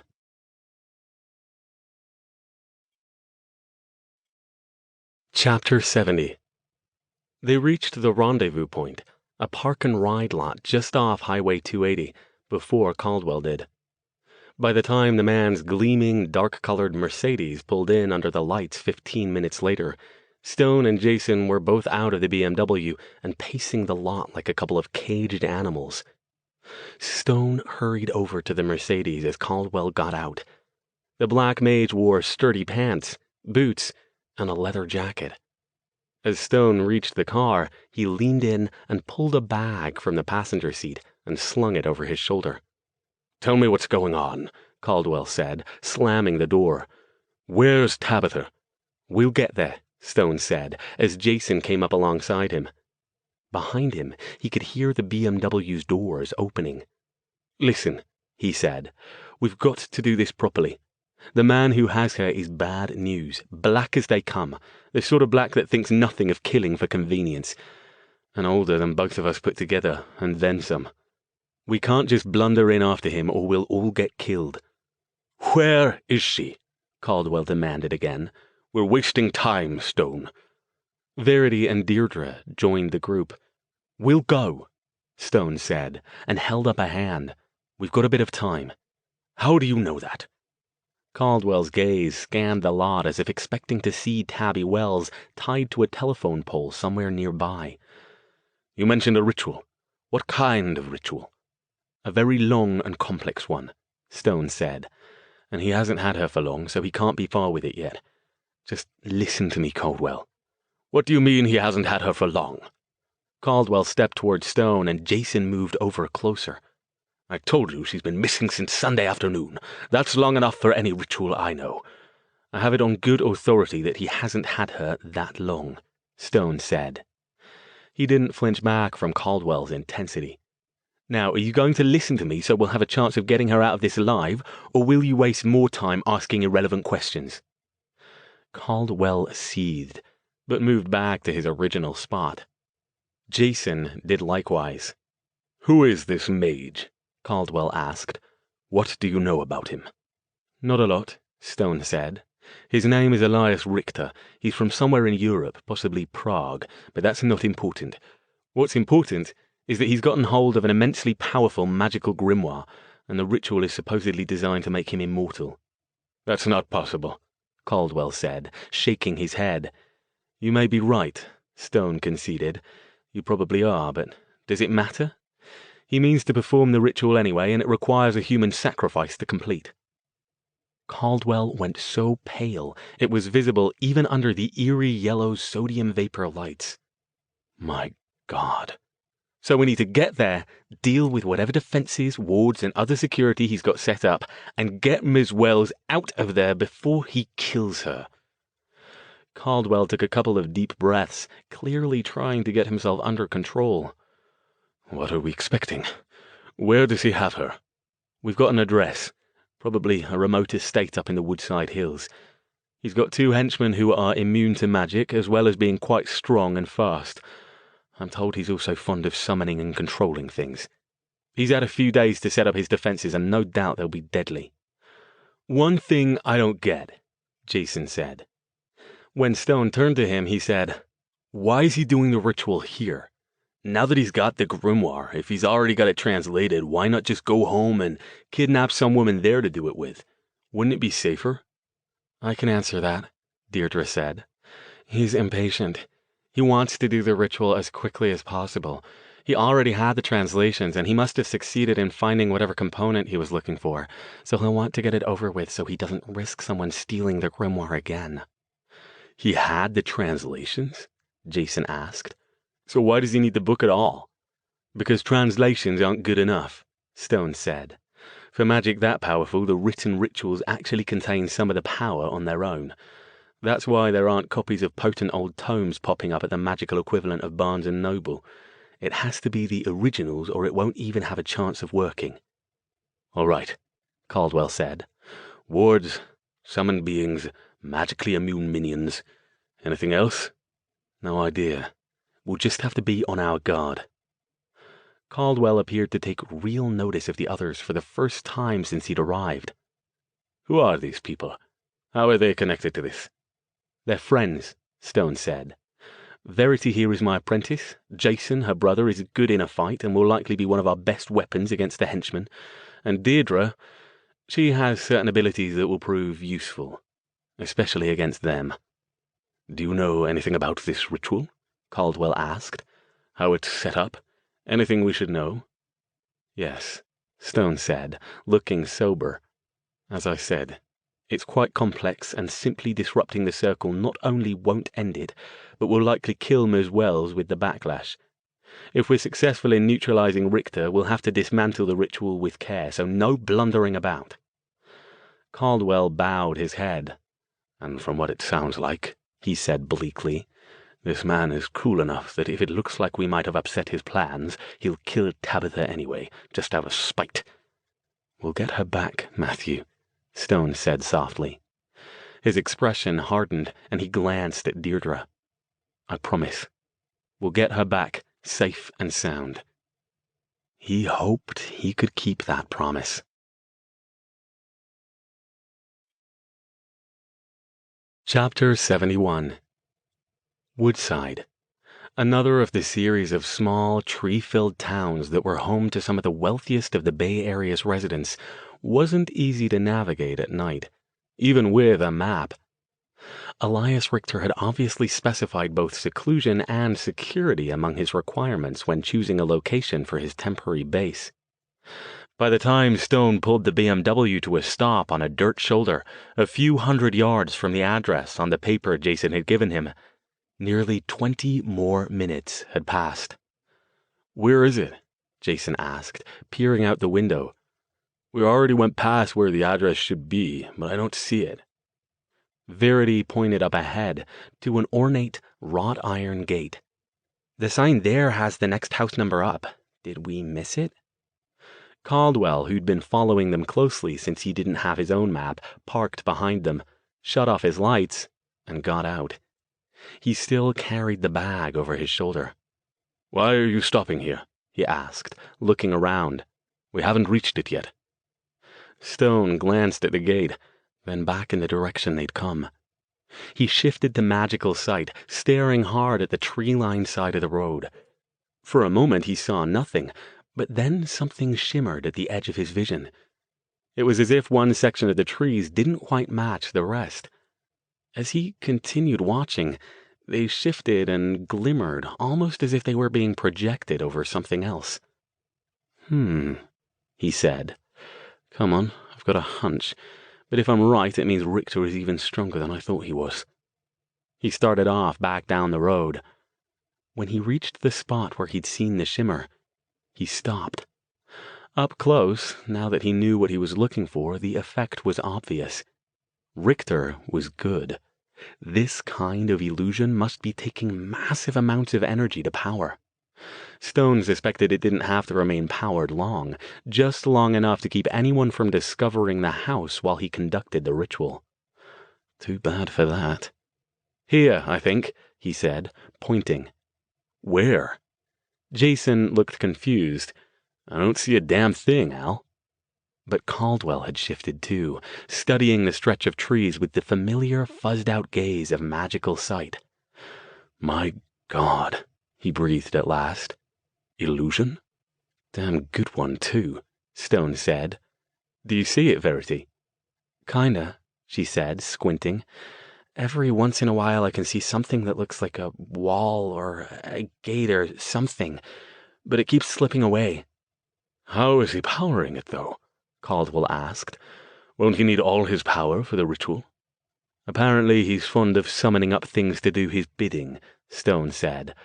Perhaps he's assigned that job to one of those. He'd almost revealed that Deirdre had told him that, but caught himself.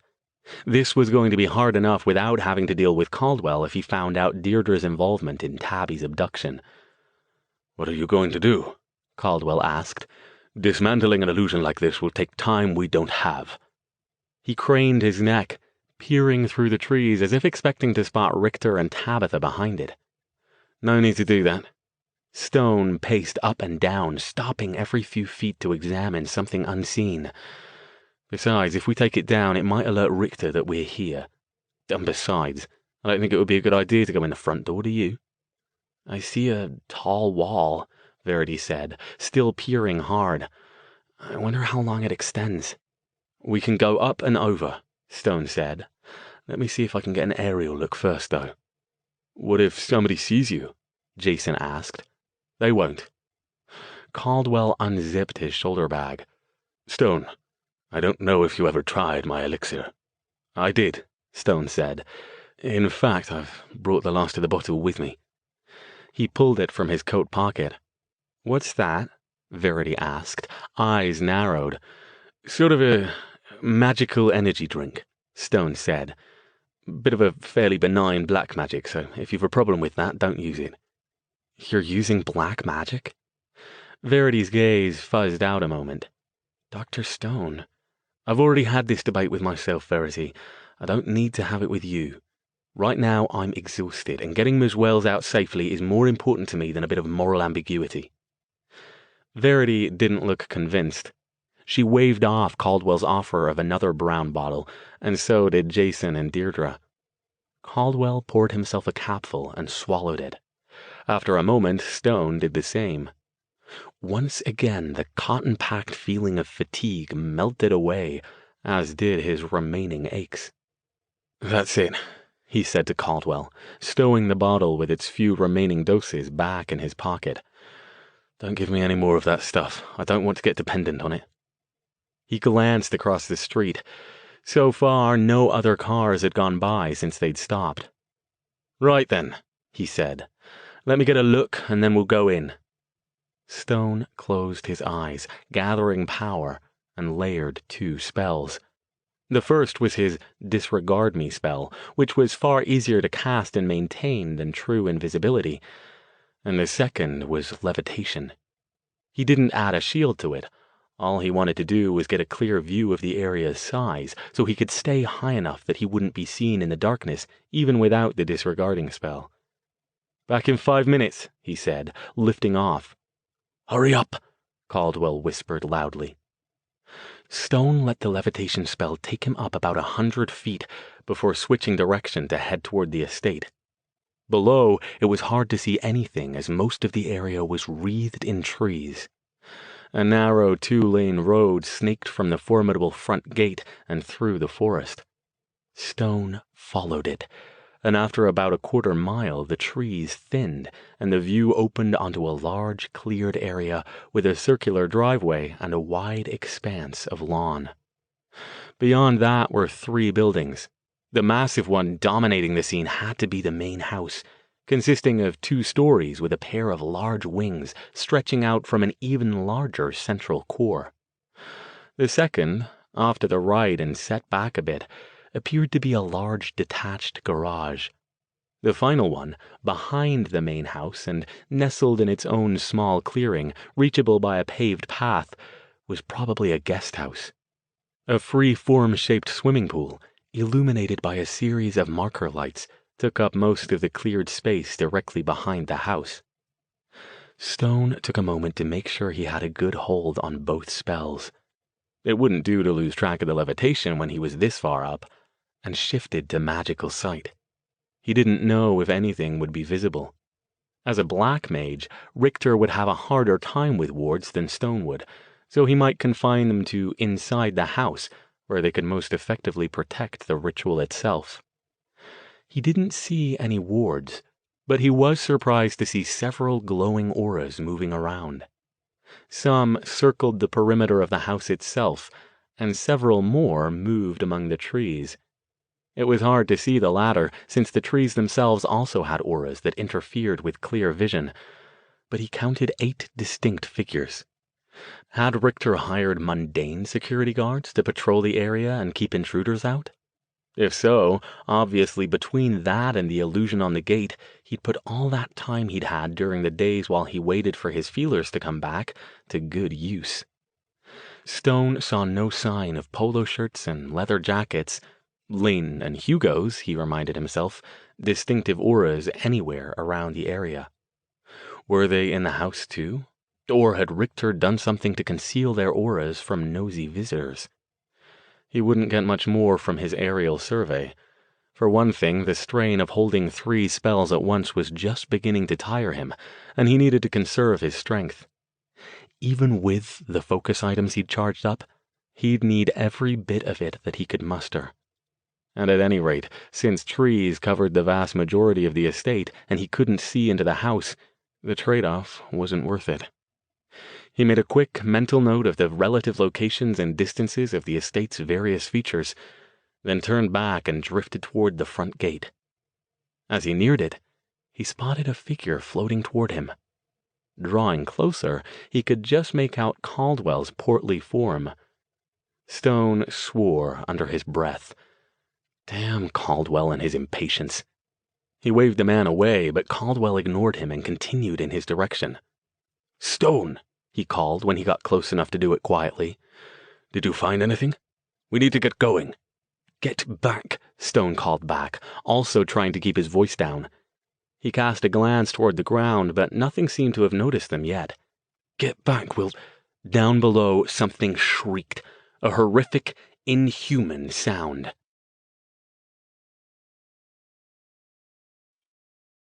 Chapter 72. Bugger! Stone put on some extra speed and closed the distance with Caldwell. He grabbed the man's arm and propelled him back toward the front gate. "What was that?" Caldwell demanded, looking around. "No idea, but it knows we're here now, thanks to you. So much for the element of surprise." Stone dropped the disregarding spell and pulled a shield around himself and Caldwell, glancing around to see if anything was gaining on them. So far, nothing was, though down below some of the trees rustled ominously in the windless night. The two of them dropped down on the shoulder next to where Jason, Verity, and Deirdre waited. "I told him not to go," Verity said angrily, stalking over. "Well, we need to get moving now," Stone said, with a glare at Caldwell. "They know we're here." "Oh, gods," Caldwell said, his shoulders sagging. "I'm sorry. I just thought they might have—" "Just stay with us," Stone ordered. "If you run off on your own, Caldwell, we won't come after you, and you're likely to get as well killed. Got it?" The Black Mage nodded. "I'm sorry." "Let's go," Stone said. "Verity, you shield Jason, I'll shield Deirdre. Caldwell, you have your own shield, yes?" "Of course." "All right. I know we can't maintain them all the time, but pay attention. I couldn't make out what they've got down there, just that there are a lot of them. I counted at least 8, probably patrolling security guards. Don't know if they're armed. Stay together, but not too close. Verity, Caldwell, keep your magical sight up and stay sharp." He started across the road toward the wall, about 50 feet down from the main gate. The others followed. "I'll go first," Stone said. "My shield is the strongest, I think, in case they're waiting." Without waiting for a reply, he called his shield back up and levitated upward to the top of the 8-foot wall, which was easier to see now that he knew where it was. He landed silently, ducked low, and looked around to spot the auras of anyone lying in wait. But all he saw were the faint green glows of the trees. He waved for the others to follow and lowered himself to the ground on the other side. After a moment, the rest of them landed next to him. "How do you want to do this?" Jason asked under his breath as he scanned the area. "Fast," Stone said. "Let's not give them time to get organized." He turned to Deirdre. "Can you affect any guards we find?" "I'll have to get close to them, but yes." "Right then. Let's not kill anyone. I'm sure the guards are just hired locals." "Well," he added, his expression hardening, Don't kill the guards. We may have to kill Richter." "What about Lane and Hugo?" Deirdre asked. "Who?" Verity asked. "Richter's henchmen. They're immune to magic. Come on, we don't have time for this. We'll deal with them when we find them. Stay aware. If you see anything moving in the trees, say something." They continued through the trees, doing their best to stay as quiet as possible. The scant light made it difficult, but the moonlight filtering down through the leaves provided enough illumination for them to avoid tripping over anything. They made it roughly halfway to the house by Stone's reckoning when something rustled up ahead. "Did you hear that?" Jason whispered to Stone. Stone held up a hand, and the others stopped. "I don't—" A form darted out of the trees, fast and low. 2 more were right behind it. "Dogs!" Verity said. "Circle!" Stone ordered. "Shields up!" "Don't kill him!" Verity said, moving into position with her back to Stone. The others took up their spots, and the 3 shields flared around them. The dogs barked loudly as they spotted their prey, flinging themselves forward, only to bounce off the shields, confused. Stone hit one with a stunning spell. It yelped and retreated, watching with fearful eyes as the other 2 continued scrabbling at Caldwell's and Verity's shields. "Hold it!" yelled an authoritative female voice from the trees. "Stop right there! Drop your weapons!" "Damn," Stone muttered. "Female guard." He hoped there weren't more of them. If there were, his plan to have Deirdre take control of them and neutralize them harmlessly would be useless. 3 figures stepped out in front of them. All 3 held guns, and all 3 were female. Damn. They wore identical black BDUs, combat boots, and light-armored vests over long-sleeved black shirts. "I said, drop your weapons," the one in the middle ordered. 3 female guards? Jason whispered. "What the—" "It's Lane and Hugo," Deirdre said. "It's got to be." "You mean they're controlling them?" Stone asked. He'd been so busy thinking about Deirdre's inability to influence female guards that he hadn't considered the implications of what Richter's henchmen could do to them. He didn't take his eyes off them. The shields shimmered, barely visible in the darkness. "Probably." "And you can't do anything about it?" "Quiet!" the middle woman snapped. "I'm going to warn you one more time. Drop them and put your hands up, or we shoot." Stone took a step forward, holding up his hands. "We don't have any weapons," he said. "Don't shoot." "What is that thing? What's up with the dogs?" one of the others asked, as the 2 German shepherds continued trying to get past the nearly invisible protective walls around Stone and the others. "We can do this the easy way or the hard way," Stone said. "We've no quarrel with you. We're after your boss. Put the guns down." "Like hell!" the middle guard, obviously the leader, said. She swung her pistol barrel around until it was centered on Stone's chest. "I'm sorry, we haven't time for this. Verity? Caldwell? Now!" 3 stunning spells flew from the 3 mages, each one taking out one of the guards. The women fell to the soft carpet of leaves and needles without taking a shot. More spells took care of the dogs. Jason ran over to the fallen guards, checked on them, and collected all 3 of their guns. "They're fine," he said. He checked the safeties on the guns, stowed one in his waistband, one in the pocket of his jacket, and kept one in his hand. "The dogs, too," Verity said, from where she was bent over one of them. "They'll wake up with headaches, but they're fine." She got up. "Why so many female guards?" "I'm betting they're all female," Stone said. He dropped his volume so Caldwell couldn't hear him. "Richter's henchmen have an ability similar to Deirdre's." Jason was still crouched next to the guards. He put the gun in his hand down for a moment, gathered something else from each of them, and then picked up the gun again. "Radios," he said. "We want 'em?" Stone held out his hand, and Jason tossed him one. He gave the second to Verity and kept the last one. At the moment, the night was silent. Stone scanned the area for signs of approaching auras, but saw none. "Come on," he said. "Don't know if this lot reported us to the others." "I can't keep my shield up the whole time," Verity said. "Not if I want to have anything left when I get there." Let's keep them down for now, but be careful. Try not to make too much noise." They kept moving through the forest.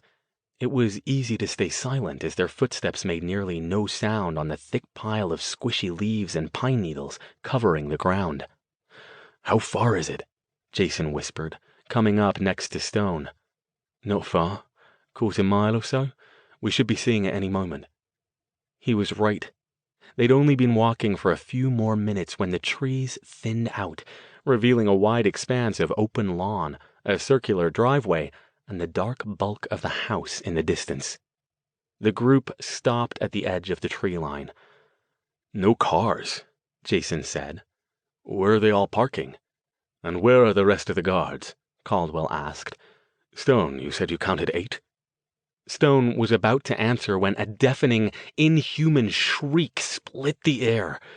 He got a brief impression of something big dropping with a heavy thud down into their midst, and then something hit him, and he went flying.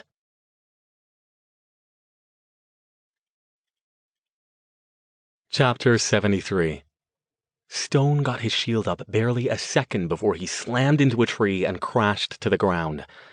He scrambled back to his feet, intending to look for his friends, but he couldn't see past the massive form lunging toward him. He flung himself to the side, and it plunged past, grasping at the air where only a second before he had been standing.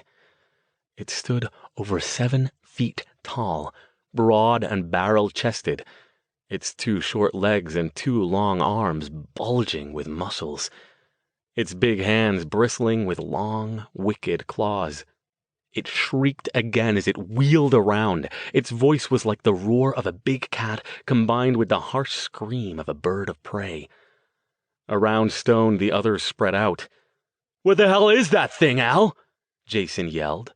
He had one of the pistols out and was tracking the barrel around as he tried to get clear shot on the monstrosity. "No idea." Stone pulled himself up again, panting. He didn't either. He'd never seen anything like this before. Aside from the fact that Richter must have summoned it from somewhere, all he could see was the same thing the others could. It was big, and it was dangerous. "Careful! Don't shoot anyone."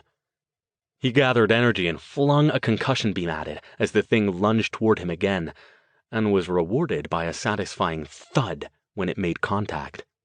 The spirit, or demon, or whatever it was, screamed and hit a nearby tree so hard the trunk shuddered. "Coordinate!" he called. "Verity! Caldwell, hit it now!"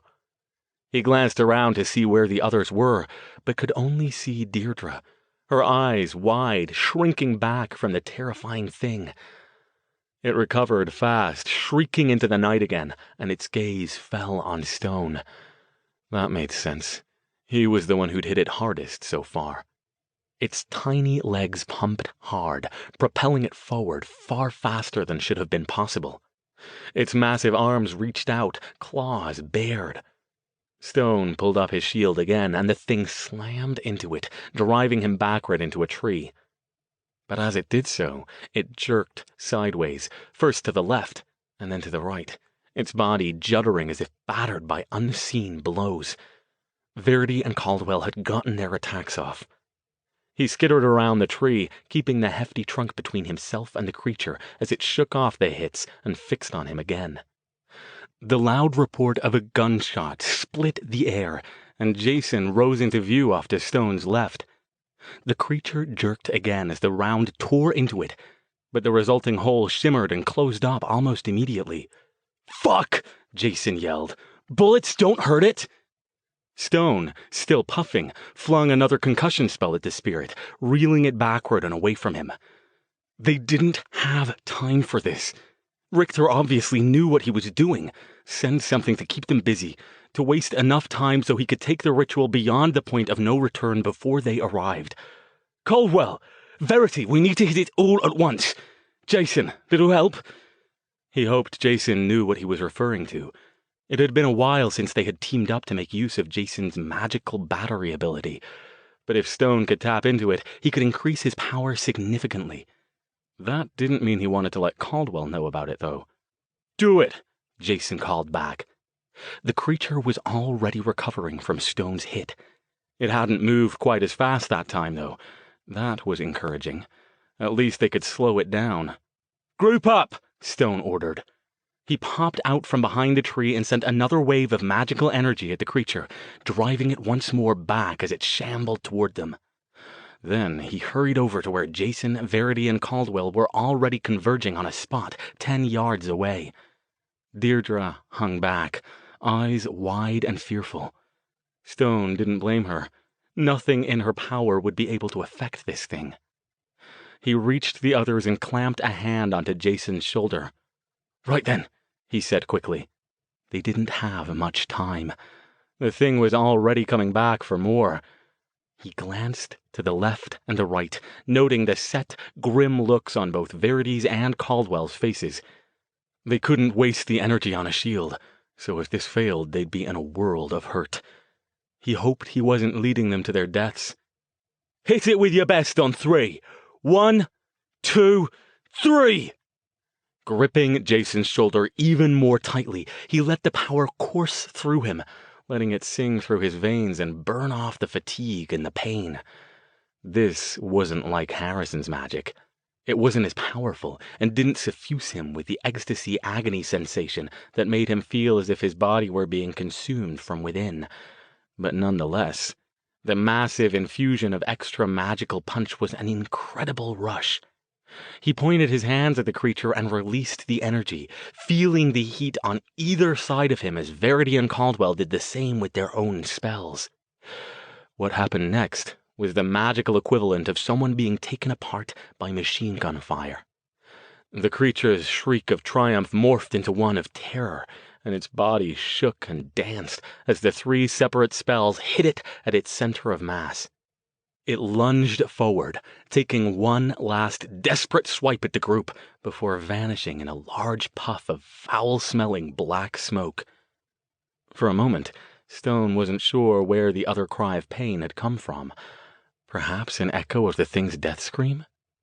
But then his relief at the creature's demise ebbed away as Jason dropped to the carpet of leaves, moaning, his arms locked around his chest. "Jason!"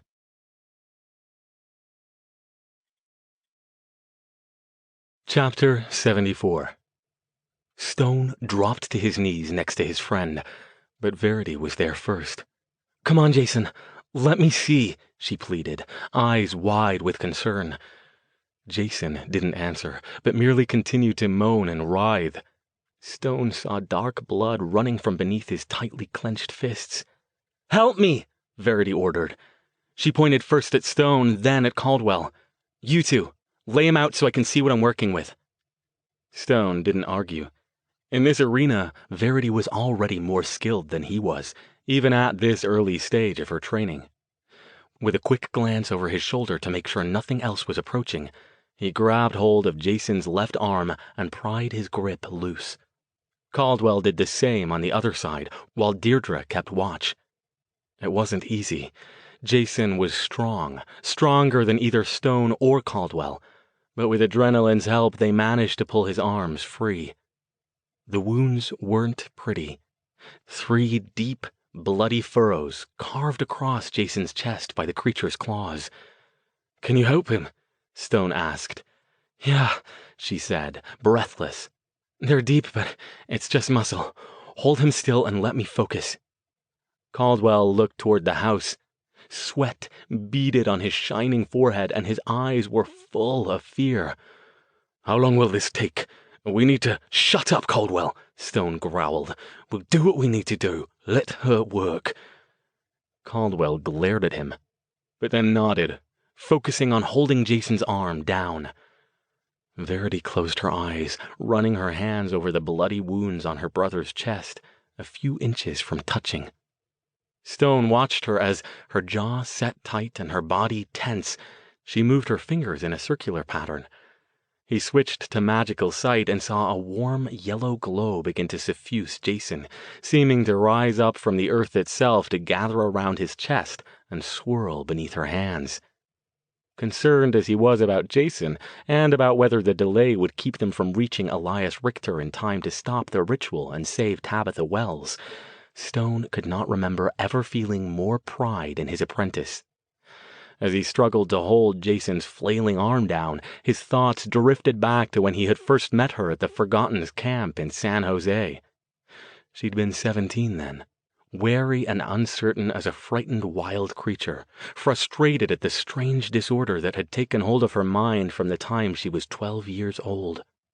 To see her now, competent and confident, casually giving orders to 2 men many years her senior, one her own master, and expecting them to be followed because this was the thing she was born to do, filled him with gratitude that he'd been given the charge to guide her magical career.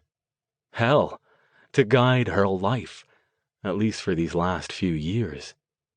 He had never wanted a child, never wanted the responsibility required to bring another life into the world and nurture it to adulthood. But if he'd had a daughter, he'd have wanted her to be very much like the young woman Verity was becoming. Oddly, though, he'd never thought of her in a paternal way, not even when he'd first begun her training. Perhaps it was because he didn't feel it was his place to compete with her own long-dead father. Perhaps it was because her brother, Jason, with his protective instincts and strong drive to keep everyone he loved safe from harm, filled the role better than he could.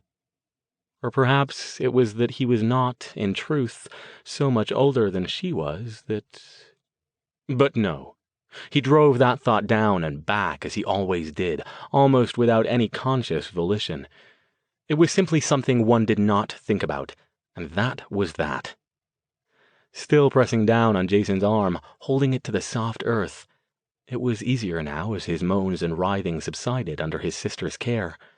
Stone glanced back over his shoulder at Deirdre. She stood, bent, with her palms pressed against her thighs, alternating between scanning the area in front of them and watching the scene on the ground. Her eyes were wide, her expression fearful. She met Stone's gaze and held it for a moment, but said nothing. Even with her hair in disarray and her clothes dirty and torn from the scratching limbs of the trees, even after all the lies she had told him and the deception she had wrought, she was still as beautiful as ever. He tore his attention from her and focused back on Jason, and didn't care if Deirdre saw the anger and frustration in his eyes. The healing took several minutes, and by the time Verity rocked back on her heels, her shoulders slumping with effort, both Stone and Caldwell could barely contain their stress at constantly having to be on watch for more threats. Stone looked down at Jason. He lay still now, awake, but spent. Verity's healing had closed the furrows on his chest, though the front of his shirt was still soaked in blood. "That's all I can do," Verity said, on a breath of expelled air. She swiped her hand through the beads of sweat on her forehead and gripped Jason's shoulder. "Jason?" "Yeah," he answered immediately. He sounded alert, but exhausted. Stone got to his feet and switched to magical sight, but still saw no sign of any other approaching enemies. Though he didn't relax his vigilance, it didn't surprise him that none were forthcoming. Richter hadn't had long to prepare, and between the illusion hiding the entrance to the compound, the female security force with their guns and dogs, and the horrific summoned creature that had taken 3 mages to destroy, he no doubt thought he'd be sufficiently protected to keep undesirables away from his ritual. That, and he probably didn't know about Caldwell and Verity. Still, they had to hurry. Stone glanced at his watch. Extrapolating from the time Deirdre had told him she'd last seen Tabitha and the grimoire, they were now rapidly approaching the leading edge of how long it would take to construct the ritual, especially given a mage of Richter's reputed power level. And they still had to get inside the house and find the ritual. "Jason, are you up to this?" he asked. "If not, we'll need to..." Jason rolled his head back and forth. "No, I'm coming. Just give me a sec." He pulled himself to a sitting position and accepted Stone's hand up, then stood, swaying. "It's the blood loss," Verity said, eyeing him dubiously. "The wounds are healed, but I can't do anything about the blood." She herself looked tired as well. Healing didn't take as much out of her as it used to, but it was still exacting, exhausting work. Stone glanced between her and her brother. If Jason's blood loss made him too weak to fight, it would be dangerous, both to him and to them, to bring him along. And if Verity wasn't strong enough to use her offensive magic, she too would be a liability. Richter's creature might not have damaged their group in any permanent way, but if the two weren't able to press on, it had neutralized a big chunk of their power just as effectively. Stone didn't want to say it, but... Before he could speak, Caldwell spoke up. "If I may." Stone wheeled on him, ready to snap at him for once again disregarding the situation. "Caldwell, I told you—" He held up his hands in a conciliatory gesture. I know, but..." Reaching into his coat pocket, he withdrew a brown bottle. "I know you don't like it, but it can help." Stone looked first at the bottle, then at his friends. Damned if the man wasn't right. He'd experienced the rejuvenating powers of Caldwell's elixir enough times in the past few weeks to know the effect it would have on Jason and Verity. "It's black magic," Verity said softly. "Yes," Stone agreed, "but only indirectly, and it will help. We need both of you at your best to do this. But if you'd rather not, Give it to me," Jason said. "I'll do it. No way in hell I'm getting left behind." He held out his hand to Caldwell. The black mage poured a capful and gave it to Jason, who downed it without hesitation. Instantly a shudder passed through his body. His head jerked up, and his eyes went wide. "Holy shit! That stuff's potent!" "You'll pay for it later," Stone said.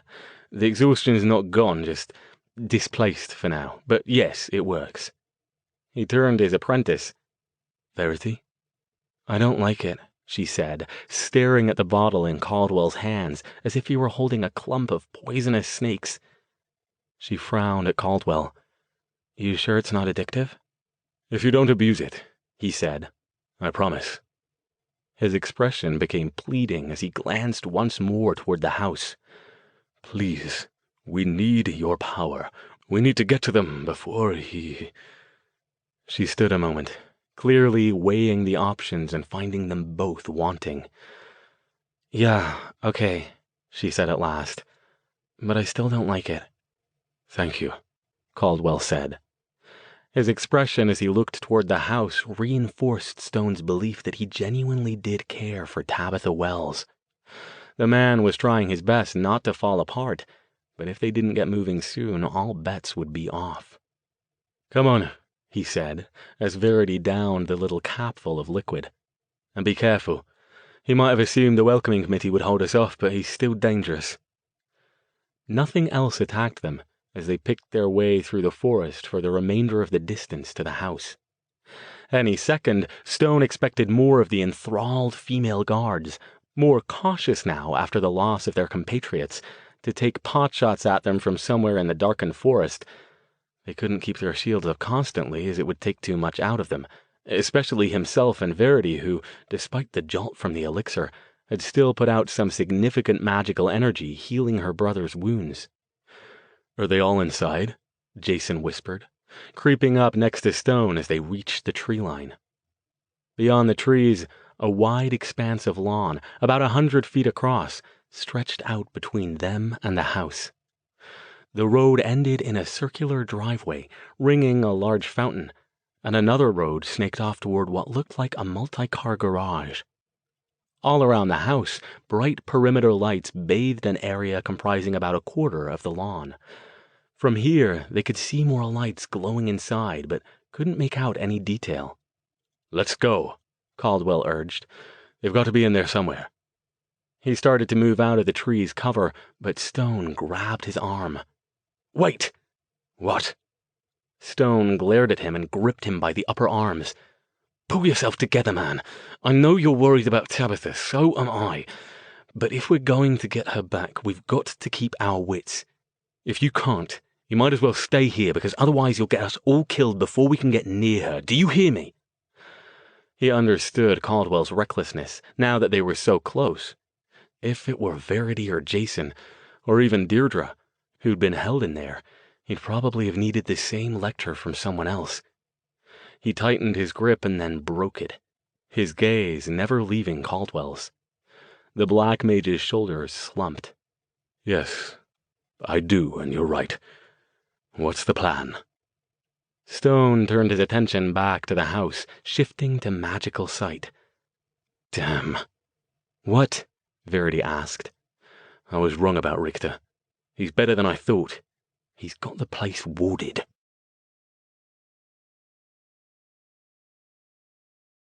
Chapter 75.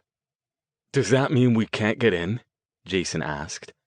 He leaned forward, peering into the darkness as if expecting to pick out the wards with sufficient non-magical scrutiny. Probably not. To ward someplace that large with an impermeable barrier would be... Stone shook his head. I'm not even sure I could do it, and I know I couldn't do it in that short a time. Even if he's significantly stronger than I am, he's still a black mage. That will work in our favor. As it is, I wouldn't be surprised if he's killed several people just to get the energy to do what he's done. Behind him, Caldwell shifted uncomfortably, but said nothing. So what then? Verity asked. What kind of ward is it? If it can't stop us... Almost certainly an alarm ward. Stone hadn't shifted back to normal vision yet.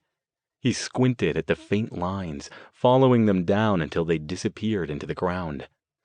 It won't stop us, but it'll announce our presence to Richter as loudly as if we hired a brass band to march in there and do it. So what do? We dismantle it, without letting him know we've done it. Can you do that? It'll take a bit of time, but I think so. Caldwell, how good are you at wards? Not bad, he said. I can help you. Right then, Stone said. Let's go round the back and see if we can find a spot where anyone prowling around inside won't see us, and we'll get started. What do you want Jason and me to do while you're doing that? Deirdre asked. Stone had almost forgotten she was there. She'd been so quiet since they'd arrived. Just stand guard. Amuse yourselves, quietly. Verity glared at her. And don't fuck with my brother, or I won't need magic to put you in a world of hurt. They sneaked around along the edge of the tree line until they reached the rear part of the house. Wait, Jason said, holding up a hand as Stone waved them out. What? You're so worried about wards you're not even thinking they might have mundane security. I thought that was what the dogs and the guards were for. Yeah, but a place like this... I'm guessing they've got cameras. We need to disable them or at least get them pointing somewhere we're not, and they might have alarms on the doors and the windows. Can you tell if there are any? Would they even be using all of that? Do you think they'll be monitoring a security room now in the middle of a ritual? Who knows? They might have put one of the guards on it just to be safe. Your disregard spell doesn't work on cameras, does it? No. Worth checking. No point going through all this trouble to disable the wards if they see us waltzing up to the back door on cameras. All right, but make it quick. Verity, go with him, and mind those wards. Don't get too close to the house. The two headed off. Stone watched them as they ducked low and stayed in the shadows while approaching the house. They disappeared around one corner, then quickly darted to the other side and did the same thing. Less than 5 minutes later, they were back. There were cameras, Jason said.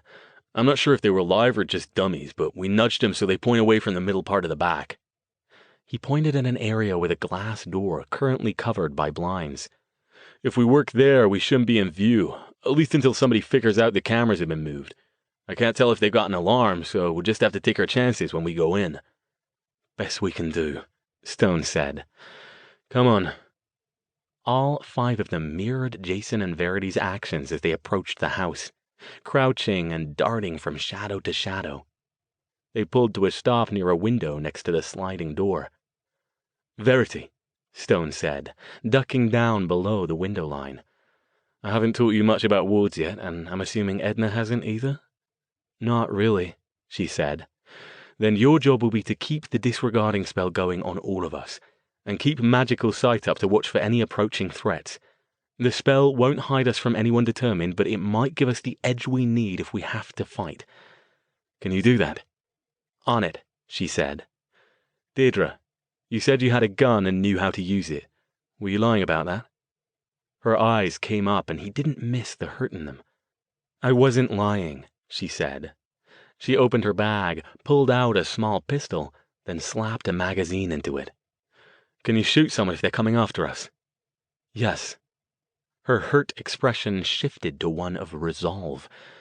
If it means dealing with Richter and fixing this mess I made, I can do it. Stone winced, hoping Caldwell hadn't caught her words.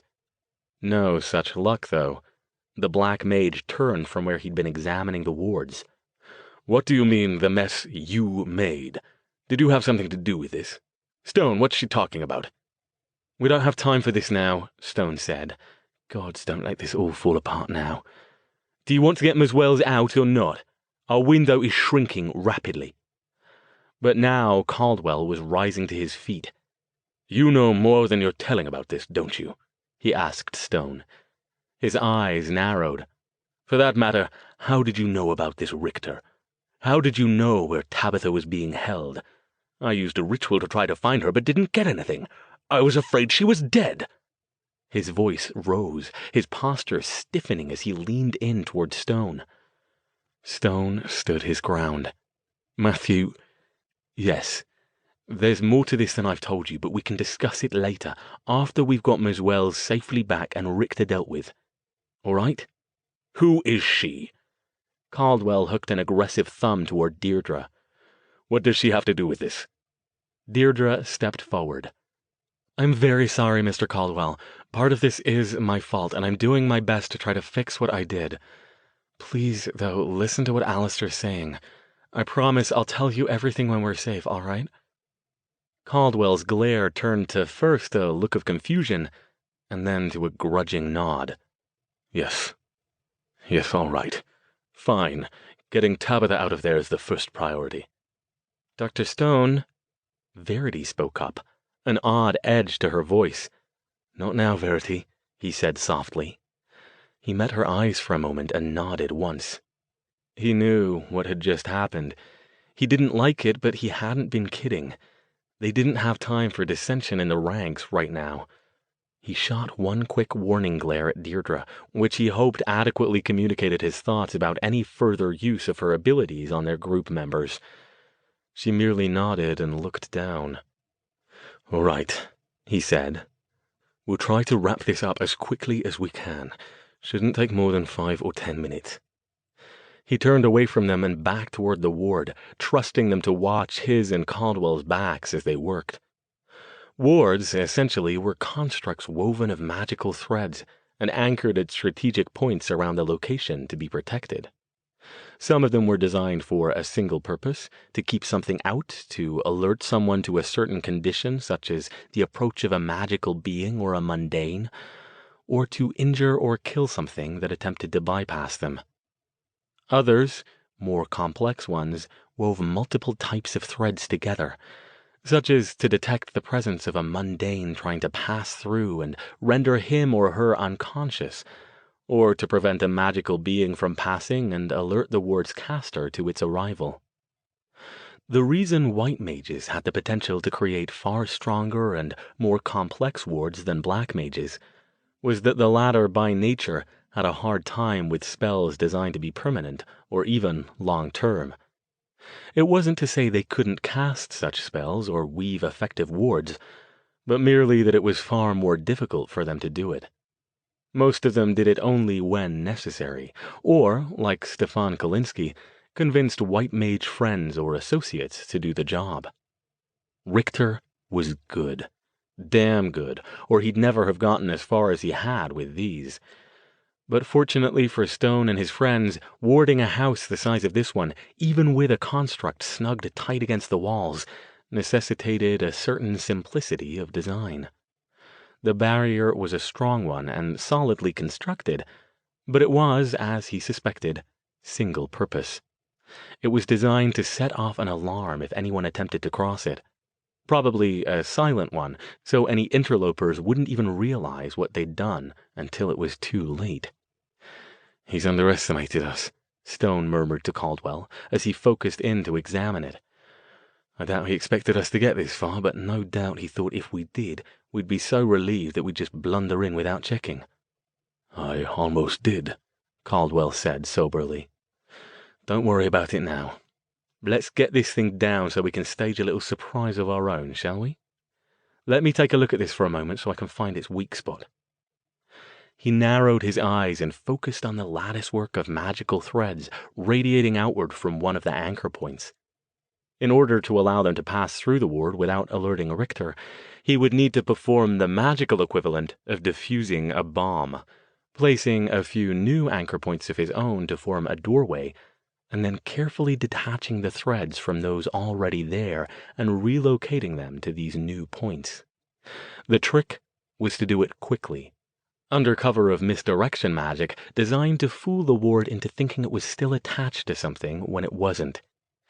It was difficult work, as exacting as surgery, but it was one of the things Stone's master had drilled into him so deeply he doubted he could ever forget the theory. He just hoped he still had the touch for the practice. He'd built many complex wards in his career. The periodic refreshes he did on Stefan Kalinsky's shop kept his hand in, which is part of why he agreed to do them. But it had been quite some time since he had dismantled one. He took a deep breath to steady his nerves, and began forming the pattern for the first anchor.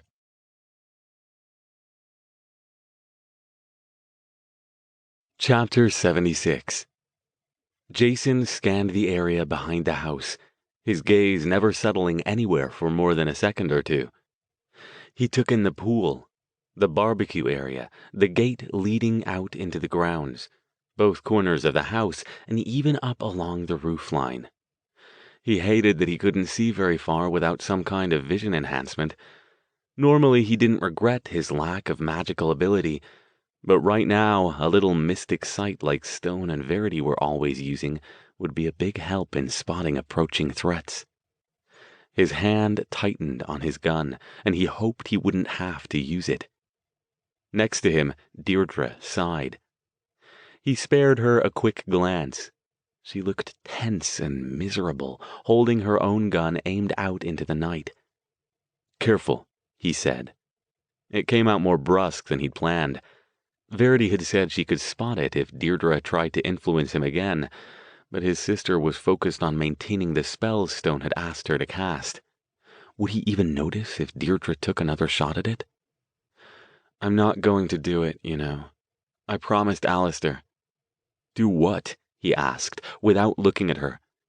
"Use my ability on you." Her voice was soft. She clearly didn't want it carrying to where Stone and Caldwell crouched next to the house, conferring in low murmurs. "Yeah, don't mind me if I don't believe you. You fucked with Al's mind for weeks, and that's not easy to do." She nodded, still looking at the ground. I didn't know what else to do. I was wrong, I know that now, but I can't change the past. All I can do is try to fix things." "And then what?" He kept up his scans as he spoke and didn't attempt to look at her. Could she affect him if there was no eye contact? He didn't know, and he couldn't exactly ask Stone right now. "What happens if we do fix it?" "I don't know," she whispered. "If we do this, if we get her out, I suppose I'll go away somewhere." "And start this whole routine up on somebody else?" "No, it wouldn't do me any good." He glanced at her. "Why not? You could just get yourself some sugar daddy, warp his mind, and have whatever you wanted." "For a while," she said. "But that's not what I want." "What do you want?" She clasped and unclasped her hands in front of her, never still, toying with the gun. "I don't know anymore." She paused. "What I want is for none of this ever to have happened. I never wanted to hurt anyone." "You never wanted to hurt yourself." Jason heard the bitterness in his tone, but he didn't care. "It sounds like that's all you give a damn about." "That used to be true," she admitted.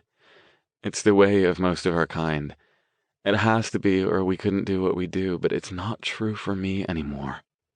"How so?" He glanced at her again. She was still staring at the ground, playing with the gun. He was close enough to see that she was nonetheless careful to keep her fingers away from the trigger. "I love Alastair," she said softly. Jason's hands tightened on his gun, but he had to look at her then. Bullshit! No. She raised her head and turned her face toward him. "It isn't. I wish it were. It would make things easier. I love him. And even after all this, even though I can't believe it could be possible, I'm sure in some way he still loves me too." Jason snorted. Like hell he does. Al doesn't put up with anybody fucking with his mind. If you still are... "I'm not," she said. "I haven't been since I promised I'd stop. Ask your sister if you don't believe me. She says she can tell. I swear I never did anything but make him see me as beautiful before the night of the grimoire. I didn't have to." "What do you mean you didn't have to?" He watched Verity as she paced back and forth between them and where Stone and Caldwell still crouched next to the house, taking apart the wards. She had her back to them, focused on maintaining the spells. "Look at me," Deirdre said. "No way, I'm not letting you. I'm telling you I won't. What do I have to gain from it? I want what you want, to deal with Richter and rescue Tabitha." "Please, Jason," she said more softly. "Just look at me for a moment." Reluctantly, with another glance at Verity, he did.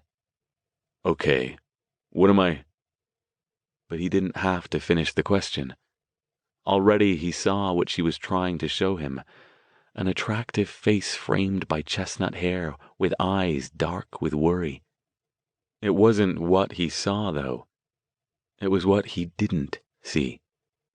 Her face was pretty, perhaps even more to the right person, but it wasn't the stunning, almost unearthly beautiful that had so captivated him before. "You're normal," she finished. "I'm pretty, but no prettier than your sister or any other attractive woman you might meet." "So when you're not—" He looked at Verity again. "That's what V saw, isn't it? When she didn't believe me when I told her you looked like a supermodel." "Yes." He rubbed at the back of his neck with one hand. "But why does that tell you that Al loves you? You're doing that to him too. He saw the same thing I did, or was it worse than that? Did he see what he wanted to see, and so did I?" "No. He saw me with my glamour up, same as you, same as any man, unless I turn it off. And I turned it off hours ago." Her eyes pleaded with him. "Don't you see? I turned it off, but he still sees me the way he always did." Jason stared at her. "That doesn't mean he loves you.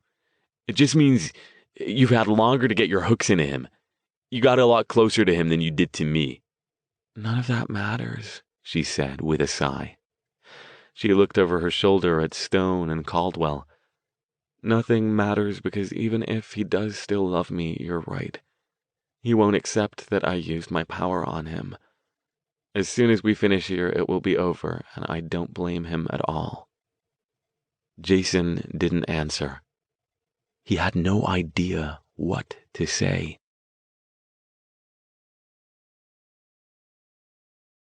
Chapter 77. Stone stepped back from the house, swiped sweat from his forehead with his sleeve, and finally allowed himself to breathe normally. "That's done then. Let's get inside before someone notices us." The whole process had taken only 5 minutes, but it felt as if he had been concentrating for 3 hours. Bit by painstaking bit, he'd taken apart a small section of the ward and reconfigured it, one strand at a time, to leave an opening large enough for them to pass through without setting it off. Fortunately, Caldwell had proven an able assistant, far more skilled with ward breaking than any black mage he'd ever met, except Stefan Kolinsky. He had stepped in and done as Stone asked with steady competence, making the operation easier than it could have been. Stone was glad he hadn't had to do it alone. He turned back to his friends, surprised to see Jason and Deirdre in conversation, and quickly tore his gaze away. Deirdre was as lovely as ever, albeit as disheveled as the rest of them. Was she working her skills on Jason? He doubted it, though. Verity, neatly assuming the protective bear role that Jason usually claimed, would have spotted it instantly with her magical sight and put a stop to it. "How are we doing this?" Jason asked. "What exactly did you guys just do?" "We made an opening in the ward," Stone said. "This will be tricky because you and Deirdre can't see the edges, so you'll have to be careful." He indicated the glass doors. "The opening is there. It's about 4 feet high by 3 feet wide. You'll have to duck to pass through it once I open the door. I'll go in first and help Deirdre. Verity, you next and help Jason. Then Caldwell. Pay attention once we get in case there's an alarm on the door, and keep quiet." He turned back to them. "Everyone ready? Last chance to back out." "Let's go," Caldwell urged. Nobody else said anything. Once again, Stone was struck by Jason's and Verity's loyalty to him. Those two would follow him anywhere and stand at his side against anything as long as they believed in the cause. He just hoped he wouldn't get them killed for it. It didn't take much effort to open the door. A simple telekinetic tweak to the inside latch did the job. With care, he slid the door open, using magical sight to make sure he didn't touch the edges of the ward opening, and that the door was open far enough to provide maximum possible room for entry, even for the portly Caldwell and broad-shouldered Jason. He scanned the darkened area inside, but saw no sign of any auras moving around. "Looks clear," he whispered. "I'm going through."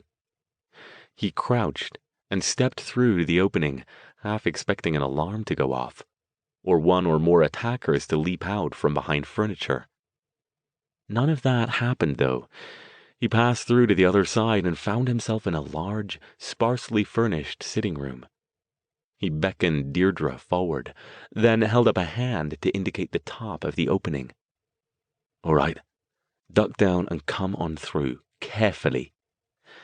Deirdre did as instructed, crouching low and following Stone's route through. She moved with her usual grace and didn't come anywhere near the edges. "All right," Stone told her. "Watch the rest of the room, and if anything comes through, shoot it." The others likewise made it through without incident. First Verity guiding Jason, who had to turn partly sideways to slip through, and then Caldwell, who was a tight fit. They crossed the room to where a pair of double doors, wooden and intricately carved with delicately traced trees and flowers, stood closed. "Wards?" Jason asked. "No." Stone paused to examine them. He detected no magic near them, but the area beyond them was another matter.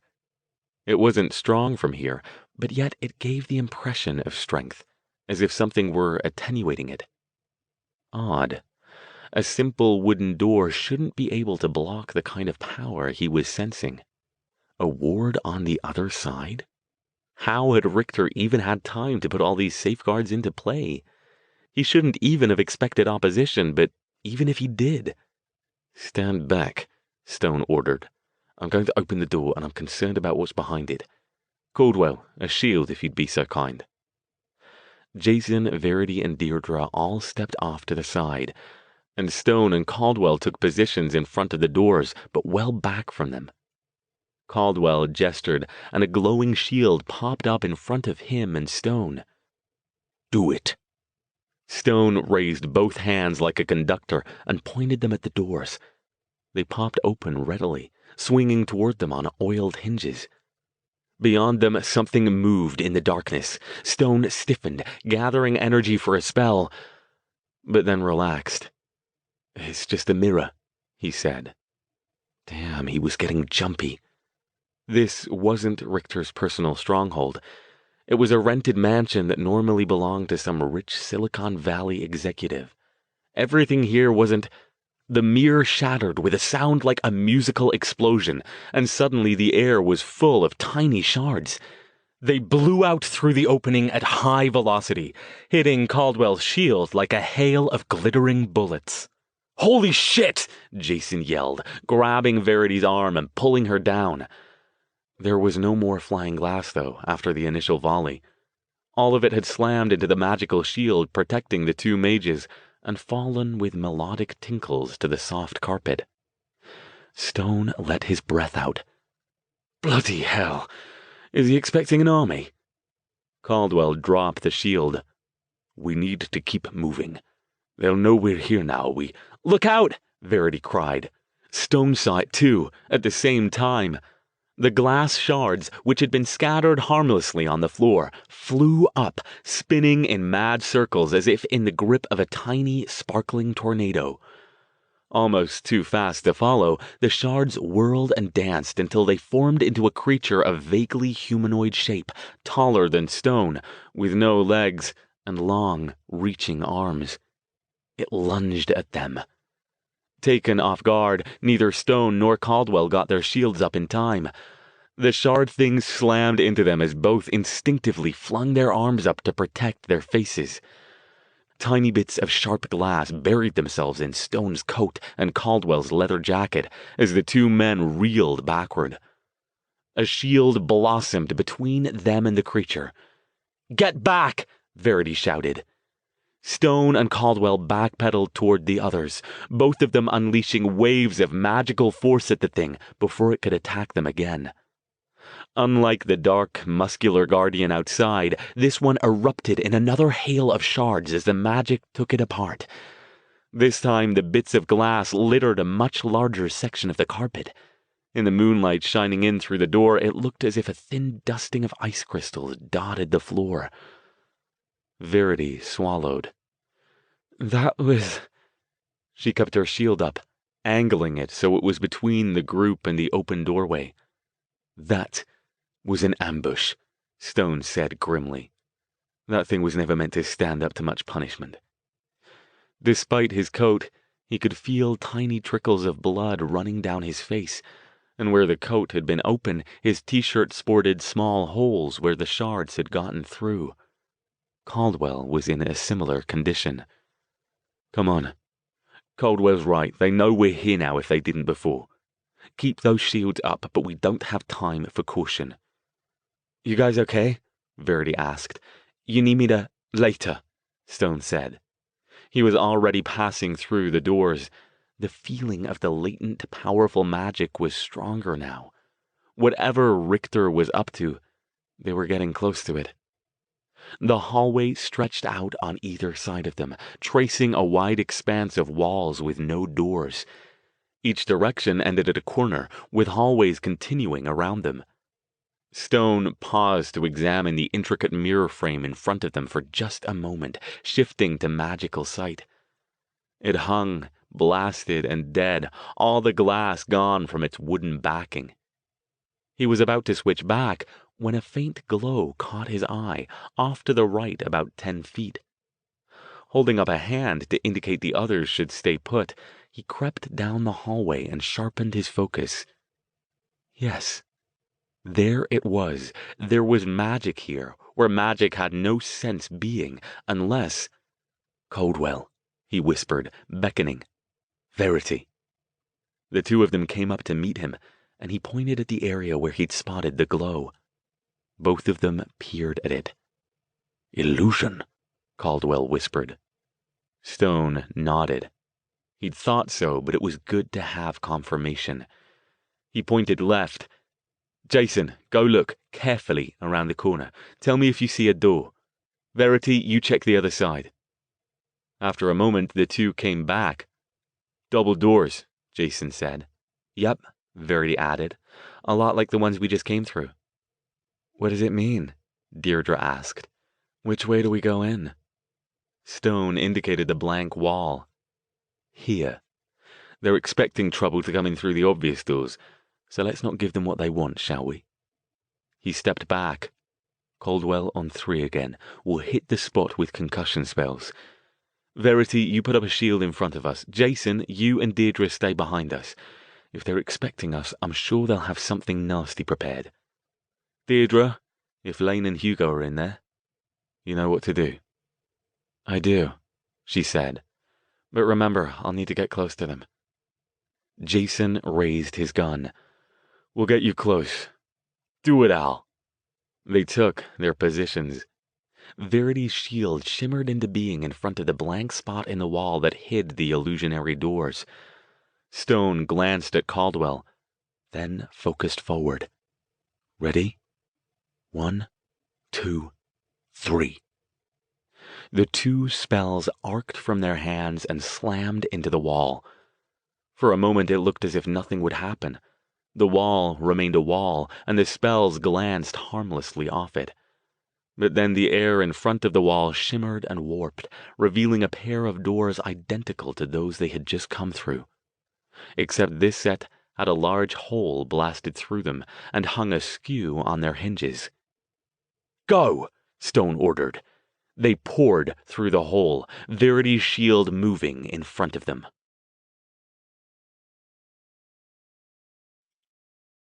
Chapter 78. The room was huge. An enormous hall nearly 50 feet on a side, dark-walled and granite-floored, with a ceiling so high it disappeared into shadow. Stone got a brief impression of the scene before them. Furniture pushed off to the side and far end, windows covered with heavy drapes, lighting provided by candles spread out around the room, and an impressive crystal chandelier hanging on a heavy chain from the ceiling. But his gaze was drawn to the centerpiece of the tableau. A massive circle, at least 20 feet in diameter, painted with precision on the cleared floor. Surrounding it, spaced along the perimeter at irregular intervals, was a series of odd-looking apparatus on stands, like something out of a mad scientist's nightmare.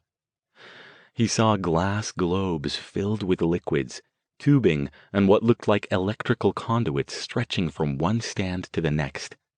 Metal arms holding green flames, red flames, blue flames. Some of the tubing snaked across the circle and into its center, where it reached. "Tabitha!" Caldwell yelled. An elaborate table had been placed in the center of the circle, and upon it lay the naked body of Tabitha Wells. She wasn't tied. She didn't have to be, as she appeared to be deeply unconscious. Several of the tubes and conduits had been somehow attached to her body, though it was impossible to tell how in the dim light. 7 tall stands were arrayed around the table, each one topped with a crystal of a different color. From each crystal, a beam of light, bright as a laser, spiked out and converged at a point in the center of Tabitha's chest. At that instant, though, Stone's attention was diverted as several things happened at once. Shadowy figures rose from behind the furniture's makeshift cover and opened fire on the new arrivals. Stone gripped Caldwell's arm and yanked him back before he could surge forward toward Tabitha, out of the protection of the shield that Verity was still holding with effort. 2 more figures, who'd been hiding on the wrong side of their cover, obviously expecting trouble to come in through one of the 2 sets of doors on the sides of the chamber, scrambled around in the direction of the other side. Jason took aim at one of the figures and fired his own gun. The person, a woman, yelped, but flung herself around the barrier to safety. "Careful!" Stone yelled. "Don't break the circle!" "Yes," called a voice from the other side of the circle, mocking and amused. "Don't break the circle. Who knows what terrible things might happen if you do that?" Stone saw him then, in the shadows on the other side of the room just outside the perimeter. The man stood behind a lectern on which a book lay open. Stone recognized it instantly as the grimoire he thought he'd destroyed. Of medium height, with a slim build and silver-gray hair, Elias Richter wore a fine suit and an expression of smug calm. He glanced down at the grimoire as if checking something, then nodded, satisfied. "I wouldn't risk disturbing anything at this point," he said.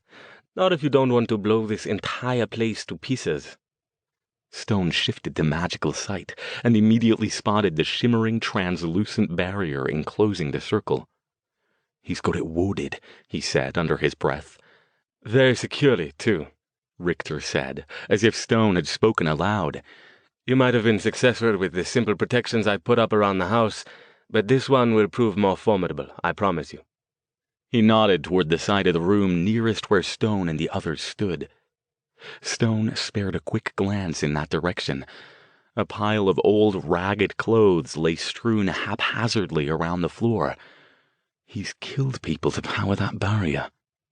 It shouldn't have surprised him. "Hey, I've seen that guy," Jason muttered. That, however, was a surprise. "Where?" "At the restaurant," Verity said, her voice tight with effort as she continued holding her shield. "We both did. He came through the portal." "Ah, yes, I do remember seeing you two. I'd put your guns down if I were you," Richter said. He indicated the apparatus. "You may be tempted to try to get past my ward, but even if you somehow manage it, this is still a delicate construct. I'm sure you're aware of that, Dr. Stone, given that I'm certain you've had time to do your translations on the grimoire. If you knock it out of sync, it could be disastrous for the young lady there." "You're going to kill her anyway," Caldwell yelled. "Well, yes, but do you want to kill yourselves, too?" He glanced at the grimoire once more, consulted a sheaf of papers that lay next to it, and made an adjustment to one of the nearby stands. "If you were wondering, by the way, I've got a few moments while this reaction completes, so we have a brief time to chat."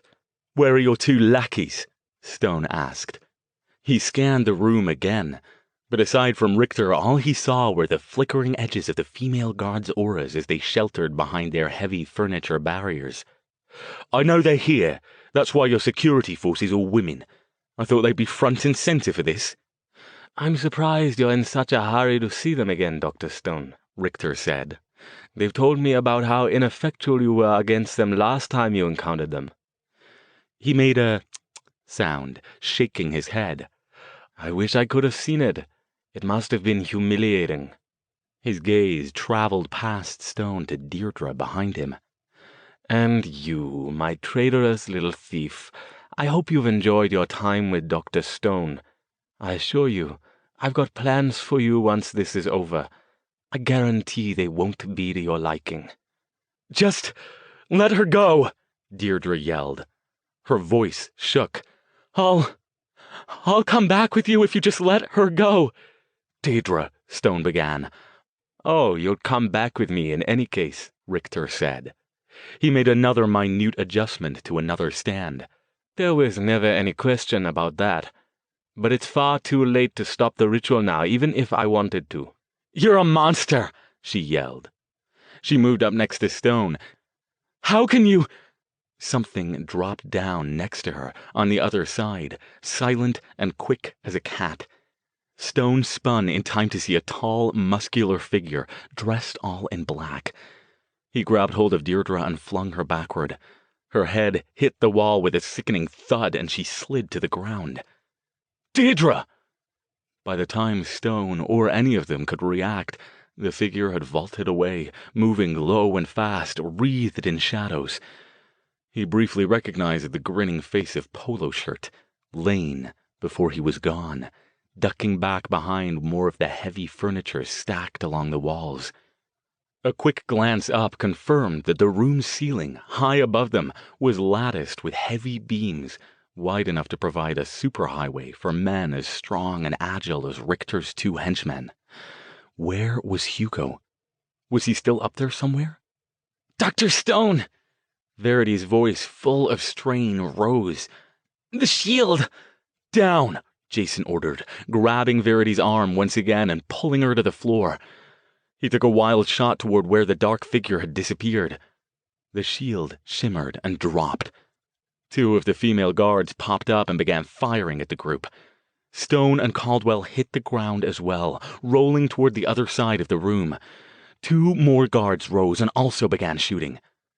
The one saving grace, apparently, was that while the women were attired as guards, they didn't appear to be as proficient with their guns as real security guards should be. That wasn't surprising. Stone doubted Richter could have found and hired that many female security guards on such short notice. He'd probably hired what guards he could and supplemented the force with other women under Lane's and Hugo's thrall. But even so, that many guns firing in such a small space were plenty dangerous, even if they didn't always hit what they were aiming at. Time to get rid of some of them. "Caldwell, get the near one," he ordered. "I'll get the far one, and don't kill her." Without waiting to see if the black mage complied, he raised his shield, ducked low, and took off toward where the rearmost of the two guards sheltered. Apparently neither Richter nor his flunkies had informed them what they were up against. Not that it would matter if they were deeply under the control of Lane or Hugo. The woman got 2 shots off at Stone before he reached her. The first one hit his shield and ricocheted harmlessly away, while the second went wide and took a chunk out of the wall. Someone isn't getting his security deposit back, Stone thought, as he aimed a concussion beam at the woman. She cried out and fell in a heap, and he snatched up her gun and stuck it in his coat pocket. He was about to spin around to check whether Caldwell had dealt with his guard when another dark figure landed next to him. Hugo, still dressed in his biker jacket over black body armor, grinned. "Well, look who it is. Back from war?" Stone backpedaled, heart pounding, scrabbling in his pocket for the gun. He still had the shield up. It should hold if he could just... Hugo lashed out with a savage steel-toed kick. His foot hit the shield, which flared from invisible to translucent to pink to red in the space of less than a second, and then dropped. His grin widened. "We practice with the boss," he said. "Seems we can take down magic shields if we hit him hard enough." Stone, reeling from the psychic feedback from the shield's destruction, got the gun out, but fumbled it in his hand. He wasn't used to firing guns, and certainly wasn't used to bringing them to bear this fast when his head felt like somebody was tap dancing on the inside of his skull. Hugo moved like a snake, faster than any normal human should be able to. His foot flew out again, this time hitting Stone's wrist. Pain exploded. Stone yelped as the gun flew from his fingers and hit the floor somewhere in the back of the room. He staggered backward again, but this time there was nowhere to go. His back hit a heavy wooden armoire, and he couldn't go back any farther. Hugo was in his face instantly. The big man grabbed a handful of his shirt and reeled him in. "No fun this time," he said. His hot breath smelled like garlic. "Too bad. Maybe later. After." Stone forced himself to concentrate. He couldn't hit Hugo directly with magic, but his last 2 fights had proven that while the henchman was supernaturally tough, he was nonetheless still vulnerable to physical damage. He couldn't see anything to hit him with, though. Hugo's bulk was in his face, blocking his view of the various pieces of furniture strewn around. He struggled to move, but Hugo just laughed and pulled back his fist. And then Stone spotted it. Not past Hugo, but above him. He gathered power and unleashed it in 2 spells. The first grabbed hold of Hugo's jacket and yanked him backward, away from Stone. Before the man could regain his feet, the second spell went off, taking a firm telekinetic grip on the chandelier high above, wrenching it free and sending it with all the strength he could muster at Hugo. But Hugo was faster than Stone expected. At the last second, before the enormous hurtling projectile crashed to the ground, trailing its long chain behind it and flinging shimmering crystal droplets in every direction, Hugo threw himself to one side, rolling twice and leaping back to a crouch in one swift and graceful motion. Before Stone could move, he leapt at the mage and took him down hard, his face wreathed in fury. "Nice try," he said, through clenched teeth. Stone wasn't looking at him, though. Stunned, head pounding, he was nonetheless almost hyper-aware as adrenaline coursed through his body. The chandelier's chain, thick and several feet long, lay trailed out on the floor behind the ruined fixture. Stone focused his will again, snatched it up, and wrapped it around Hugo's neck. For a moment, Hugo didn't appear to realize just what was happening. Then his eyes widened and his hands flew up to the chain, trying to wrench it free. But Stone's magical power was every bit a match for Hugo's physical strength. He kept his focus, ignoring everything but the chain, squeezing it tighter and tighter until the henchman's face reddened and his eyes began to bulge. Hugo apparently was not stupid, though. When it became clear his strength wouldn't be sufficient to rip the chain from his neck, he changed tactics, going instead for the source. Face darkening, he lunged toward Stone, hands out, going for the mage's throat. Stone reacted on instinct. He yanked the chain tighter, and then used it to fling Hugo away from him, using every shred of his power backed up by all of his rage and frustration at his previous encounters with this man. What he didn't take into account was what was behind Hugo. He had only a second to react before the henchman hit the barrier, and this time he wasn't fast enough. Hugo flew backward, screaming obscenities as he went. The chain hit the shimmering dome first, and he followed immediately after. At first, Stone thought he'd merely bounce off. He kept hold of the chain in case he had to tighten it back around Hugo's neck again, but no. Gods, no. The shield, as strong as it was nonetheless a delicately balanced magical construct. It had to be. To create something that large and that powerful so quickly required a level of magical knowledge and ability beyond even Stone's. He didn't doubt it could have held off physical onslaughts from his friends, and it was probably designed to bleed off any magical energy that came into contact with it, so hitting it with magic would have been useless. But Hugo was immune to magic. Whatever he wasn't quite human. Something about his body simply didn't react to magic at all. Stone's shield had stopped him, temporarily, because it was a smaller, cruder version of this big one that Richter had erected. But when you brought that kind of anti-magical force into contact with a precisely tuned magical construct like Richter's ward, the chain hit as expected, simply bouncing off. Hugo did not.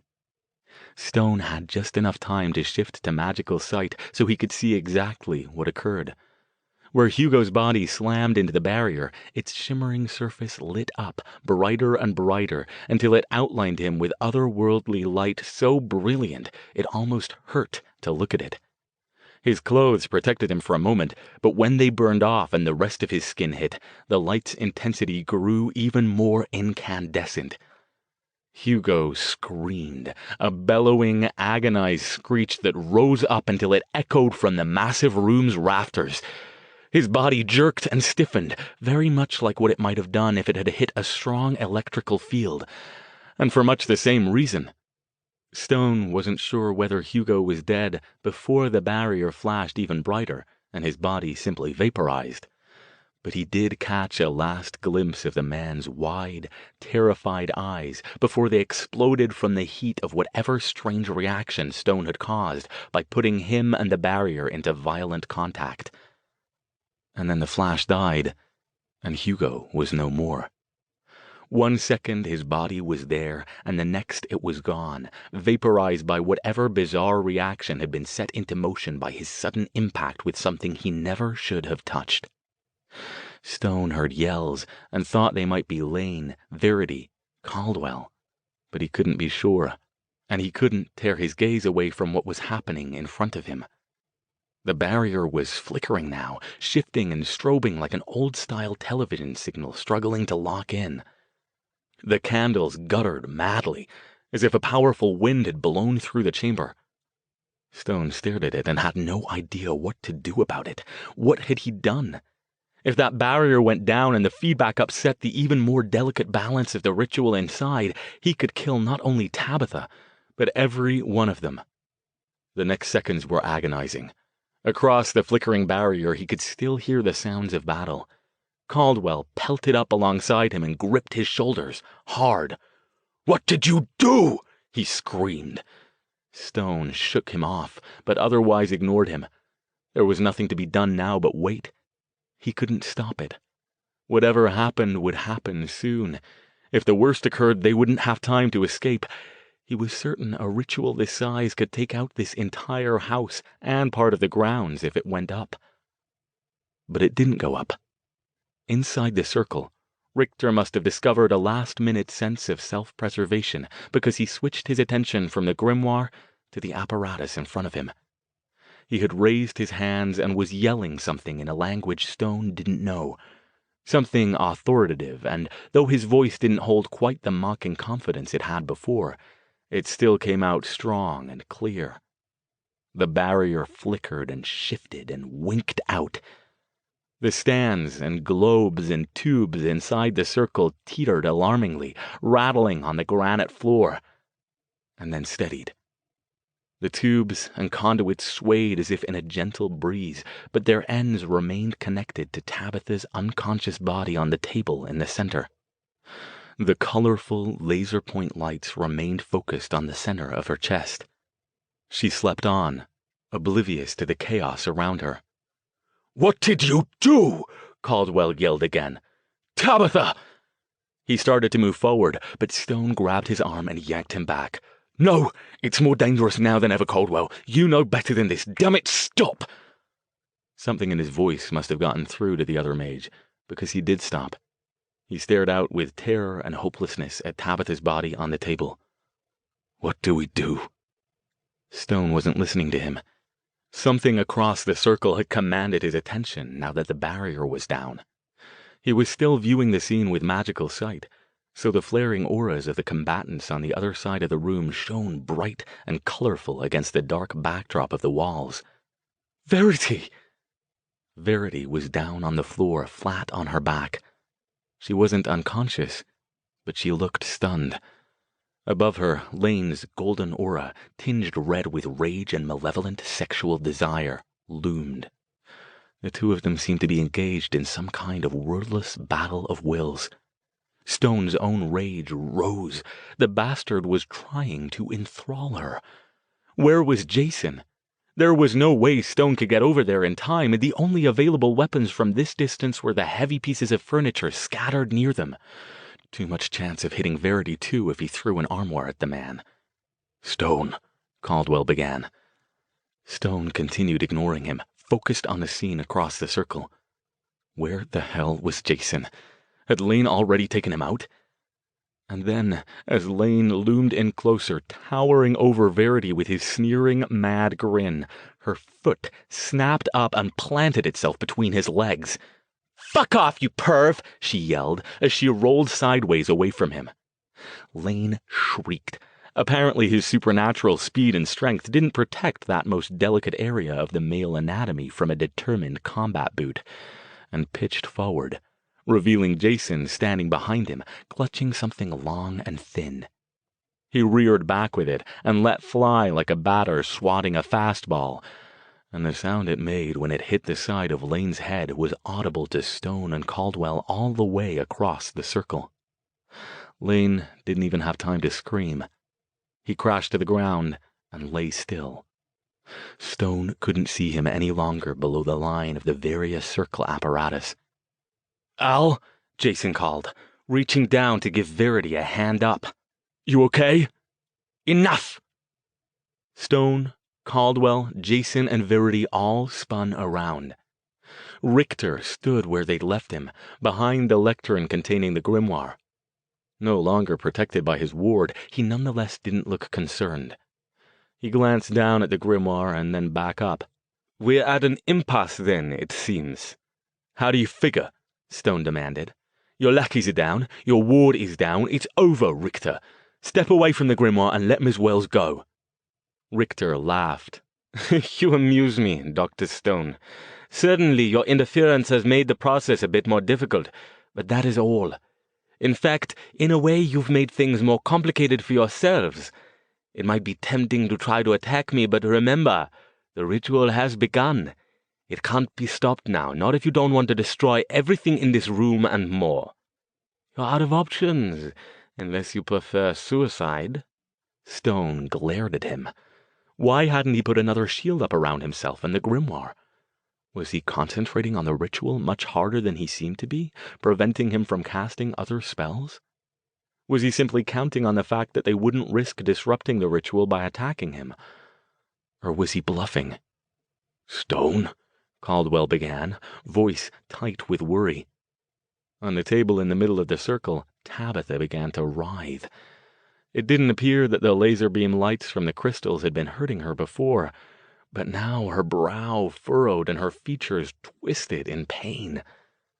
Liquids that had lain unmoving in the tubing now began to bubble and flow.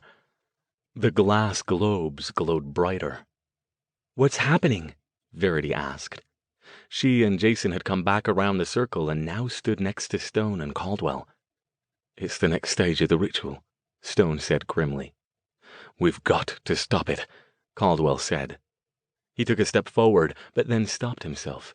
He looked like a man contemplating a live bomb, afraid to do something, but more afraid to do nothing. He wheeled on Stone. "You started this. Do something!" For a moment, Stone's mind merely spun, helplessly. Every solution he came up with had a flaw, and most of those flaws resulted in all of their deaths. He couldn't risk upsetting the circle, but if he didn't interrupt Richter, the ritual would pass beyond the point where they could safely stop it without going through with the sacrifice. It may already have done so, but he didn't tell Caldwell that. And then, suddenly, his mind latched onto an idea. It was a crazy last stand idea and probably wouldn't even work, but given that they had no other choice... "Caldwell!" He made a sharp, beckoning motion toward the black mage. When he leaned in, Stone said something to him in a harsh whisper. Caldwell's eyes widened. He backed away from Stone, his face lighting up with rage. "What do you mean we have to let her die?" he yelled.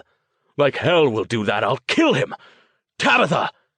He threw himself forward and flung a wild bolt of magical energy at Richter. "No!" Stone yelled. "Caldwell, no!" Richter moved fast. Not as fast as his two supernaturally agile henchmen, but a lot faster than a man his age should have been able to. He took a single step backward and raised the hand nearest Caldwell. A small shield flared around it, and the bolt sizzled harmlessly away. And that was Stone's cue. The instant Richter took his focus off the grimoire, the unshielded grimoire, Stone activated the telekinetic spell he'd been holding in reserve. He grabbed the book and snatched it back toward their group. An instant too late, Richter caught on to the ruse. "No!" he screamed. He shot out a hand and tried to yank the book back, but Stone had caught him off guard just enough to get it to where he wanted it. As it hung there, suspended in midair outside the area encompassed by the circle, Stone unleashed another spell. The grimoire burst into flames, erupting into a crackling, multi-hued fireball. The magical fire, hotter and more intense than normal fire, burned it to ashes in the space of a few seconds. For an instant, Stone thought he heard a second, fainter scream join Richter's as its remains fluttered to the granite floor. Richter staggered backward, almost falling. Stone moved in, pressing the attack while the other mage was weakened. That kind of ritual required a massive amount of concentration and investment on the part of its practitioner, especially when conducting it alone. If that concentration were somehow disrupted, it left the caster in a state of confusion that could last anywhere from a few seconds to several days, depending on the power of the ritual and the strength of the practitioner. They wouldn't have long, Stone knew, but they still had to be careful not to disturb the ritual. He hit Richter with a concussion wave intended to throw him backward toward the rear of the room, away from the circle. Richter swatted it away with his shield, backpedaling again. Another beam hit him, this time from Caldwell, and he took another step backward. "Your ritual's buggered, Richter," Stone called. "Give it up." Richter's normally calm, mocking face lit up with sudden rage. He didn't say anything, but merely raised both hands in a sharp, jerking motion, as if conducting a particularly vigorous movement in a symphony. All around Stone and the others, the heavy furniture rose and whirled through the air. Some of the pieces flew toward them at high speed from in front of them and behind, while the others rose up above them and then dropped. "Down!" Stone yelled, grabbing Caldwell and Verity and trying to pull them down as Jason did the same from the other side. He brought up another shield, noticing at the periphery of his vision that two other shields, Caldwell's and Verity's, had likewise gone up. The pieces of furniture slammed into the barriers and broke. Some of them got past the first layer, but none could penetrate the second. For a few seconds, the pieces smashed together with thundering crashes, like what it might sound like to be at ground zero in a multi-car pileup. And then the sound died down as the heavy wooden pieces settled to stops all around them. Cautiously, Stone dropped the shield and rose. The air was full of swirling dust, but he couldn't see the figure standing near the head of the circle. "Where's Richter?" Verity demanded, getting up too. But it appeared Elias Richter had seen the futility of staying any longer and escaped during the chaos. "Damn!" Stone snapped. The circle!" Jason cried. "Look at it!" They all spun. The circle had begun to glow an unhealthy shade of green, and the crystal's beams had gone from pure, clear colors to muddier, darker hues. Tabitha continued writhing in the center, her entire body paling except for angry red patches where the beams hit her and the conduits were attached. "Stone!" Caldwell grabbed him by the front of the shirt. "Damn you, do something!" Stone stared in horror, ignoring Caldwell's grip. He remembered the ritual. He had translated it recently, after all. Something was wrong. Without Richter's focus to keep it going, it was falling apart. It was sucking Tabitha Wells' life force.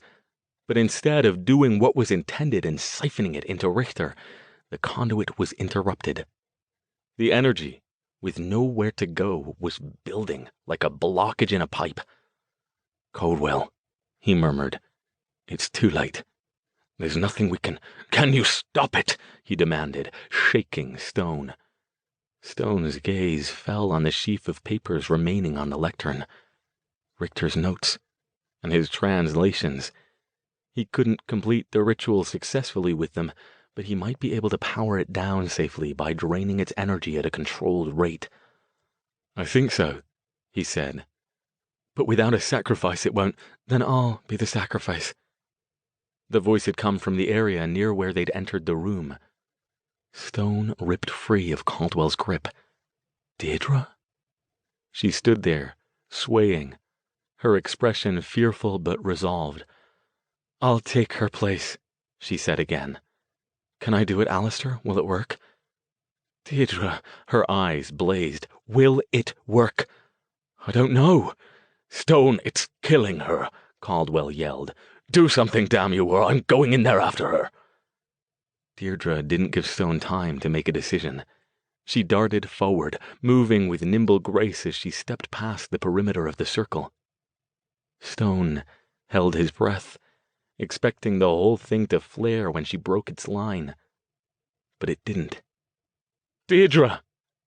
She ignored him, continuing in without touching any of the painted lines, ducking neatly under the conduits and tubing. She stopped next to the table. "Get ready," she said. "Grab her and get her out." "No!" Stone took a step forward. She shook her head.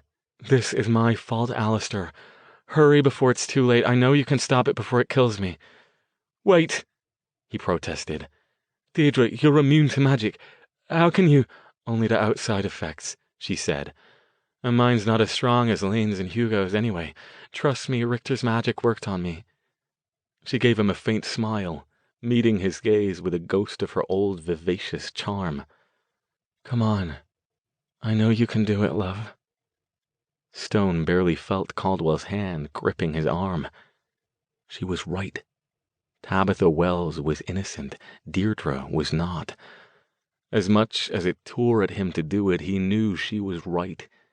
Even if it meant that the switch would set off the ritual and take out the room, at least this way they had a chance. His only other choice was to do nothing and allow an innocent woman to die. He clenched his fists, his heart thudding in his chest, and once again pulled free of Caldwell's grasp. He ran over to stand behind the lectern, then spread out the sheaf of handwritten papers. He recognized the ritual instantly. Whoever had done the translation had written it out with a careful, precise hand, and the diagrams were flawless. "All right," he called, and heard the tremble in his voice. "Go on my word." Caldwell, you grab Miss Wells and get her out. Carefully. Do not disturb the circle. Caldwell nodded. He was shaking. Jason, you and Verity get the hell out of here. Now, run! If this goes wrong, I won't have your deaths on my conscience. If it goes wrong, you'll be dead too, Verity said, her expression set. We're staying. Do it. Next to her, Jason nodded. Damn you all, he thought, but he didn't mean it. Once more, their loyalty touched him, firming his resolve. He didn't have time to argue. The energy drain had sped up, and Tabitha grew ever more pale. He had only one chance to get this right. He turned a couple pages to the correct spot in the ritual, then focused on the circle. When he spoke again, his voice was calm, steady, commanding. Deirdre? Caldwell? Now! The two of them moved in concert as if they had trained for this moment for months. Caldwell reached out with his magic and gently plucked Tabitha up, floating her high above the circle and then over toward the group. The laser beams broke, refocusing on the table beneath her. The tubes and conduits thrashed around as if alive, seeking a living being. The circle thrummed with ominous menace. The moment Tabitha was out of the way, Deirdre rolled onto the table, taking the same position the young woman had been arranged in. The lasers converged on the center of her chest, wavering in their dark, muddy colors for a moment, before settling back into their former brightness. The conduits and tubes ceased their thrashing and latched onto her body in the same places they'd done with Tabitha. She gasped, and her back arched. Stone couldn't pay attention to what was going on at the side of the circle. He didn't know if Tabitha Wells was alive or dead, whether Caldwell, Jason, or Verity were doing anything that might interfere with the ritual, or whether Richter might choose this moment to reappear. None of that mattered now. All that mattered was that he bring this runaway ritual under control and dismantle its power before it sucked Deirdre dry. As much as he wanted to, this wasn't something he could do quickly or suddenly. Each bit had to be done with care, balancing as much speed as he could risk against a level of precision that made what they'd done with the wards outside look like taking apart a child's building block castle. He'd once compared the deconstruction of a powerful ritual to landing a commercial jet. You couldn't simply point the nose downward and head for the ground. Not if you wanted to get the plane down in one piece with the passengers alive and well. You had to take it down in steps, making sure each one had been successfully completed before moving on to the next. He actually had no idea whether you could land a jet like that, but it made a good metaphor, and you certainly couldn't do it that way with a ritual. Especially not one that had gone as badly awry as this one had. Worse, he couldn't even restore it to its original purpose. That would have been the easiest. Except it wouldn't.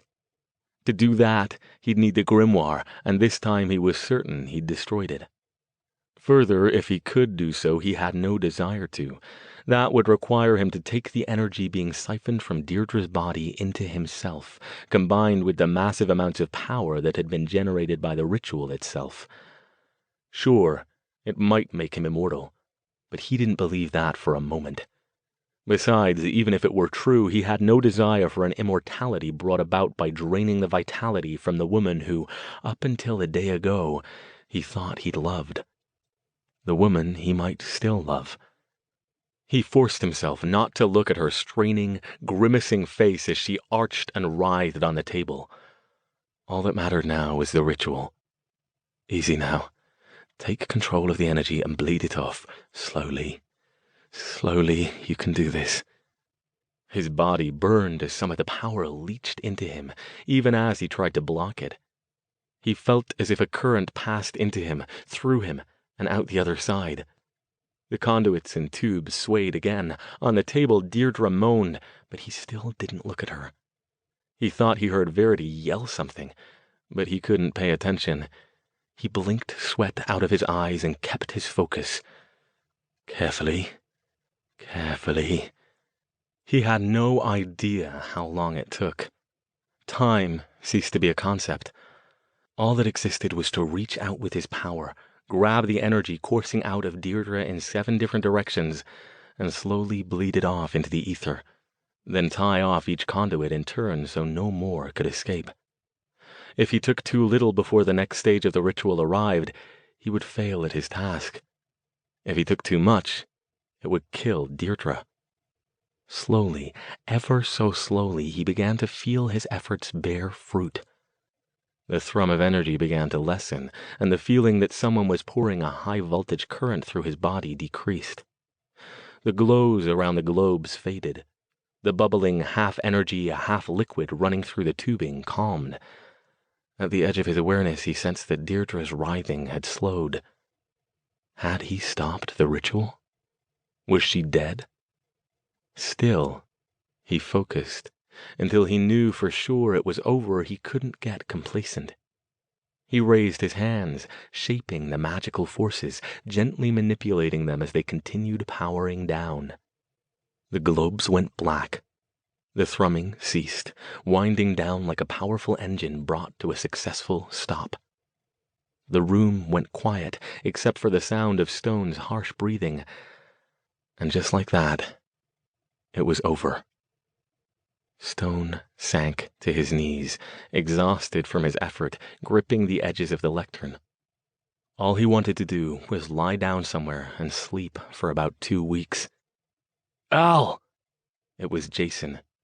Stone's head snapped up and he dragged himself back to his feet. What now? Despite all their efforts, had Tabitha Wells's body been too weak to withstand the ritual? What is it? Is she alive? Verity and Caldwell were bent over Tabitha's still form. Caldwell had taken off his leather jacket and draped it over her. Jason stood guard, his gaze scanning the room back and forth, his gun in his hand. V's working on her. He looked grim. Stone could see, even without looking at their auras, that whatever was going on over there, a positive outcome was by no means certain. And then he glanced toward the center of the circle. Deirdre. Something was wrong. The circle was dead now, dark and inert, no longer dangerous, even if he were to knock the whole thing down. He vaulted into the center, shoving aside stands and tubing and cords. When he reached her, he stared down in shock. She was alive, that much was obvious. She no longer writhed, but now only moved fretfully back and forth as if in the grip of a nightmare she couldn't awaken from. Her eyes were closed, her brow furrowed, her teeth clamped tightly shut. The bright, laser-like beams were gone now, the crystals blasted and spent. The tubes that had been attached to her dropped away like so many dead snakes. All but one. That one remained attached to her, fused to her neck as if it had been implanted there. The strange liquid continued to burble sluggishly inside it. But none of that was what Stone noticed first, what had frozen him there with wide, terrified eyes. Deirdre was aging as he watched. Even now her preternatural beauty remained, but when before she had appeared as a young woman in her middle to late 20s, now her face was crisscrossed with faint wrinkles. Her lustrous chestnut hair was streaked with gray, her cheeks were sunken, her brow split with lines. She looked to be at least 50, perhaps even older. And it was still happening. As she twisted back and forth on the table, her hair lightened as more gray appeared. In horror, Stone remembered what Deirdre had told him when he asked if she'd planned to kill Tabitha Wells in the ritual. It wouldn't have killed her. It would have made her old. "Verity!" he yelled, spinning to face the group off to the side of the room. "Not now, Stone," Caldwell snapped back. They were all still bent over Tabitha. Verity crouched at her head, her hands still roving over the unconscious woman's body, her face set in concentration. No help, then. If Tabitha was to survive this, she had to survive this, then Verity's healing talents were still needed to help her. That meant, if he wanted to stop this, he'd have to do it on his own. He had no idea how he was going to do it. Would her magical immunity prevent him from healing her, even if the ritual had somehow worked? Deirdre had aged yet more in the time he'd turned away. Whatever was happening, it was happening fast. Her face was more wrinkled now, her skin more sunken. She looked 60, 65. Stone had to take a risk. He didn't know what would happen if he removed that last tube, but he surely knew what would happen if he didn't. He took her hand in one of his and wrapped the other around the tube, reaching out with magical senses. Her familiar aura was still there, but it was weak and close to her body. The outer edges of the brilliant blue had frayed, flickering a darker, more muted hue, similar to what had happened with the beams from the crystals before they'd swapped Deirdre in for Tabitha. Stone's heart pounded. This was the kind of delicate, organic magic that he'd never been good at. This was Verity's kind of magic. But Verity's not available, damn you. Stop making excuses and do it. It was as simple as that. Do it, or Deirdre would age until her body simply gave out. Refocusing his mind, he reached out and gently formed magical energy around the spot where the tube entered Deirdre's neck. Slowly and carefully, he blocked the weird liquid-like energy a bit at a time until it began to back up in the tube. Then, with his physical hand, he pinched off the tube and pulled it free. He expected to see a hole, a sudden gush of blood or energy, but that didn't happen. The end of the tube came away cleanly, leaving nothing more than a faint red mark on the side of Deirdre's neck. She squeezed his hand and opened her eyes. Haunted with fear, her gaze met his from wrinkled hollows. She smiled. "Alastair," she whispered. She was still aging. No, no. Desperate now, he reached out with his magical senses once more. What more could he do? He'd removed the last component of the ritual. That should have stopped it, but yet her body continued to wrinkle and fade. With no other ideas presenting themselves, he did the only thing he could think of. He took hold of both of her hands, closed his eyes, and poured healing energy into her. It was tentative at first. His technique wasn't as subtle or careful as Verity's, but when he didn't seem to be doing her any harm, he increased the intensity. He was tired, so tired, but that didn't matter. If he could keep her alive by boosting her fading energy with his own, he would do it.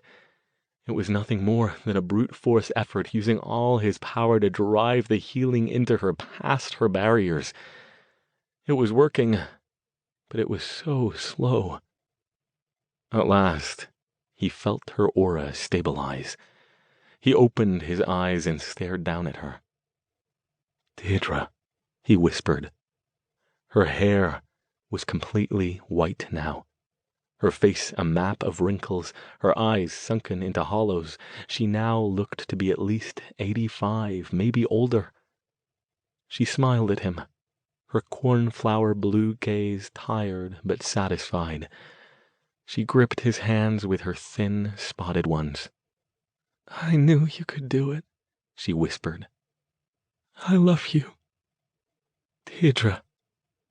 He sank to his knees, letting his head drop to the table next to her. The last thing he remembered feeling before passing out was her frail hand gently stroking his hair.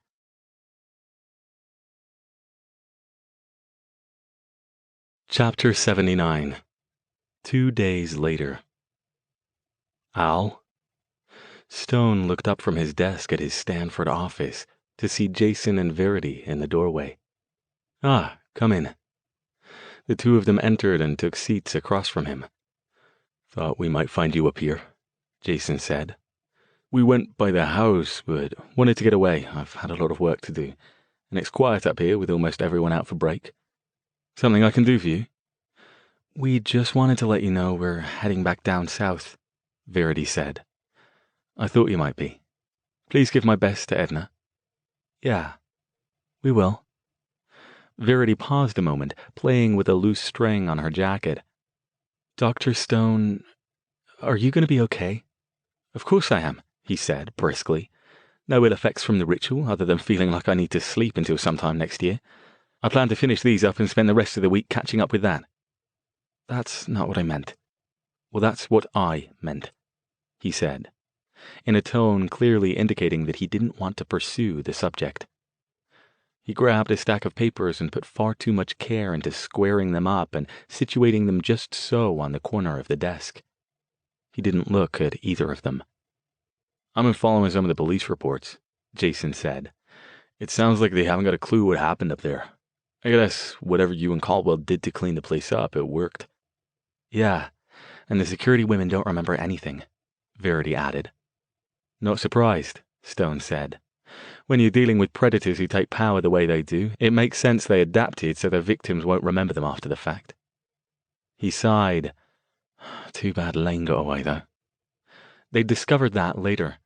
It hadn't been a priority before with everything else going on, but when they went looking for his body, it had been nowhere to be found. "You think he'll go back with Richter?" "Probably, I don't know." He glanced up at Verity. "Forgot to mention, though, nice job dealing with him. He tried to take you over, didn't he?" She looked troubled. "Yeah, it was pretty awful. I felt him fucking around in my brain, and for a minute I thought he was the sexiest thing I'd ever seen in my life. All I wanted to do was lie back and let him have his way with me." Her face twisted in disgust. "I'm not sure how I threw it off, but yeah, I'm glad it worked." "Shame about the people Richter killed," Jason said. "Yeah, they were street people, but that doesn't matter. Somebody's gonna care about what happened to them.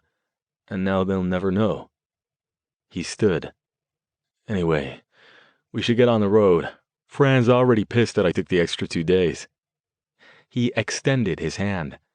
"Take care, Al, and answer your damn phone, okay? We need to get together more often." Stone stood, too. He gripped Jason's wrist.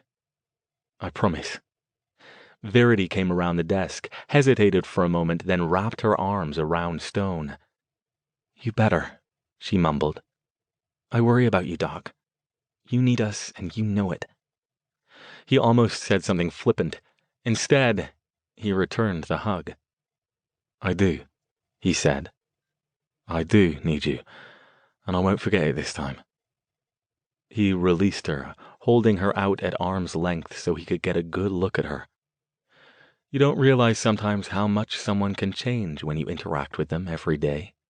It can be a shock to see them, truly see them, after a long absence, and realize that your memory no longer matches reality. It wasn't until that moment that it consciously occurred to Stone that his internalized vision of Verity, up until now, had been as a bright, eager 17-year-old girl, excited to learn magic and hungry to take in whatever knowledge and wisdom he wanted to feed her. She wasn't that anymore. In truth, she hadn't been for quite some time. It wasn't physical, either. Physically, she looked much the same as she had before. It was something in her eyes, a new maturity to go with her ever-present cynical twinkle. He almost felt jealous of Edna Soren, who got to guide this next stage of his apprentice's training. He gave her a faint smile. "Come up to see me now and then. I promise I won't slam the door in your face next time." "How can we turn down an invitation like that?" Verity turned away, then spun back and hugged him again, hard and fast.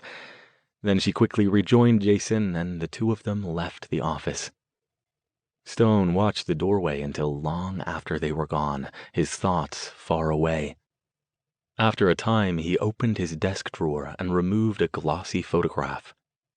He'd found it in his interoffice mail when he'd come back to campus yesterday, along with a note from Laura, the department admin. "Thought you'd like this," the note had said. "Looks like the only one they caught you in." The photo was from the party at the Rosicrucian Museum. Stone remembered when it was taken, when the roving photographer had happened by and caught him and Deirdre in a candid shot. He gazed at it without really seeing it. But he didn't have to. He'd already studied it until every detail had seared itself into his brain. It showed him in his tuxedo, standing next to Deirdre in her slinky black dress.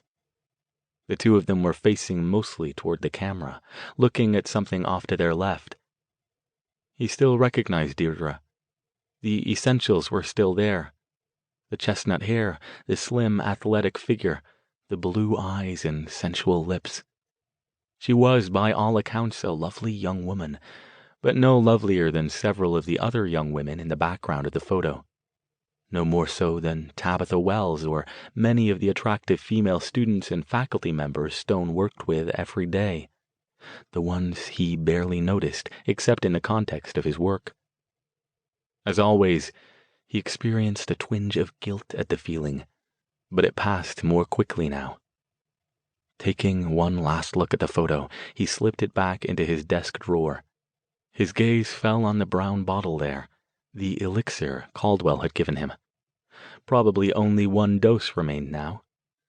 It would be so easy. He could take it and get these exams graded faster, then go home and get some much-needed and hopefully dreamless rest. He shut the drawer on the photo and the unopened bottle and returned his attention to his work.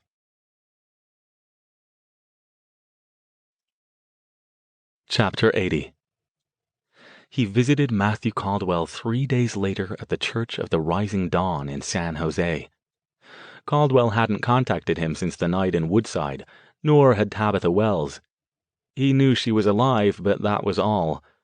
Caldwell had hustled her off that night with little conversation, just after he and Stone had completed the magical scrubbings on the mansion that would prevent anyone visiting the scene from connecting any of them with what had happened. Stone almost didn't go, but he felt he owed it to Caldwell to check up on how things had turned out. The Black Mage received him in his office. "I thought you might come," he said. His tone was carefully neutral, polite, but without any cues as to his mood or mental state. Stone took the offered seat. "How are you?" "I'm well," he said. He didn't look directly at Stone. "I'm sorry I didn't contact you sooner. I wanted to thank you for what you did. Without you, Tabitha would have died." Stone waited, hearing the unspoken pause at the end of Caldwell's sentence. When nothing more was forthcoming, he said, But, I also know that if it weren't for you and whatever you were wrapped up in with that woman, none of this would have happened. So you saved Tabitha's life, but you're also the reason she was in danger in the first place." "Yes," Stone said. He bowed his head.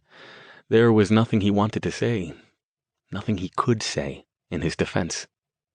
True, Deirdre had worked her particular charms on him, drawing him unwittingly into the web of intrigue that had culminated in the scene at the Woodside mansion. None of this had been his fault. Not really. None of that mattered. "How is Miss Wells?" he asked, afraid to hear the answer. "She's fine," Caldwell said, still in the same neutral tone. "I brought her back here and used a couple of my concoctions to stabilize her and help her sleep. She didn't have any lasting physical damage, and she doesn't remember anything about what happened." Again, Stone heard something unspoken in Caldwell's words. "What aren't you saying, Matthew?" His gaze came up then, dark and intense, half angry, half haunted. "Didn't you hear me? She doesn't remember, Stone. She lost more than a day of her life, and she has no idea what happened to her in it." He looked back down at his hands on his desk. "I had to do it. It was either that or have her remember that woman kidnapping her, being held prisoner, the ritual. But she's left you, hasn't she?" Stone asked softly. Caldwell radiated weariness as the animation drained from his posture. "She told me a couple of days ago that she decided she should focus on her studies, that the church was taking up too much of her time." "Where is she now?" "Home, back with her father and her sister. She told me she was having nightmares." His fist clenched. "She's thinking about taking the next quarter off, to, as she says, get her head together and decide what she wants to do with her life." "I see." Pause. "I'm sorry, Matthew. So am I. What will you do now?" Not wanting to look directly at Caldwell, he let his gaze travel around the office. Now More than ever, the man looked like some kind of harried, world-weary mid-level administrator amid the file folders and scattered papers. "I haven't decided yet." Stone got up, heavily. There wasn't much else he could say, and he didn't think Caldwell wanted to hear any of it anyway. He wondered if Tabitha Wells would come back to Stanford at all, or if she'd decide to drop out, or transfer somewhere else to get away from the vague, disturbing memories of lights and creepy mad scientist meets H.R. Giger apparatus and the feeling of being drained of her life force. He wondered if her interest in the occult would continue. He wondered how much therapy she'd need to help her get past all of this. "Be well, Matthew," he said. "I won't contact you again, but if I can help you in any way, I'll keep that in mind." He didn't say, "Haven't you already helped me enough?" But Stone heard it nonetheless.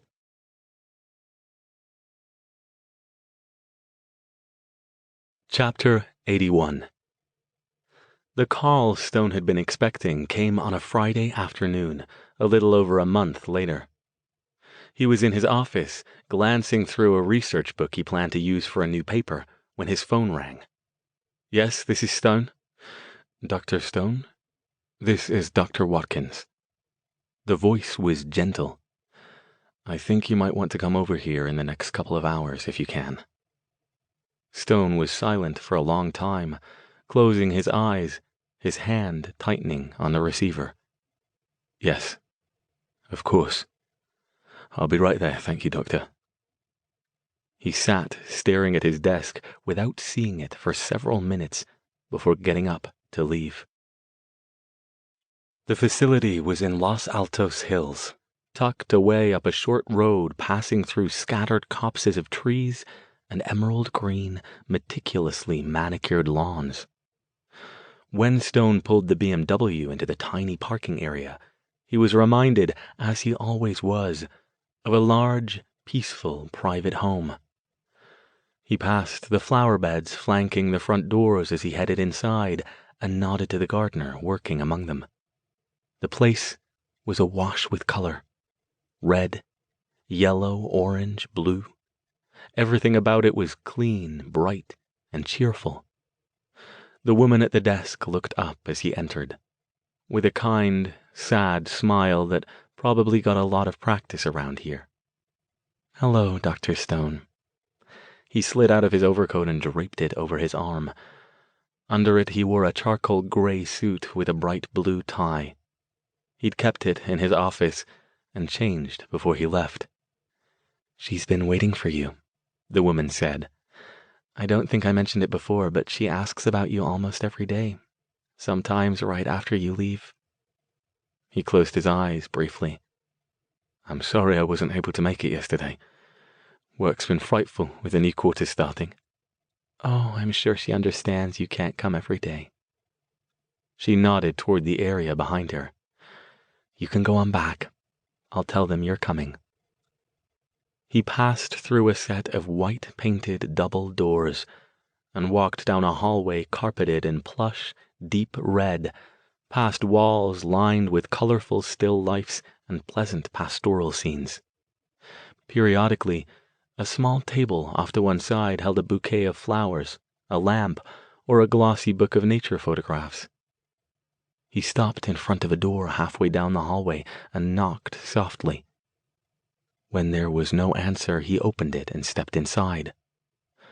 The room was of a medium size, with a large, sparkling clean picture window in front of a sitting area containing a love seat, 2 chairs, and an oval coffee table.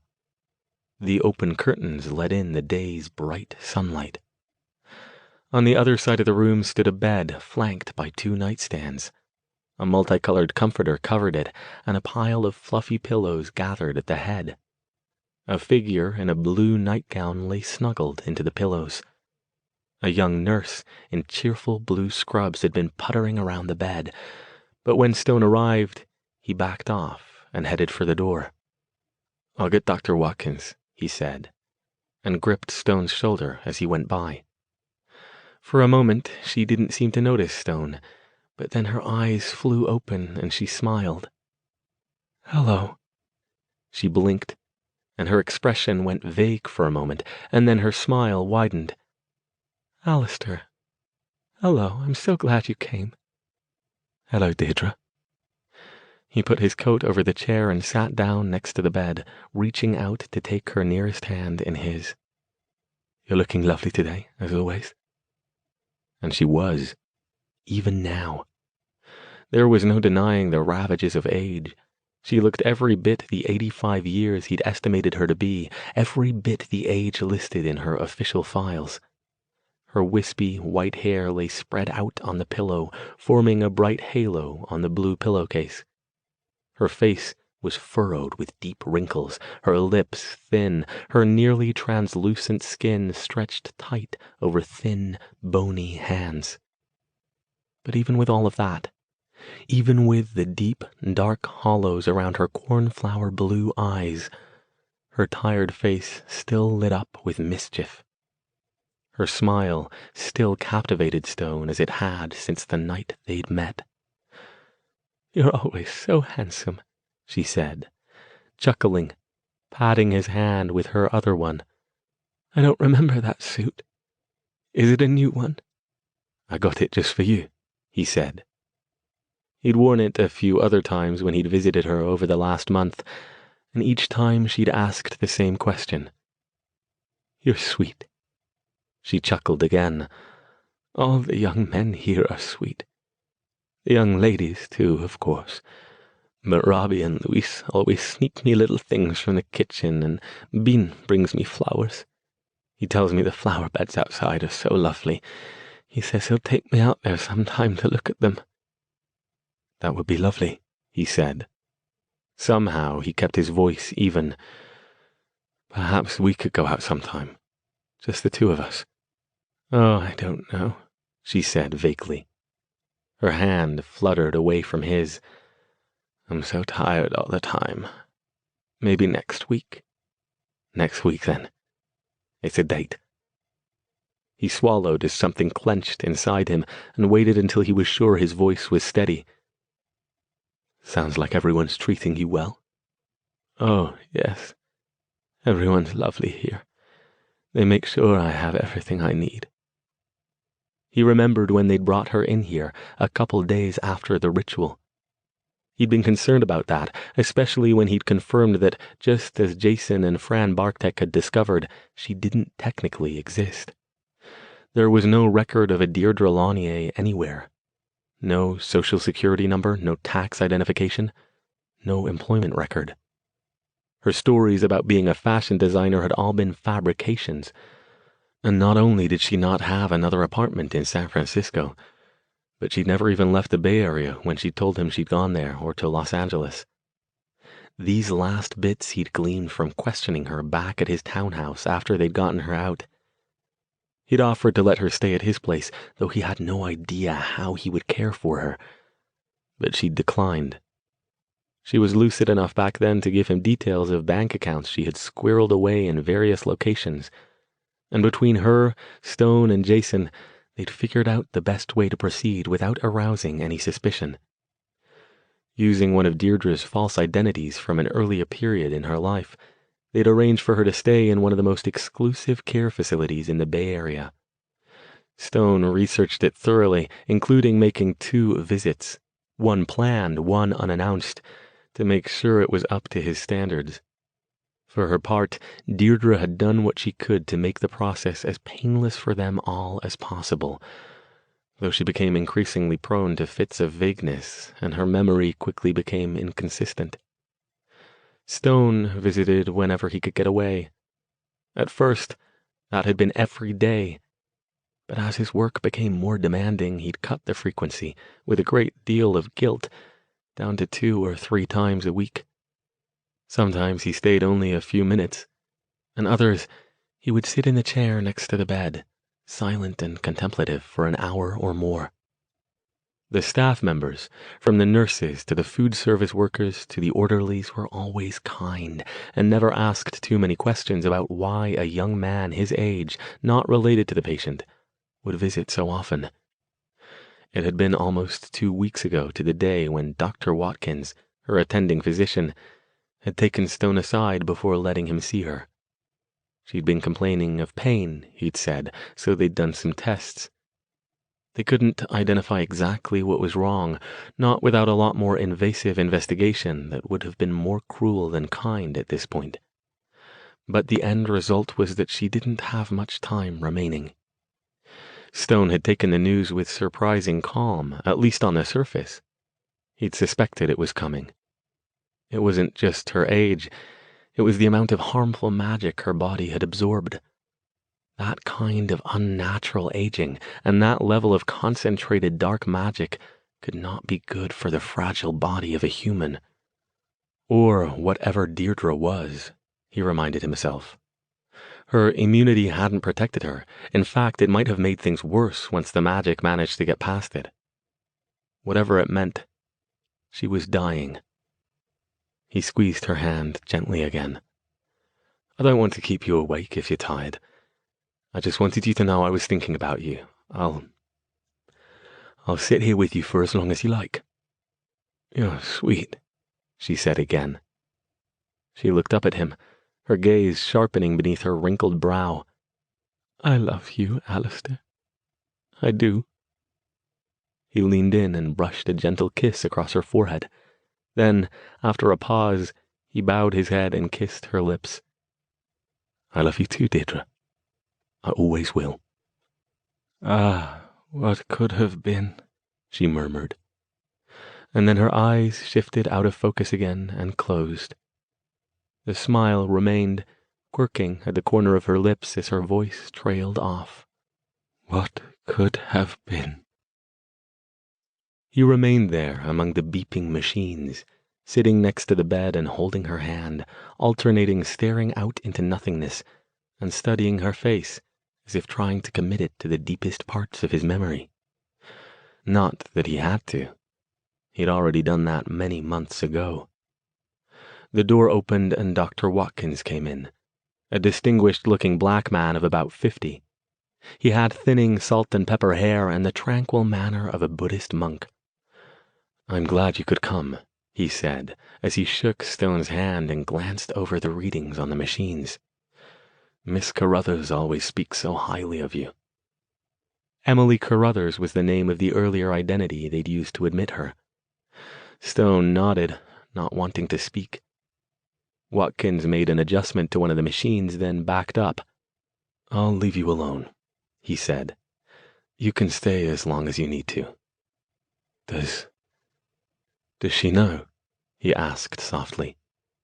We haven't told her, but I think she suspects. She's informed us she doesn't want any sort of heroic measures.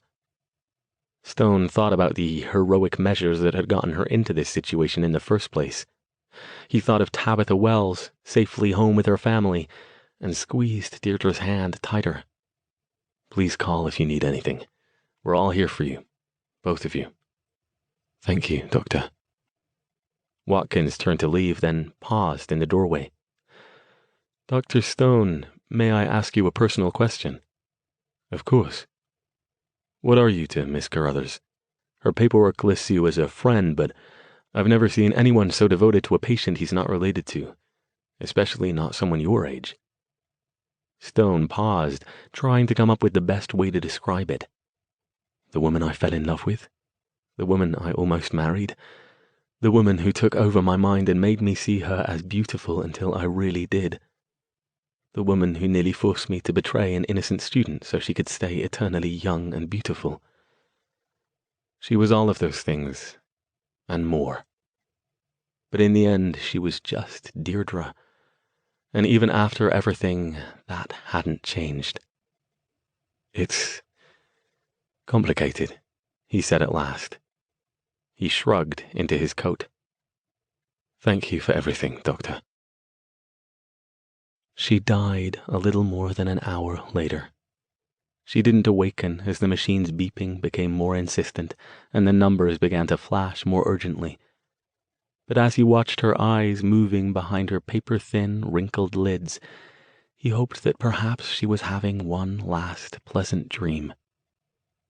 He took her hand in both of his as a gentle knock sounded on the door. "Goodbye, Deirdre," he whispered. He didn't speak to Watkins and the nurses as he passed them on his way out, and he didn't look back. Out in his car, Stone sat in the parking lot for a few minutes, thinking. He hadn't done a lot of that lately. He'd been actively avoiding it, in fact, not wanting to dwell too much on the events of the last few months, but now, at last, he might be able to do it. He had things to do. His next class was in less than 2 hours. Next week, he planned to try locating Pete, the old vagrant who'd given him a sweatshirt the night of Lane's and Hugo's first attack, so he could treat the man to a new wardrobe and a good meal. And, of course, he had Deirdre's arrangements to make. For now, though, he thought he might give Jason and Verity a call. They'd want to hear the news, of course. Perhaps he'd ask them if they were busy and drive down for the weekend. It had been too long since he'd really connected with his old friends, and besides, maybe Jason would know a place where the two of them could get good and drunk. As he pulled out of the parking lot and glanced in the rear-view mirror to watch the cheerful building and riot of colorful flowers receding behind him, it suddenly occurred to him that he hadn't had a nightmare in a month. It was a beginning.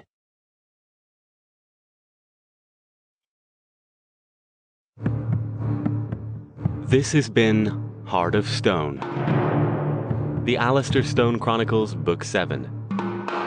Written by R.L. King. Narrated by Will M. Watt. Copyright 2016 by R.L. King. Production copyright 2017 by R.L. King. The music is Interloper by Kevin MacLeod at incompetech.com. Licensed under a Creative Commons by Attribution 3.0 license. creativecommons.org/licenses/by/3.0.